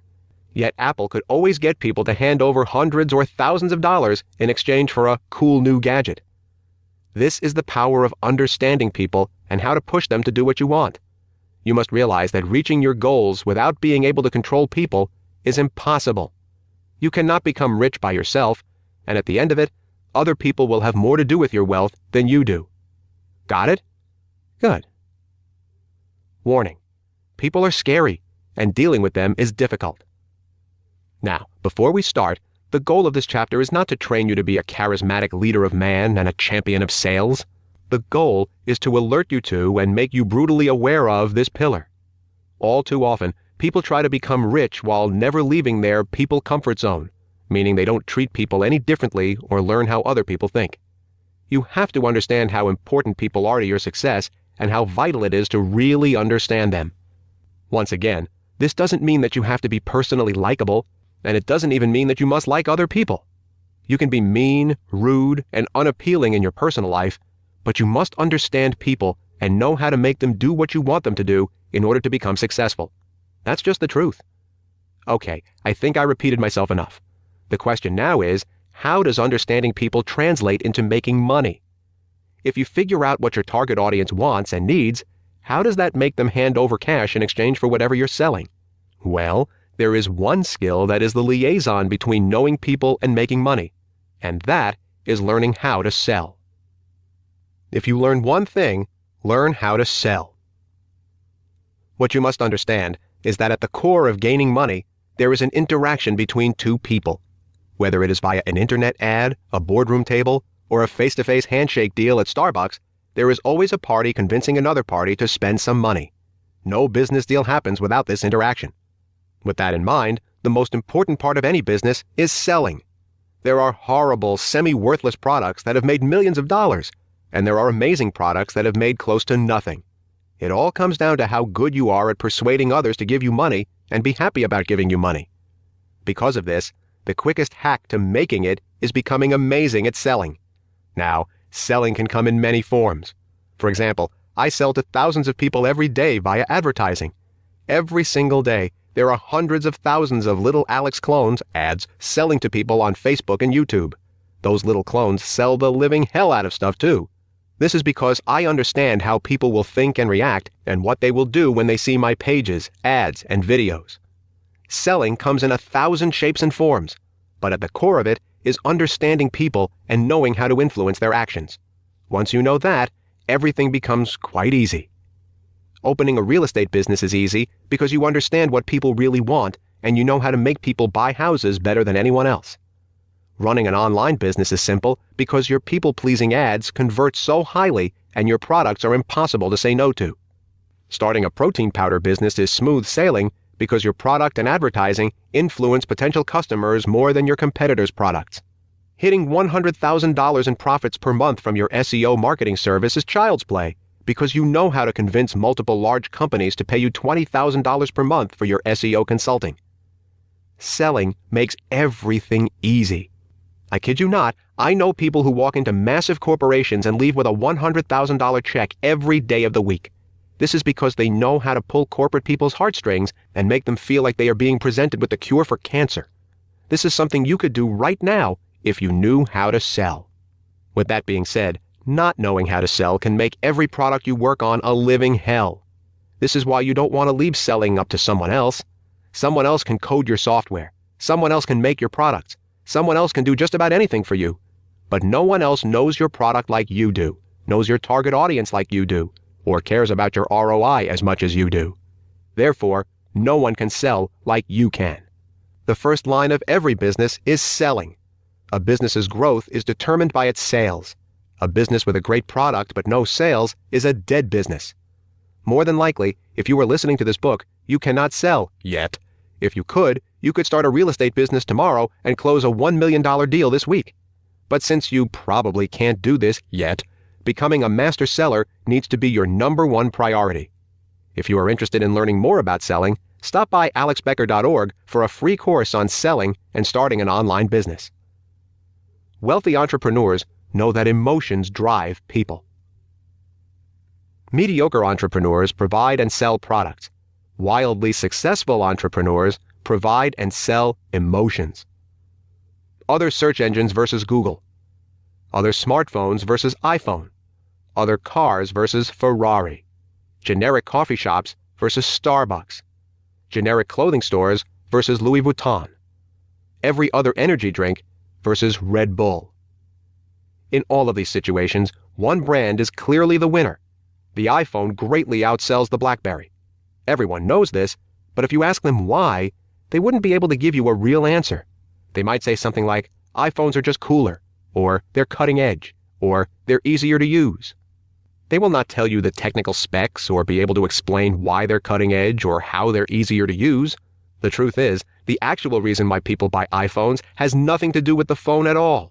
It has to do with how the idea of owning it makes them feel, which is cool, connected, modern, and trendy.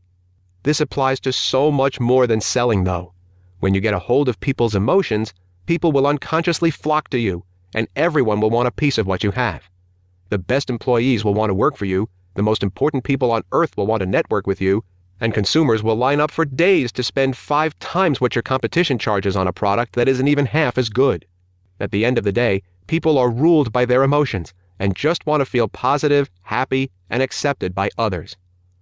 So, what you need to do with this lesson is keep it in mind when you are choosing your industry, designing what you will sell, and especially when you start advertising and marketing. The easiest way to get an edge over everyone is not by having the best product, but by having the product, brand, and messaging that makes people feel the most. Spending time learning about people is vital to your business. Now that you are aware of this pillar, my best advice for you is to spend some time each day learning about people. Whether it is learning about selling, leading, or controlling emotions, you need to know it all. So just dive right in. One thing I must mention is that understanding people can be used for good or evil. I am not telling you to understand people so that you can manipulate them into doing bad things or spend money on crappy products, like old cigarette commercials or literally any scam artist online. I am telling you to understand people so you can improve their lives while you, in turn, make a lot of money. There's one other thing I must add. In the previous chapter, I discussed that you should only focus on things that directly get you paid and things that you couldn't delegate. Well, since selling is your main focus, learning how to sell better is also part of your main focus. So spending a little time each day learning how to understand people will result in more sales for you, aka more money. With that being said, let's examine how to apply this pillar as a beginner versus a veteran of wealth creation. How to understand people as a beginner. If you are a beginner at wealth creation, odds are that you just plain stink at understanding people. You don't know why people buy one product versus another. You probably don't like leaving your comfort zone and forcing yourself to meet new people. You more than likely hate the thought of selling and don't know the first step to getting someone to buy something. I see it all the time. In fact, this is why so many people are attracted to internet marketing. I no longer directly teach because I cannot stand to be around this mindset. However, when I did, I noticed that people got into the whole make money online in your underwear craze, not because they were lazy, but because they wanted to make money without having to deal with anyone face to face. In short, most beginners will try anything and everything to avoid having to understand people. Most people just want to be some shadow man who presses buttons and makes a ton of money. But this is not how it works. In fact, the reason why business owners and internet marketers become so successful is because they understand people better than anyone else in their company. Anyone can sit back and code or send an email to a list of customers. It takes a leader to make all that work actually translate into people handing over tons of money. Contrary to what you might be thinking at this very moment, it can be very easy to master this pillar and benefit from it if you are starting from scratch. It might actually be easier for you than for a business veteran because you don't have as many business tactics ingrained into your brain yet. You are starting fresh, which is great. As a beginner, there are 2 things you need to focus on right now: selling and being comfortable with people and leading them to do things. If you can do these 2 things, you are going to have a hard time not succeeding. 1. Selling is everything. Business doesn't happen until somebody buys something. Simple, right? You can have the best product in the world or the worst, but it doesn't matter until someone actually buys it. This means that you need to understand the ins and outs of selling as quickly as possible. As I mentioned earlier in the book, people learn best by diving headfirst into business.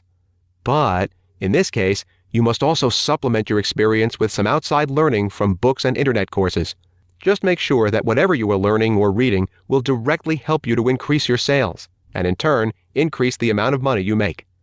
With that being said, I have included a list of the 50 best sales books ever written on my website, alexbecker.org. Go check it out for my personal suggestions on what you should be reading. 2. Being comfortable with people. The next thing you need to do is learn how to be comfortable with people. This is actually quite simple. To become more comfortable with people, the only thing you need to do is force yourself into situations where you have to deal with people. That's it. But of course, that's easier said than done. Most people will shy away from cold calling or talking to strangers at a marketing event because they don't want to make a fool of themselves. What you need to understand is A, you probably will make a fool of yourself, and B, that is totally okay. The first time I ever attended an event, spoke at an event, talked to a client, approached a girl, approached a potential business partner, approached a mentor, etc., I was nervous as hell and did quite poorly. After doing this for years, though, I am pretty great at all of the above. Why? Because I simply did them over and over again, and eventually I got comfortable doing them. You might think you're socially awkward, or you might even get anxiety in certain social situations. But if success is your goal, then you must push yourself and learn how to be comfortable and charming in these situations. So, the biggest lesson I can pass on to you is this. Be proactive about throwing yourself into challenging social situations. On top of that, never shy away from something that makes you feel socially uncomfortable. Within reason, of course. There is no need to go attend a nudist event just to prove you can. Doing uncomfortable things means that you are learning and growing, and this is necessary on your way to wealth and success. That's it. It's that simple. How to understand people as a veteran. This might hurt to hear, but just because you have made some money in business does not mean that you understand people. If you were truly great at understanding people, you would be so successful that you wouldn't need to listen to this book. Most businesses are created around what the owner thinks is best, not what he or she thinks other people want. I often see people create a great product or service, and then that's it. They might sell a few, they might even make decent money from it. But in reality, the product doesn't get people excited, and every part of the user experience is confusing or difficult. To focus more on people, ask yourself these questions about your brand, product vision, and your marketing. Vision questions. Are you the coolest solution out there? Are people passionate about your business? What does your business stand for? Is this the best version of your business you can envision? Would you honestly want to be your customer? Marketing questions. Who is your target customer? What's the best way to reach them? Do they actually respect you? Is your company fun to do business with? Do you explain the value of your product in your advertising? Do you focus on how your product will make your customers feel in your advertising? I want you to take a step back and look at your business as a whole. Then, think about what you would do if your goal were to simply break even and attract as many people as possible. We, of course, want to make a ton of money, but focusing on other people and their desires, emotions, and needs is the key to expanding your business from something small to something huge. How can people connect with your product or brand? What emotion are you really trying to sell? Consider Apple, Red Bull, Starbucks, Whole Foods, Comic-Con, etc. All of these businesses or events stand for something. They mean something to people beyond the product. They are a way of life or a feeling. These are prime examples of businesses that truly understand and connect with their customer base. This is extremely hard to explain, but the biggest lesson I can teach you is that you must start thinking about people and their feelings as the biggest picture. You must think of how you present yourself to them and the emotions that are generated when they think about your brand. And as a veteran to creating wealth, this means that you probably have to change quite a few things about your brand and marketing. Let me give you an example of how I applied this to one of my businesses. With my SEO business, the cost of getting a lead was getting way too high in my industry.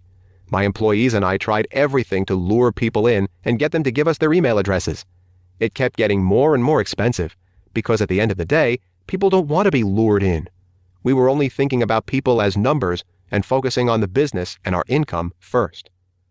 What people want in the SEO industry is to make more money and to be able to buy trustworthy services. So, instead of trying to bribe them with a classic email opt-in bait, I simply gave them what they wanted. I created a 100% free marketplace that allowed SEO buyers and sellers to come together. This marketplace gave them every tool they needed to sell more and every tool they needed to find the best SEO services. Then, I even flooded the market with traffic to get it started. Competitors of mine had tried something similar in the past, except it was not free to use, and the business took huge chunks of money from the sellers. Because of this, the sellers did not want to open up shop there. Plain and simple. Instead, I not only decided to make mine 100% free, but I also gave sellers and people that promoted the marketplace a 20% commission on anything they sold. I gave people exactly what they wanted, which was the ability to make more money and buy the right services. I understood them, and because of this, I was able to know and give them exactly what they wanted. The result? Tens of thousands of users in the marketplace, all coming in as fresh leads to our business. Even crazier, sellers began running advertising to our marketplace, effectively giving us the leads we used to pay a huge amount for completely for free.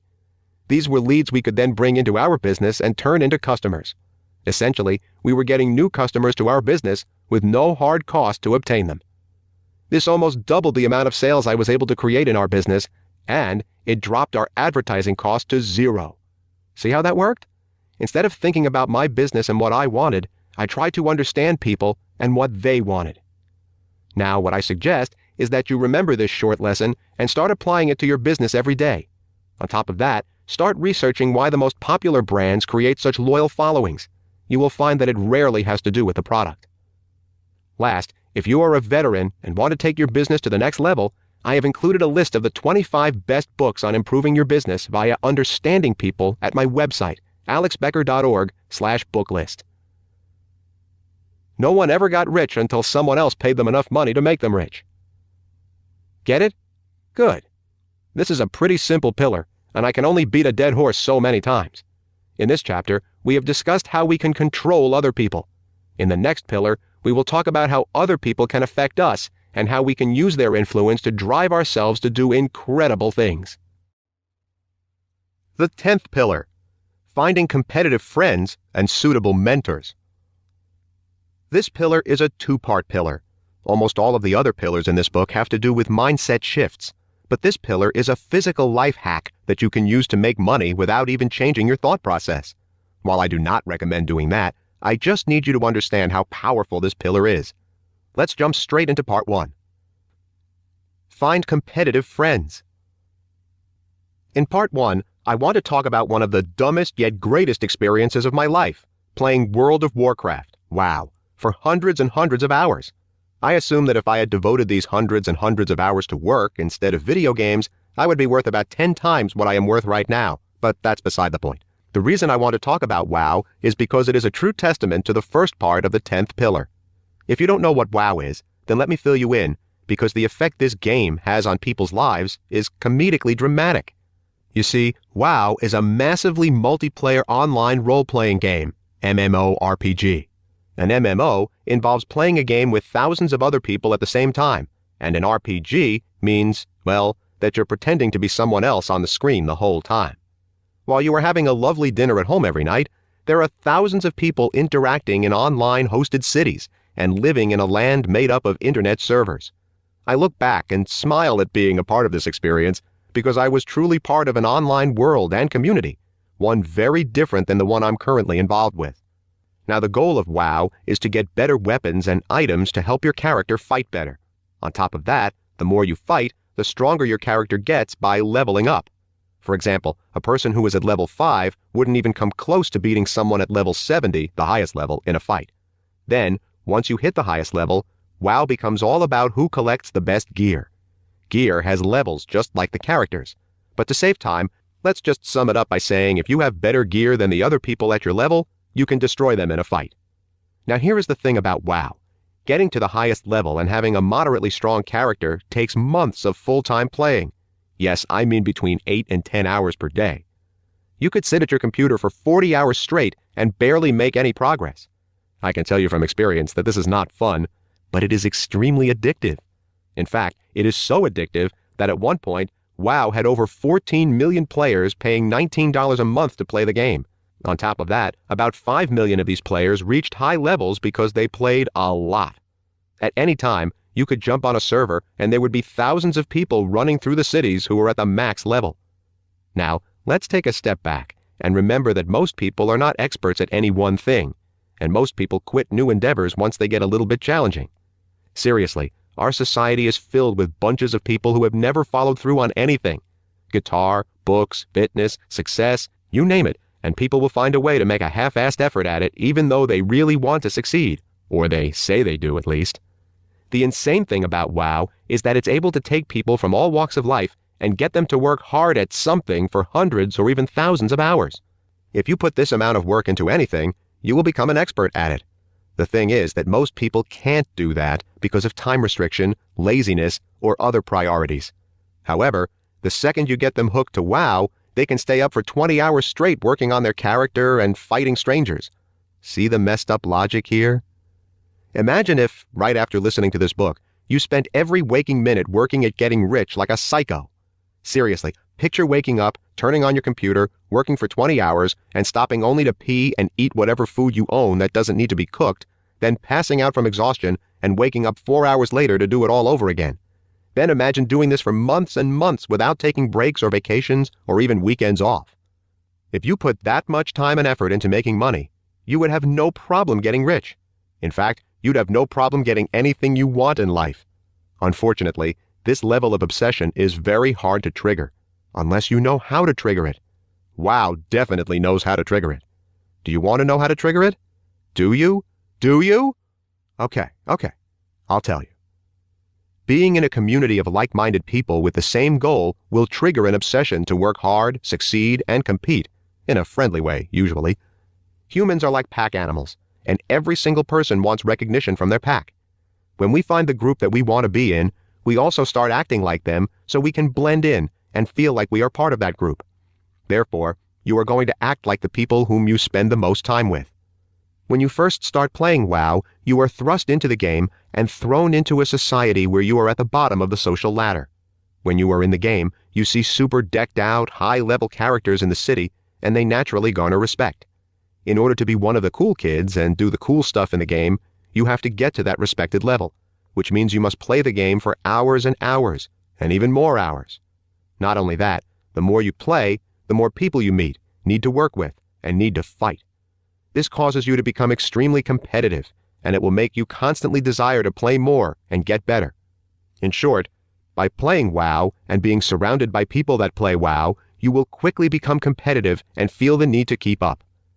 This effect can not only change a person, it can become absolutely addictive and cause the WoW 20-hour-a-day work effect that I spoke about earlier. As you can guess, this doesn't happen only in WoW. You will see similar things happen in sports, business, etc. Wealthy people understand this and forcefully take advantage of it. Now think of all the people you talk to on a regular basis. How many of them own their own businesses? How many are successful? How many are millionaires? How many are multimillionaires? If your answer is not many, then this is one of the big reasons that you are not wealthy. You know the expression, you are what you eat. Well, this is pretty similar, except please don't eat your friends. In this case, the saying is, you are who you hang out with. The thing is, though, that most people are losers at generating wealth, and they hang out with other losers at generating wealth. I am here to tell you that solely hanging out with unsuccessful people, or people who aren't at the level you want to reach, will not be helpful for you on your road to success. If you spend most of your time with people who don't care about making money and spend all of their free time sitting around the house watching reality TV, then you are more than likely going to do the same because you want to fit in, and because you have very little motivation to do things that no one around you is doing. You will have very little urge to make money or improve yourself because you are already on the same level as your pack. On the flip side, if you spend most of your time with people who are making $1 million a year or are working towards becoming rich, you are going to develop a strong urge to do the same. You are going to want to be part of their conversations and be their equal. They are competitive in their niches, so you'll want to be competitive in your niche. This would be like walking into a room in WoW and finding that everyone is at level 70. In order to be relevant or even noticed, you have to level up. In addition, once you are surrounded by a certain type of person, not only will you become motivated and start to enjoy what they do, you will also naturally grow with them. In WoW, you will constantly see a group of people start at level 1 together and reach much higher levels by working together. The same applies with money and really any aspect of life. Working out, playing basketball, learning calculus, etc. Almost every moment of my day is spent in contact with people who are hell-bent on making money. While I do have unsuccessful friends, the majority of the people I communicate with the most are entrepreneurs. In fact, outside of my family and my high school friends, I only communicate with people who are entrepreneurs. This is how the world works, and you must take advantage of this idea if you want to become rich. If you want to learn how to speak French, the fastest way is to practice speaking French with other people who know how to speak French, or who are also learning French. If you want to make money, you must talk to people who already have money or are also in the process of creating wealth. The question now is, how do you do this? And good for us, it's actually fairly simple. People are dying to meet similar people. When I first explain this pillar to people, they usually think I am telling them to only make a bunch of mega-millionaire buddies. I am not. While having friends who are more successful than you will help you to become more motivated and successful and to fit in with them, it is also just as important to make friends with people who are in your exact position right now. This will allow you to form a bond that helps you all grow and learn together. If you want to become part of the 1% of society who makes good, well, amazing money, you must start interacting with people in that 1%, or at least with those people who are trying to join that 1%. Luckily, most niches have forums, Facebook groups, clubs, meetup groups, and huge live events that you can join or attend to meet like-minded people. For example, if you want to get started by selling marketing services to companies, there are about 100 Facebook groups and forums you can join with a few simple searches. Embed yourself in these groups and make sure you participate by writing comments, asking questions, and building relationships. You might have to pay for community, but that could be a good thing. What you are going to find out very quickly is that there are all sorts of people selling courses and membership sites to help you learn how to make money in all sorts of ways. What you need to understand is how to know which of these groups and opportunities are useless and stupid and which are helpful and organized. When it comes to paying to join an online group of like-minded people, the price sometimes dictates the actual value. This is similar to anything in life. Unsuccessful people who are content being unsuccessful are going to hang out at lower-priced venues, and higher-level people are usually going to hang out in higher-priced venues. The quality of people you are going to find at these different places is going to be radically different. For example, I pay around $50,000 a year to be in a group led by one of my mentors. This group has made me millions of dollars, and it has built some of the most beneficial connections I currently have in my life. I have surrounded myself with extremely competitive and successful friends who are able to push me to higher levels and elevate my thinking. But I am not telling you to go join a $50,000 a year group right now. What I encourage you to do is join as many free groups as possible, right now. Then, pinpoint the leaders in the group and find out where they hang out. Because trust me, the people leading those free groups are definitely in paid, higher quality groups so they can become more successful. Make friends with them and ask them what they personally suggest. The thing about free groups is that while some people are there to learn, many are simply there to try to sell their products. Be wary of these people and rarely listen to their advice. In most cases, these groups are the blind leading the blind, or the semi-blind trying to sell half-assed information to the blind. But I do suggest you start with the free groups to attempt to meet other like-minded newbies and to also find out where the leaders hang out. Then, once you find a paid group in your niche of people on your level and higher, build relationships with as many people as possible and really use these groups to learn tips and to develop motivation. The big point I am trying to make is that paying for groups or membership sites can be insanely helpful if you join the right ones with like-minded people. They don't necessarily have to be on the exact same level as you money-wise. Their attitudes, ambition, and goals matter most. Just be sure to go off what real people are saying and pay less attention to the sales pitches coming your way. Make friends and compare notes.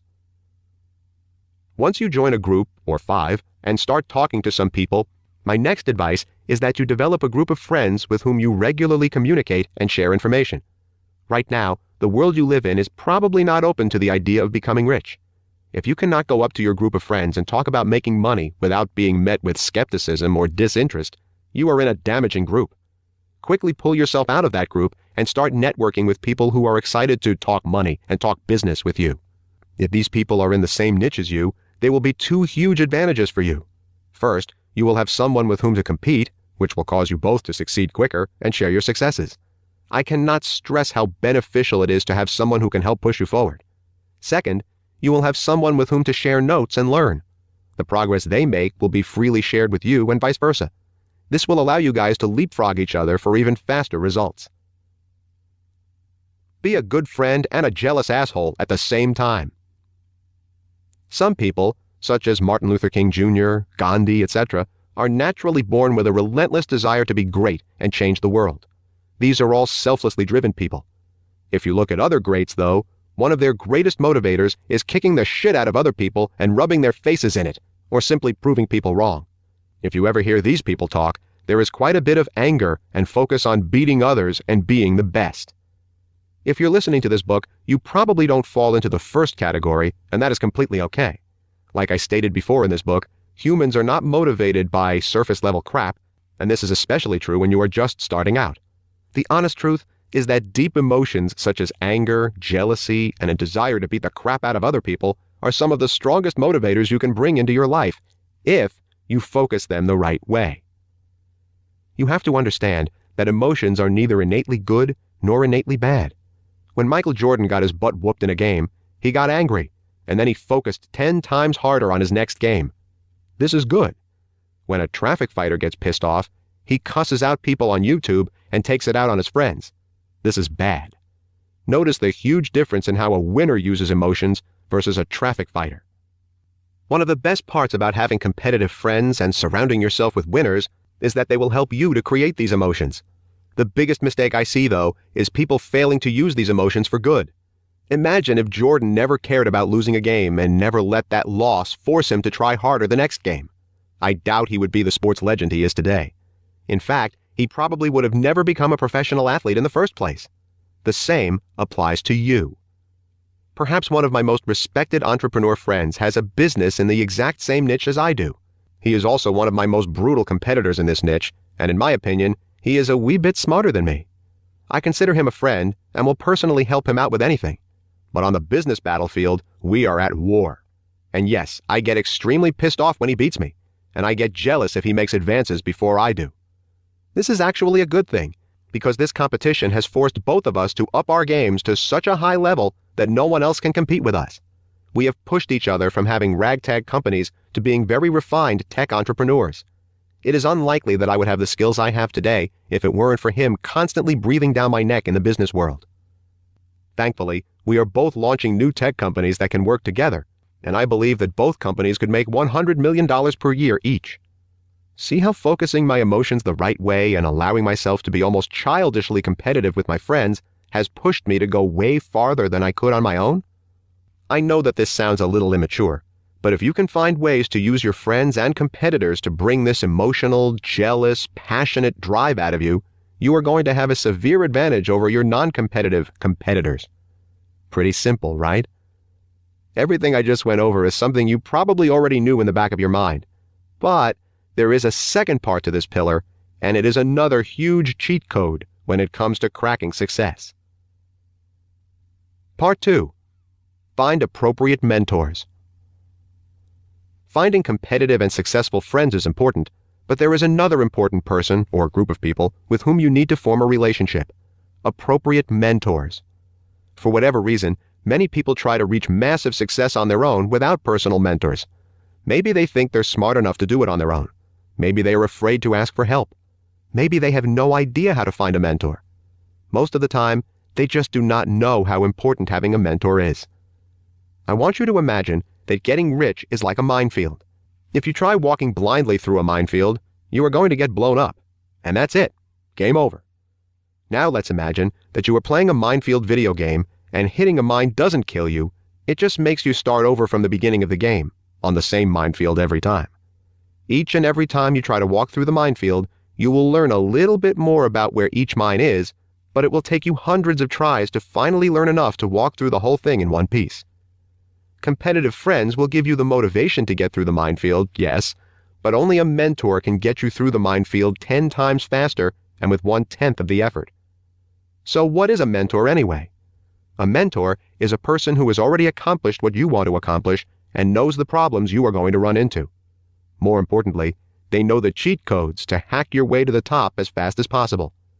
Now, what I want to do for the remainder of this chapter is explain where to look and what to look for in a mentor. Never pursue Wayne Gretzky.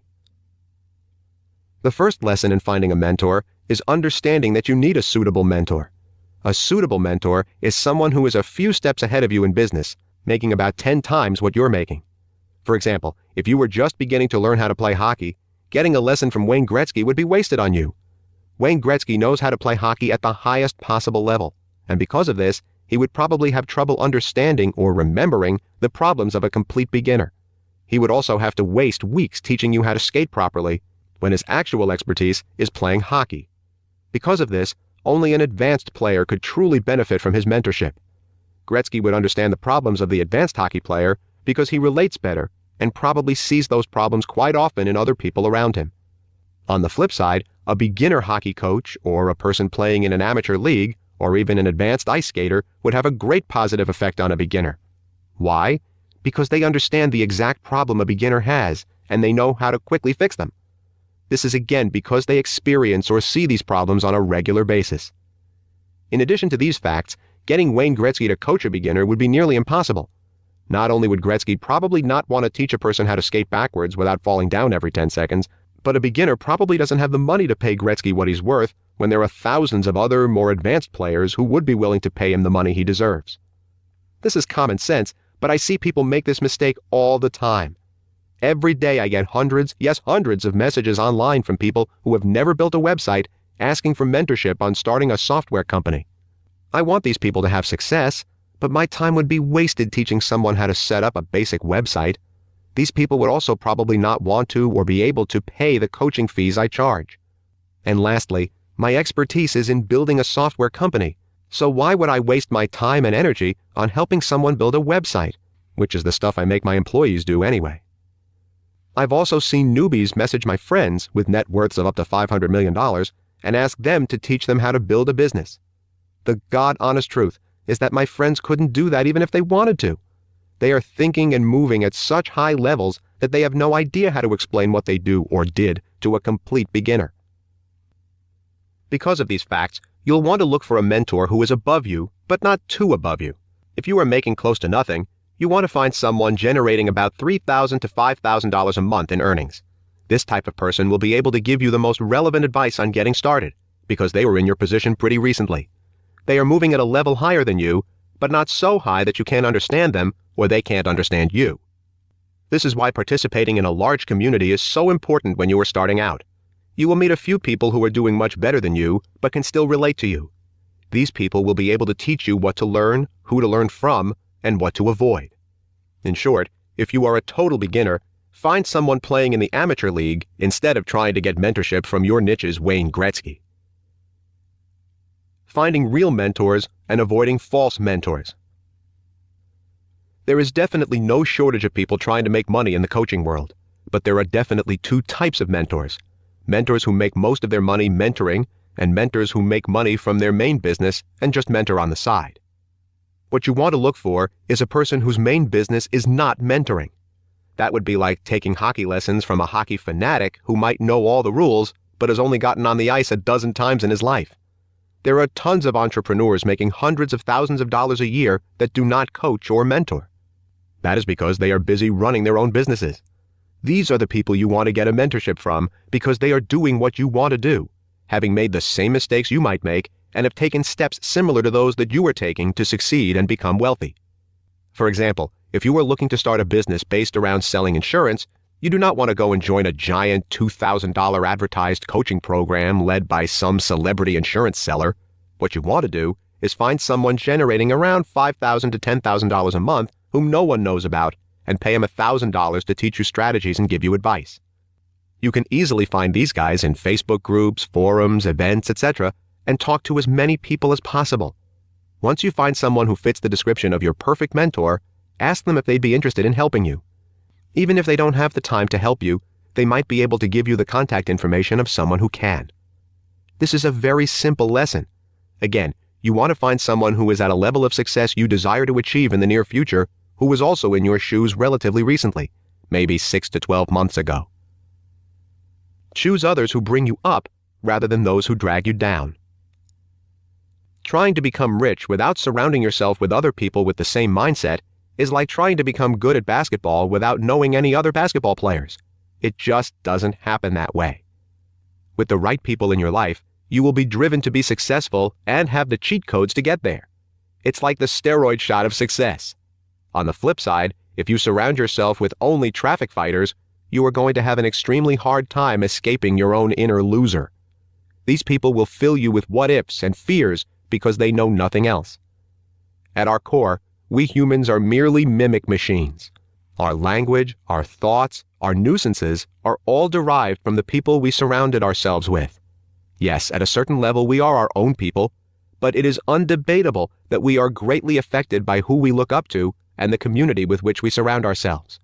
I hope that this chapter really made you think about your current community, and I hope you can find the right balance of mentors, competitive friends, and traffic fighters in your life. The secret pillar: making the decision to be wealthy at any cost. I want to share with you something that I find terribly sad. Once people start reading a book, they generally only read 10% of it before they give up or forget about it.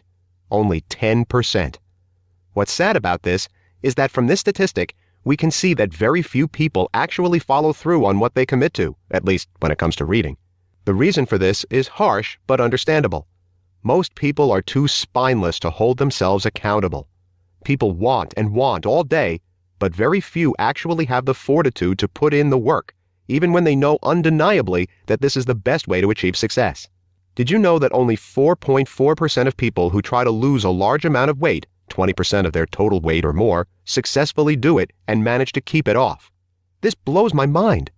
Despite the health risks, social humiliation, and possible low self-esteem that comes with being overweight, because our society still likes to make fun of fat people, a vast majority of people cannot follow through on something as simple as eating less than 2,000 calories a day and exercising 3 times a week. So what's my point?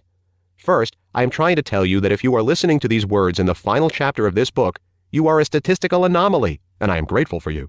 But here's the kicker. In order to become wealthy as a result of this book, you are going to have to be in the 0.1%. Let's make up a new statistic about books right here on the spot. Imagine that a whopping 20% of people who start listening to this book actually finish listening. That sounds about right, I think. I guarantee that only 1 out of 100 of that 20% will actually become successful because of what they learned in this book. The vast majority of people are going to think, yeah, I can do all of this. This is easy. I'll be rich by next summer. But they'll end up taking this information and applying it for a week until they get tired of the hard work and choose to return to their comfort zone. They are going to want to be rich, but they are going to choose to stay poor. Getting rich and being successful is a pain in the ass. It's a hell of a lot harder than losing tons of weight, and only 4.4% of people who try can actually accomplish that. I also say this from experience. I lost close to 25 pounds this last summer. I did it by simply eating less crap food, which was far easier than all the work I had to do to become rich. So, in short, the chances of you becoming successful are slim to none. You have basically just wasted your time listening to this book. But I do thank you for the money you donated to me upon purchase to help me become more successful. If we go by statistics, you truthfully are just plain hosed. You'd be better off going back to your traffic fighter life. Unless you make the decision to be above the statistics. Consider it this way. Every single person in the world has already won the statistics lottery. Did you know that over 100 million sperm are released when people are doing the bow chicka wow wow? For some reason, though, you exist, and all your friends and family exist, and billions of strangers exist too. Do you know what that means? It means that you beat 100 million other sperm to the punch. Your exact DNA structure and who you are as a human was close to impossible to achieve. But you did it. You were already statistically luckier than a person who has won the lottery 6 times. The chances are about 1 in 14 million. There are literally 100 million reasons why you should not be here, alive on this earth. But you are. There are also 1 million reasons why you will probably not become rich. But you will become rich if you are determined, dedicated, and never give up. Just like all those sperm that have turned into human beings. This is the last time I mention sperm in this book, I promise. If you decide to follow through no matter what and never give up, becoming rich will not be a matter of if, it will be a matter of when. Sure, 96% of people can't lose a substantial amount of weight, and sure, most people cannot follow through on anything they set their mind to, but you know what? You are not those other people. Those other people suck. What you need to remember is that everyone has a choice. Wanting it is not enough. You must choose to be successful. Every overweight person had a choice. Every person who is not rich had a choice. There was not some statistic Nazi ninja who fell out of the sky and stopped them from succeeding. There was no statistic policeman that pulled them aside and said, look, only 4% of people can lose weight this year. We apologize, but we are going to have to force feed you donuts. There is no wealthy Batman who swung around the city and stopped 99% of people from becoming rich by sabotaging their business. Every person who failed at something failed because they chose to fail. There was no statistical dice roll, no outside force, no cop feeding them donuts. They decided to take the easy way out and become part of the statistic. And hey, some people don't want to lose weight. Some people don't want to be millionaires, and that's fine. I'm not talking about them.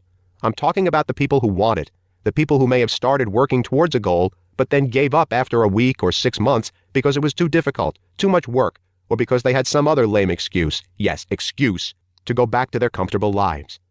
What I'm trying to tell you is that if you truly commit to something and work at it, the only person who controls your chance of succeeding is you.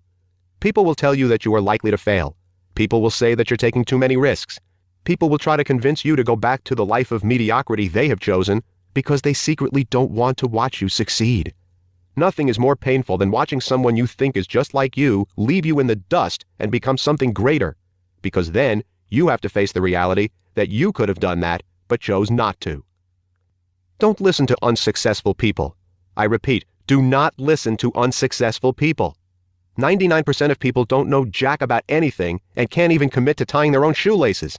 Why do you think Velcro became so popular back in the day? Laziness and commitment issues, that's why. I'm kidding, of course, but you get my point. My advice is that you listen to your mentors, your competitive friends, and yourself only.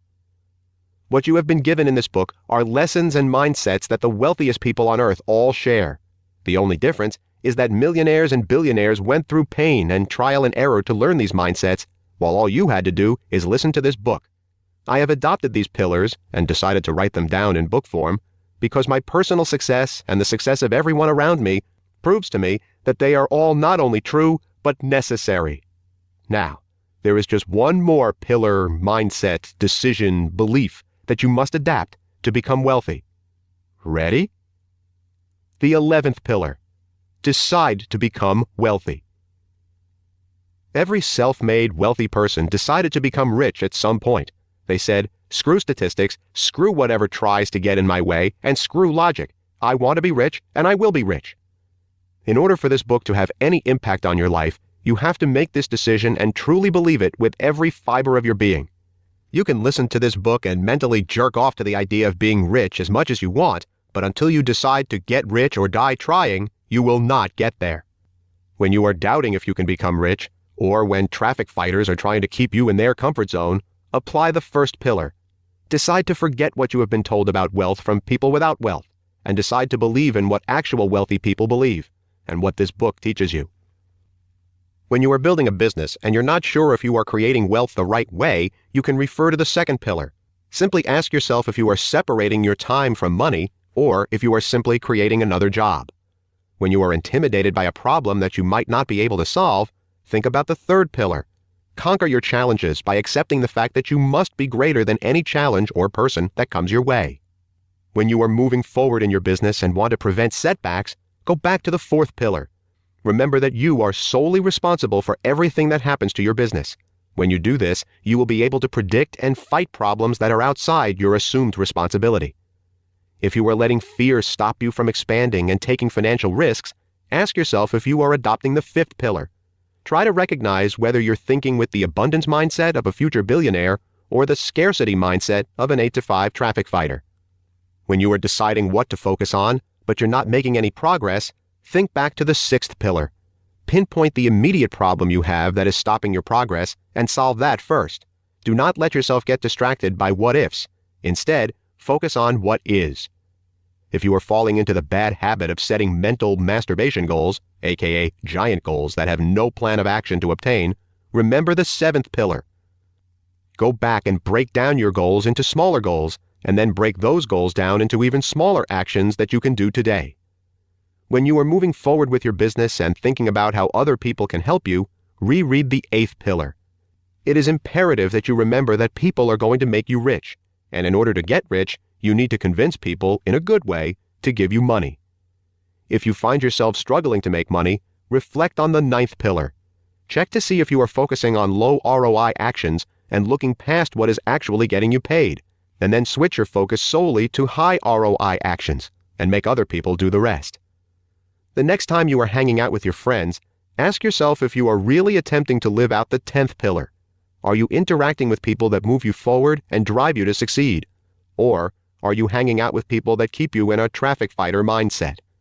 Most importantly, before you apply any of these other pillars and attempt to make them a part of your life, you must adopt the one pillar that you can use right now, no matter where you are in your life or your business. This is the 11th pillar, making the decision to get rich no matter what. You can make this decision right this second, not tomorrow, not next week, not next month, or when you have some money saved up, not when the kids are out of the house, not when you retire, and not when your pesky cold goes away. Right now. You can adopt the 11th pillar and decide to live a life of abundance right this second. But you can't just make this decision once and expect to get rich by next Tuesday. You are going to need to adopt this pillar every moment of every day. While you're on your success journey, there will be 1,001 forces trying to make you renege on this promise that you have made to yourself. Because of this, you must make and recommit to this decision every single day. There are no maybes.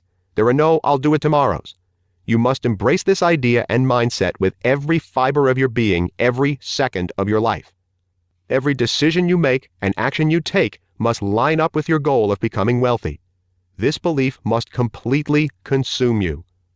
Once you have adopted this pillar, all you have to do is apply the other 10 pillars, and success will be yours, which is as simple as I just made it sound. It's not a statistic, or chance, or luck. You either do it or you don't. So, I am going to leave you with one final exercise. I want you to write down, "I will become wealthy." Then, below this commitment to yourself, I want you to sign your name and write today's date. This is your promise and commitment to yourself that you will not be a statistic. You won't be like the other people who accept living a mediocre life of scarcity and unfulfilled wants. You are promising yourself that you will live a life of abundances and achieved dreams. If you cannot make good on this promise to yourself daily, then don't sign it. I don't need you to blame me or this book for your failures. But if you can write that statement and firmly believe it, then go ahead, do it. Then tape, glue, or staple it to a spot where you will see it every single day when you wake up, like on your bathroom mirror, on your coffee maker, or on your spouse's forehead. It is important that you read this statement every morning so that the first thing you think about is this promise that you made to yourself.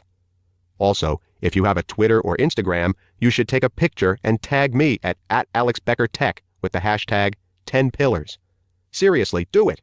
This is a powerful exercise because now you are publicly holding yourself accountable as well. Whenever I want to make a big commitment, I announce it publicly so that I cannot go back on it without embarrassing myself. It all comes down to this. Make the decision. Make the decision. And make the decision. I cannot emphasize this enough. Adopting the mindsets in this book can make you millions of dollars, but they are useless without the simple decision to actually become rich. There was a moment in every single self-made millionaire's and billionaire's life when they made the decision to become financially free. While the results were not instant, this single decision, this single moment, changed their lives forever. After you listen to this book, I want you to listen closely to all the people around you who want to be rich. Listen to them complain about their 8-to-5 jobs and want more out of life. Listen to them talk about that business they will start when they find the time.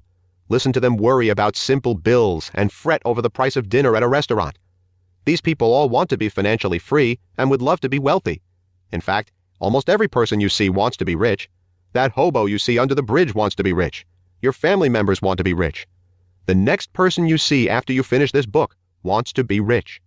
But they have not decided to become rich. They have accepted a life of financial limits and a life of unfulfilled wants. Everyone experiences the deep desire to become wealthy at least a few times in their lives. However, less than 1% of people will decide to become rich at any cost. I want this moment, right now, to be your moment. There is no statistic that applies to you. There is nothing too big for you to handle. There is nothing you want that you can't have. Every wealthy person on the planet has had this moment, whether they wanted more, were fed up with their boss, or just got sick of being poor. Every wealthy person has been where you are right now. The only thing separating you from them is this final pillar. Make the decision right now to truly commit to becoming wealthy. If you are truly committed, no risk will be too daunting, no action will be too tiring, no challenge will be too great. What makes you different from current millionaires and billionaires is that you have a head start because you listened to this book and know these pillars, mindsets before you even start.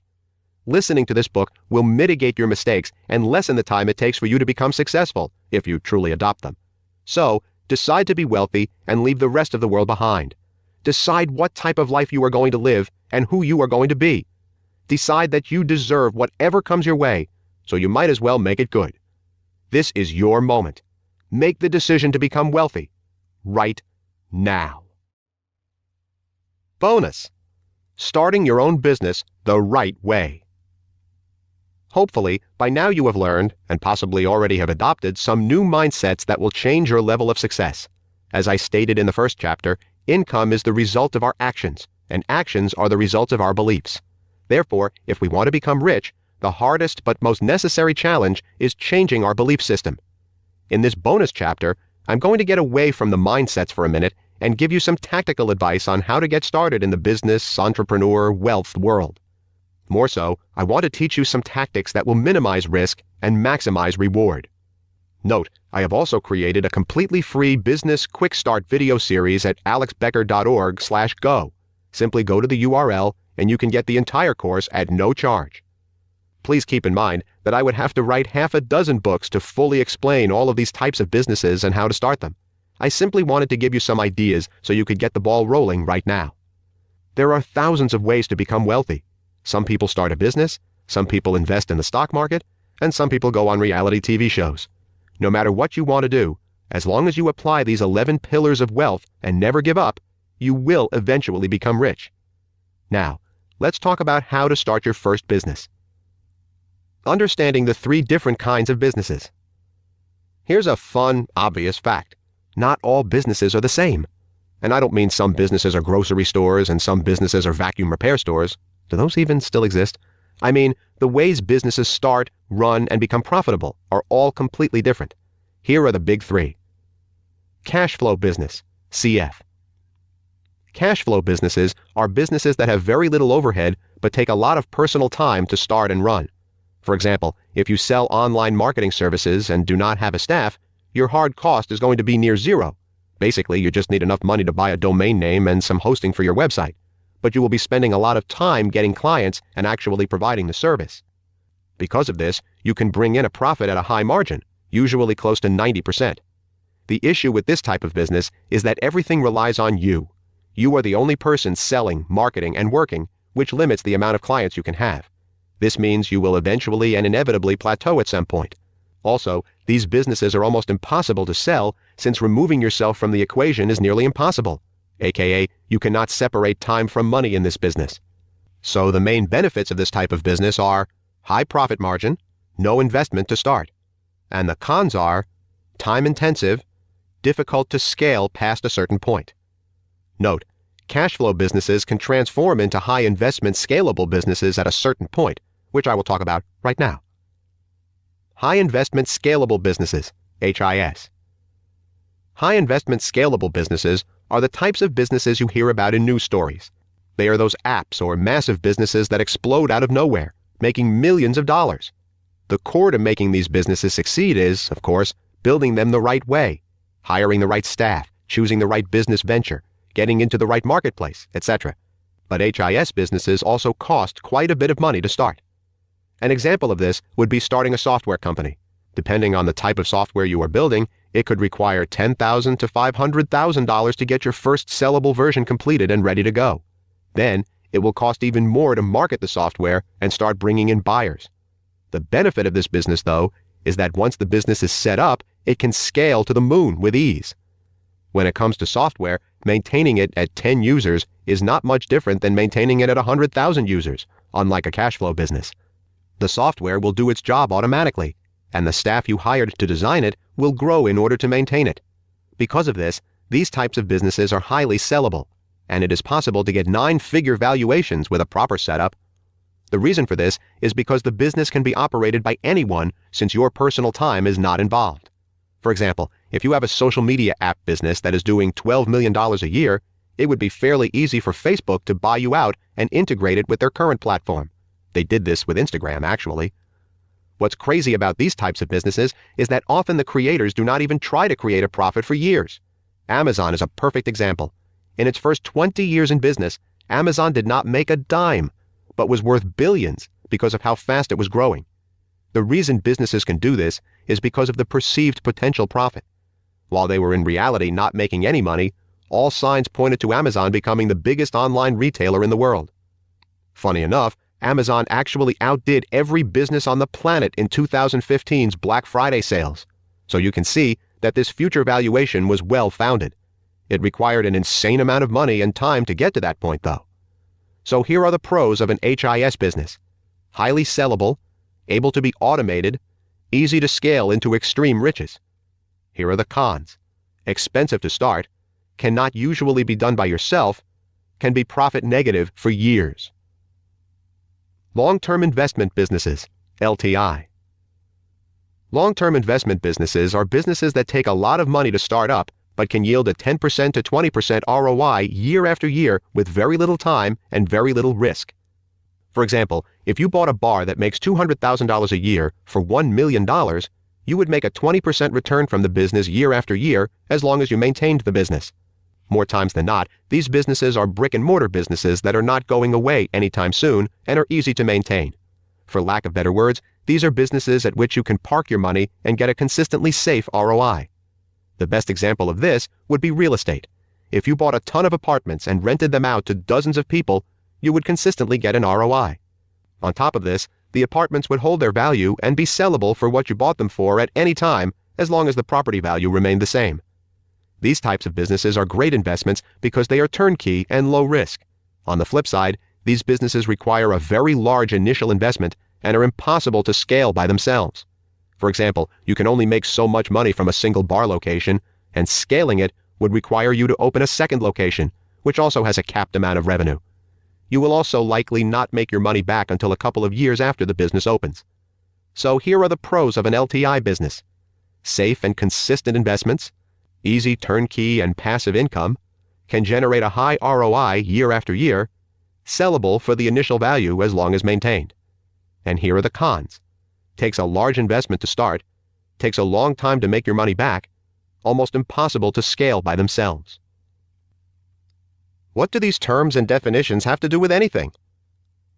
The reason why you have to know about these three types of businesses is because if you plan correctly, you can overcome any con I mentioned. But if you start off in the wrong business with the wrong idea and mindset, you will have a huge uphill battle in front of you that might end in unnecessary failure. Whenever I see new entrepreneurs start an HIS or LTI style business, they usually fail and lose a ton of money because they have zero experience running a business and have to take a substantial financial risk. This is like removing the safety net while trying to walk a tightrope for the first time in your life. Do people succeed in these situations? Of course, but it's rare. Is it the safest way to start a business as a beginner? Definitely not. This doesn't mean you shouldn't chase a dream you truly believe in just because it's an HIS or LTI business. This means that you must plan correctly so you don't make the mistakes most other entrepreneurs make. How to start a business and make money as fast as possible with a small budget. If you are listening to this book, I am going to assume that spending your life savings to start a business makes you pretty uncomfortable. And if you are just starting out, I will straight up tell you that you are likely going to fail. Why? Because everyone fails. Yes, you have a giant advantage now that you know these insider secrets, but that doesn't mean you will be a billionaire on your first try. It just means that succeeding will be easier and quicker than for the people who haven't listened to my book. Cocky? Nope, just confident in my methods. My first ventures failed, and there is absolutely no shame in that. But failing does suck pretty badly, especially if you are not prepared for it. So, I am going to show you how to build experience while mitigating risk and making a lot of money at the same time, and this involves starting a cash flow business. Cash flow businesses are the easiest way to make money right away. Then, if you have bigger goals, you will be able to use your CF profits to fund an HIS business. Then, once you make a lot of money, you can reinvest it into an LTI business that will allow you to sit back and collect an 8 to 15% ROI on your invested money year after year if you invest wisely. This will make you passively outrageously rich, meaning rich without having to work, separating time from money. To put this into perspective, imagine if you sold your company for $15 million. Then, you bought 150 apartments for $100,000 each that all have an annual rent of $15,000, 15% annual return. As long as property values remain stable, you would net a 15% annual return on your $15 million, which is $2.25 million a year. On top of this, you could liquidate your apartments and get that $15 million back. This is why these LTI businesses work so well, because you can simply park your money somewhere and make a significant return. Let's go through each business type step by step so you can see how to use them together to make tons of moolah. How to start a cash flow business. First and foremost, despite their cons, CF businesses can actually create a large chunk of change by themselves. I have plenty of friends who make $1 million to $10 million a year from cash flow businesses. The problem with this type of business is that they are very time-consuming, and you cannot automate them. Therefore, they are nearly impossible to sell. My personal goal is to have a net worth of $100 to $500 million, and that is nearly impossible to reach with a CF business. To make this much, you really need an HIS business, which is what I'll go over next. You might have different goals, so feel free to stop at this step, solely having a CF business, if you want. Before we start, the best place to start a cash flow business right now is on the internet. Duh! Since the internet is so vast, it is quite easy to start a business in any niche with a low budget and turn it into a large return business. I want to give you 3 good places to start looking. 1. Affiliate marketing. Affiliate marketing is where you sell another person's products and collect a commission. For example, if I own a website where I review guitar strings and then send readers to buy the strings that I suggest using my affiliate link, the guitar string company would send me a commission.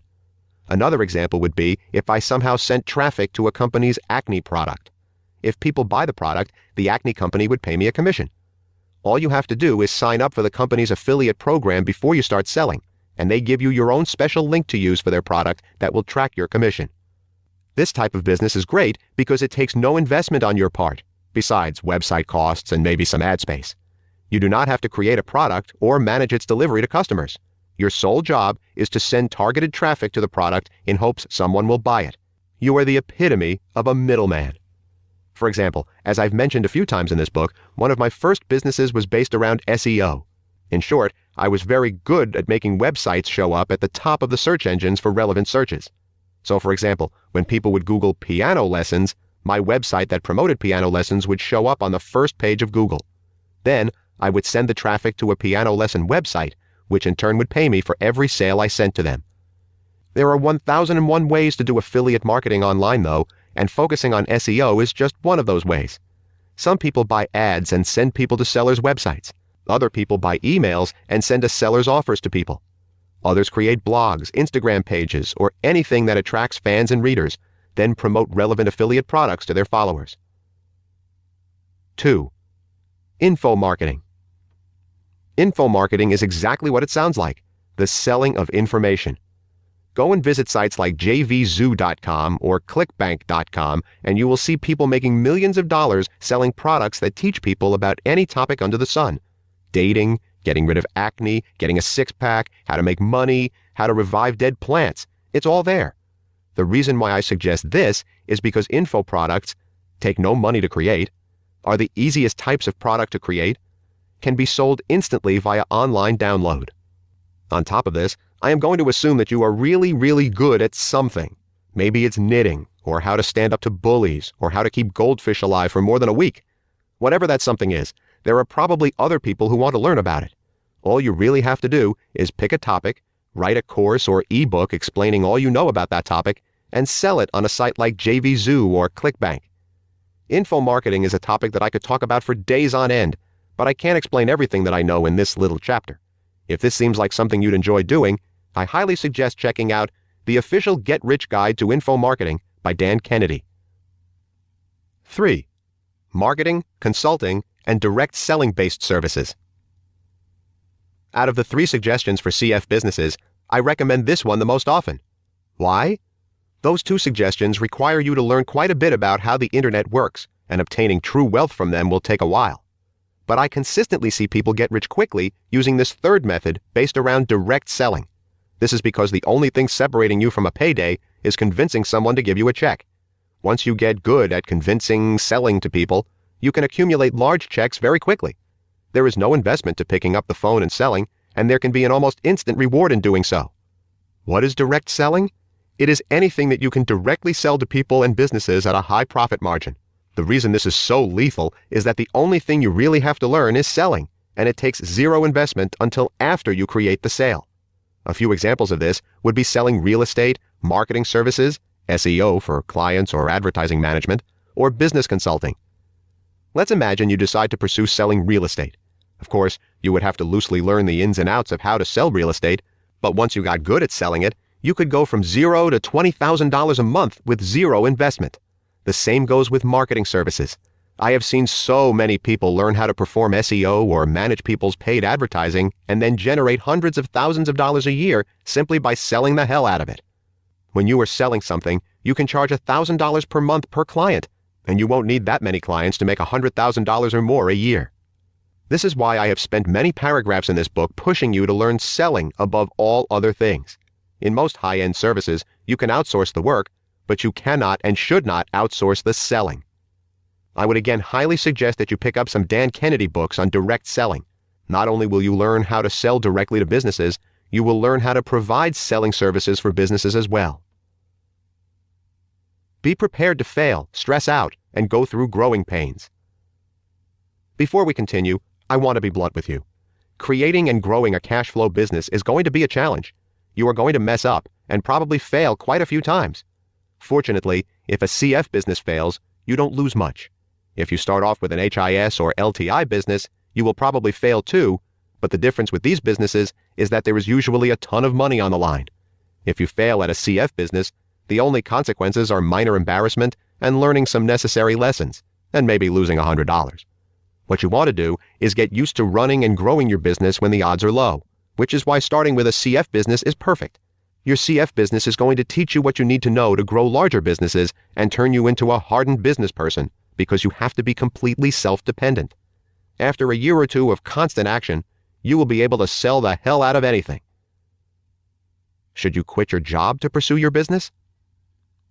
Every single person listening to this book has probably thought about this question at least once in the past decade, if not on a monthly or weekly basis. And the answer is, it greatly depends on your life situation. If you have little money in the bank and a family depending on your income, you should be a responsible adult and keep your job while working on your business early in the morning or late at night. If you are single with no kids and you have enough money in the bank to pay all your bills and buy daily steak dinners for 6 months, then it's a different story. You can quit your job and coast for a while, or you can stay at your job and rake in tons of money while working incredibly hard. The point I'm trying to make is that throwing away your career or job is not required, and you shouldn't do it if it will cause you excess stress or worry. If you do keep your job and want to start a business as well, it just means you're going to have to work more total hours in a day than someone without a career or job. For example, remember when I told you that I worked at a marketing agency for a little while? I continued working there while I was building my online businesses, and even when I was making a full-time income from my online businesses. There is nothing wrong with having a safety net and being smart with your money. When I had free time at work, I worked on my business. When I got home, I worked on my business. On the weekends, while all my friends partied, I worked on my business. In fact, I kept my job at this agency until I was making $20,000 a month from my online businesses because I liked to play it safe. After quitting my job, though, I reached $50,000 a month net within about 2 months' time, and then over $100,000 a month net shortly thereafter. As you can see, having a job definitely slowed down my progress, yet it did not stop me from starting a business or being successful at that business. On top of that, by keeping a job, it gave me a constant stream of money to invest into my business and a safety net that allowed me to take more financial risks. So, having a job while working on your business will A, slow your progress, and B, require you to use all your free time on your business. But it will also A, give you money to invest, and B, give you a safety net so you can take financial risks. If you quit your job, you will probably reach your goals faster, but you will be more bootstrapped due to not having a replenishing income. You need to figure out your priorities before you make this decision, and make sure you make this decision for yourself and your family. Don't make this decision because of someone's uneducated advice. Actually, never make any decision because of someone's uneducated advice. What to do when you hit a money plateau? HIS and LTI businesses. With a bit of effort and proper business smarts, Most CF businesses can easily be scaled to make $1 to $5 million a year in profit. Once you hit the $1 million mark, you are going to start running into a lot of plateaus. At this point, you will need to make a choice.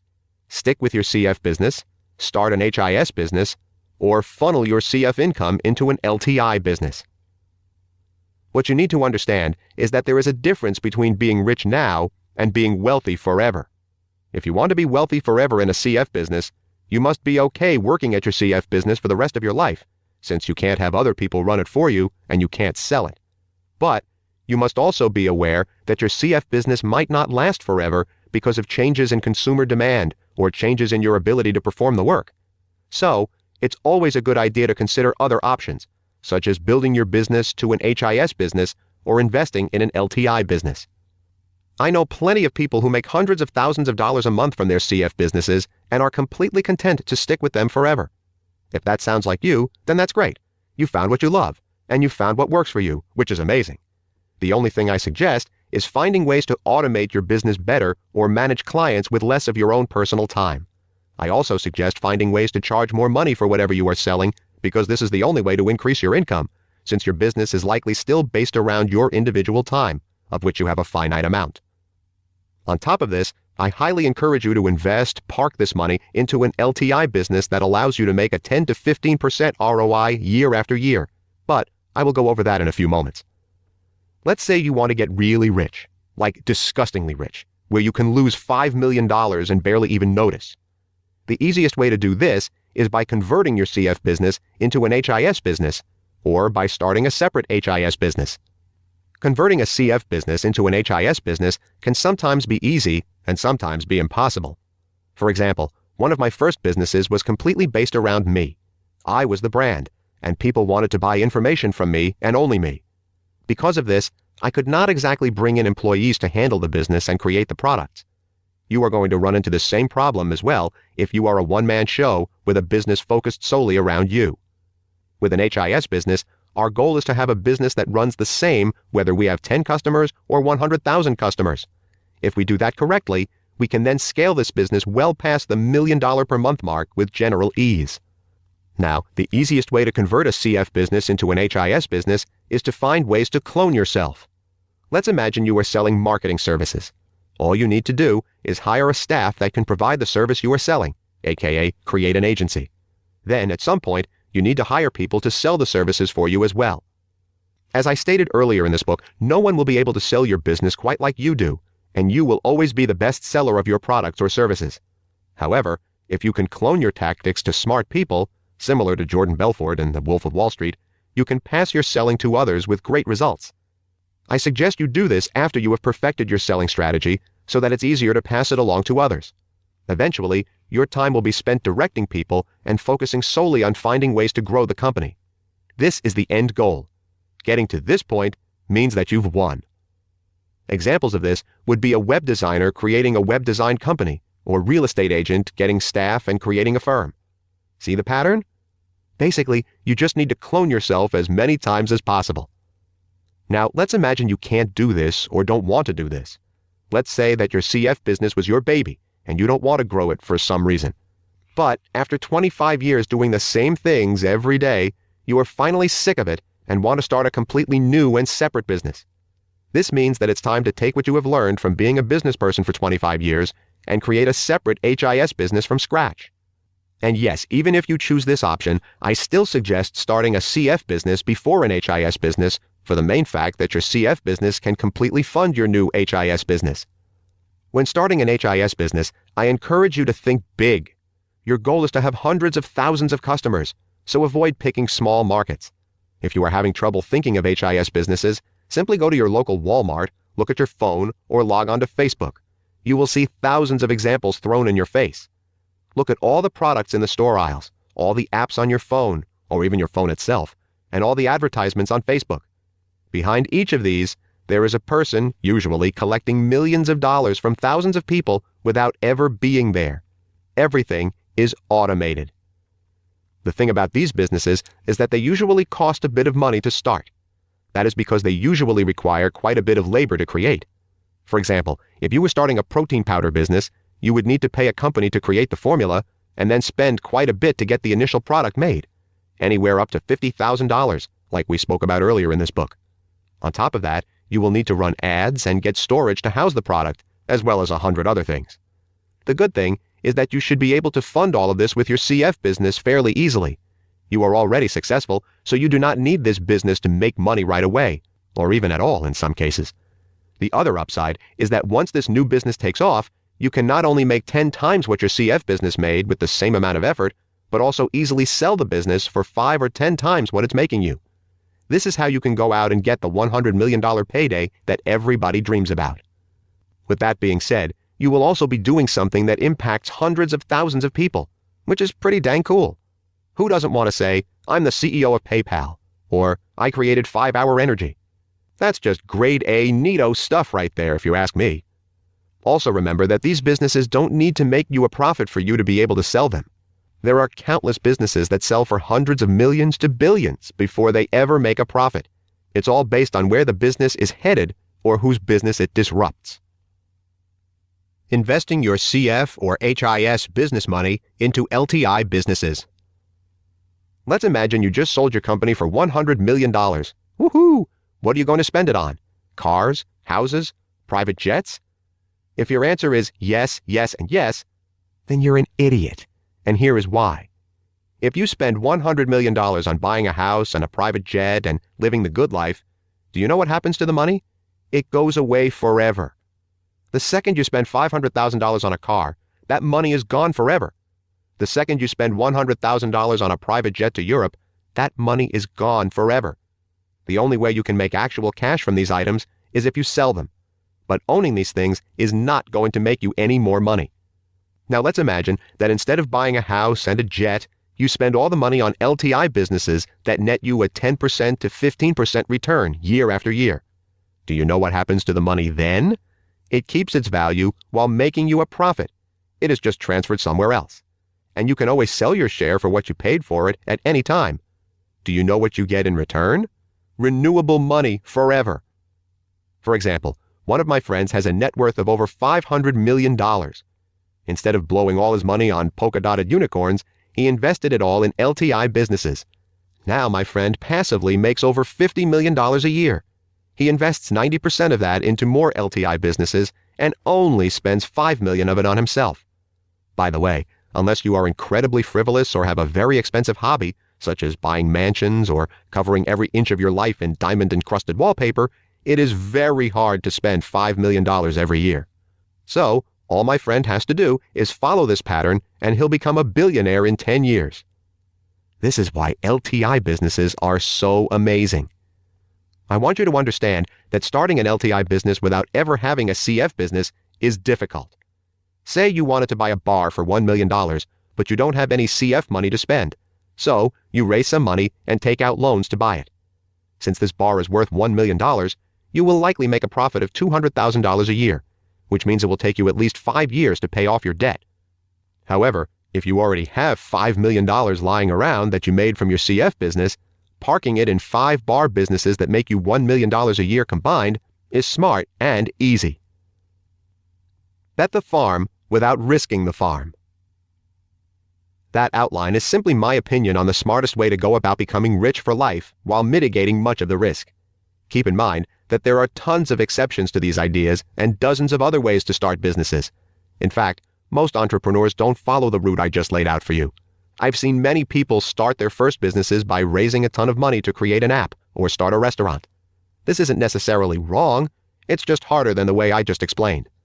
What I have seen is that the majority of people who start as CF entrepreneurs stay CF entrepreneurs.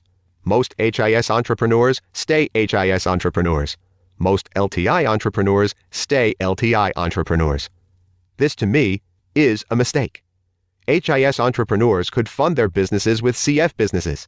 CF entrepreneurs could maintain their wealth with LTI businesses. There are multiple ways to make these businesses work together for your gain. My hope is that you'll keep these concepts in the back of your mind and bring them to the forefront whenever necessary. Remember, your first priority is believing that you can be successful and getting out of your traffic fighter mindset for good. In order to do this, all that matters is that you take action.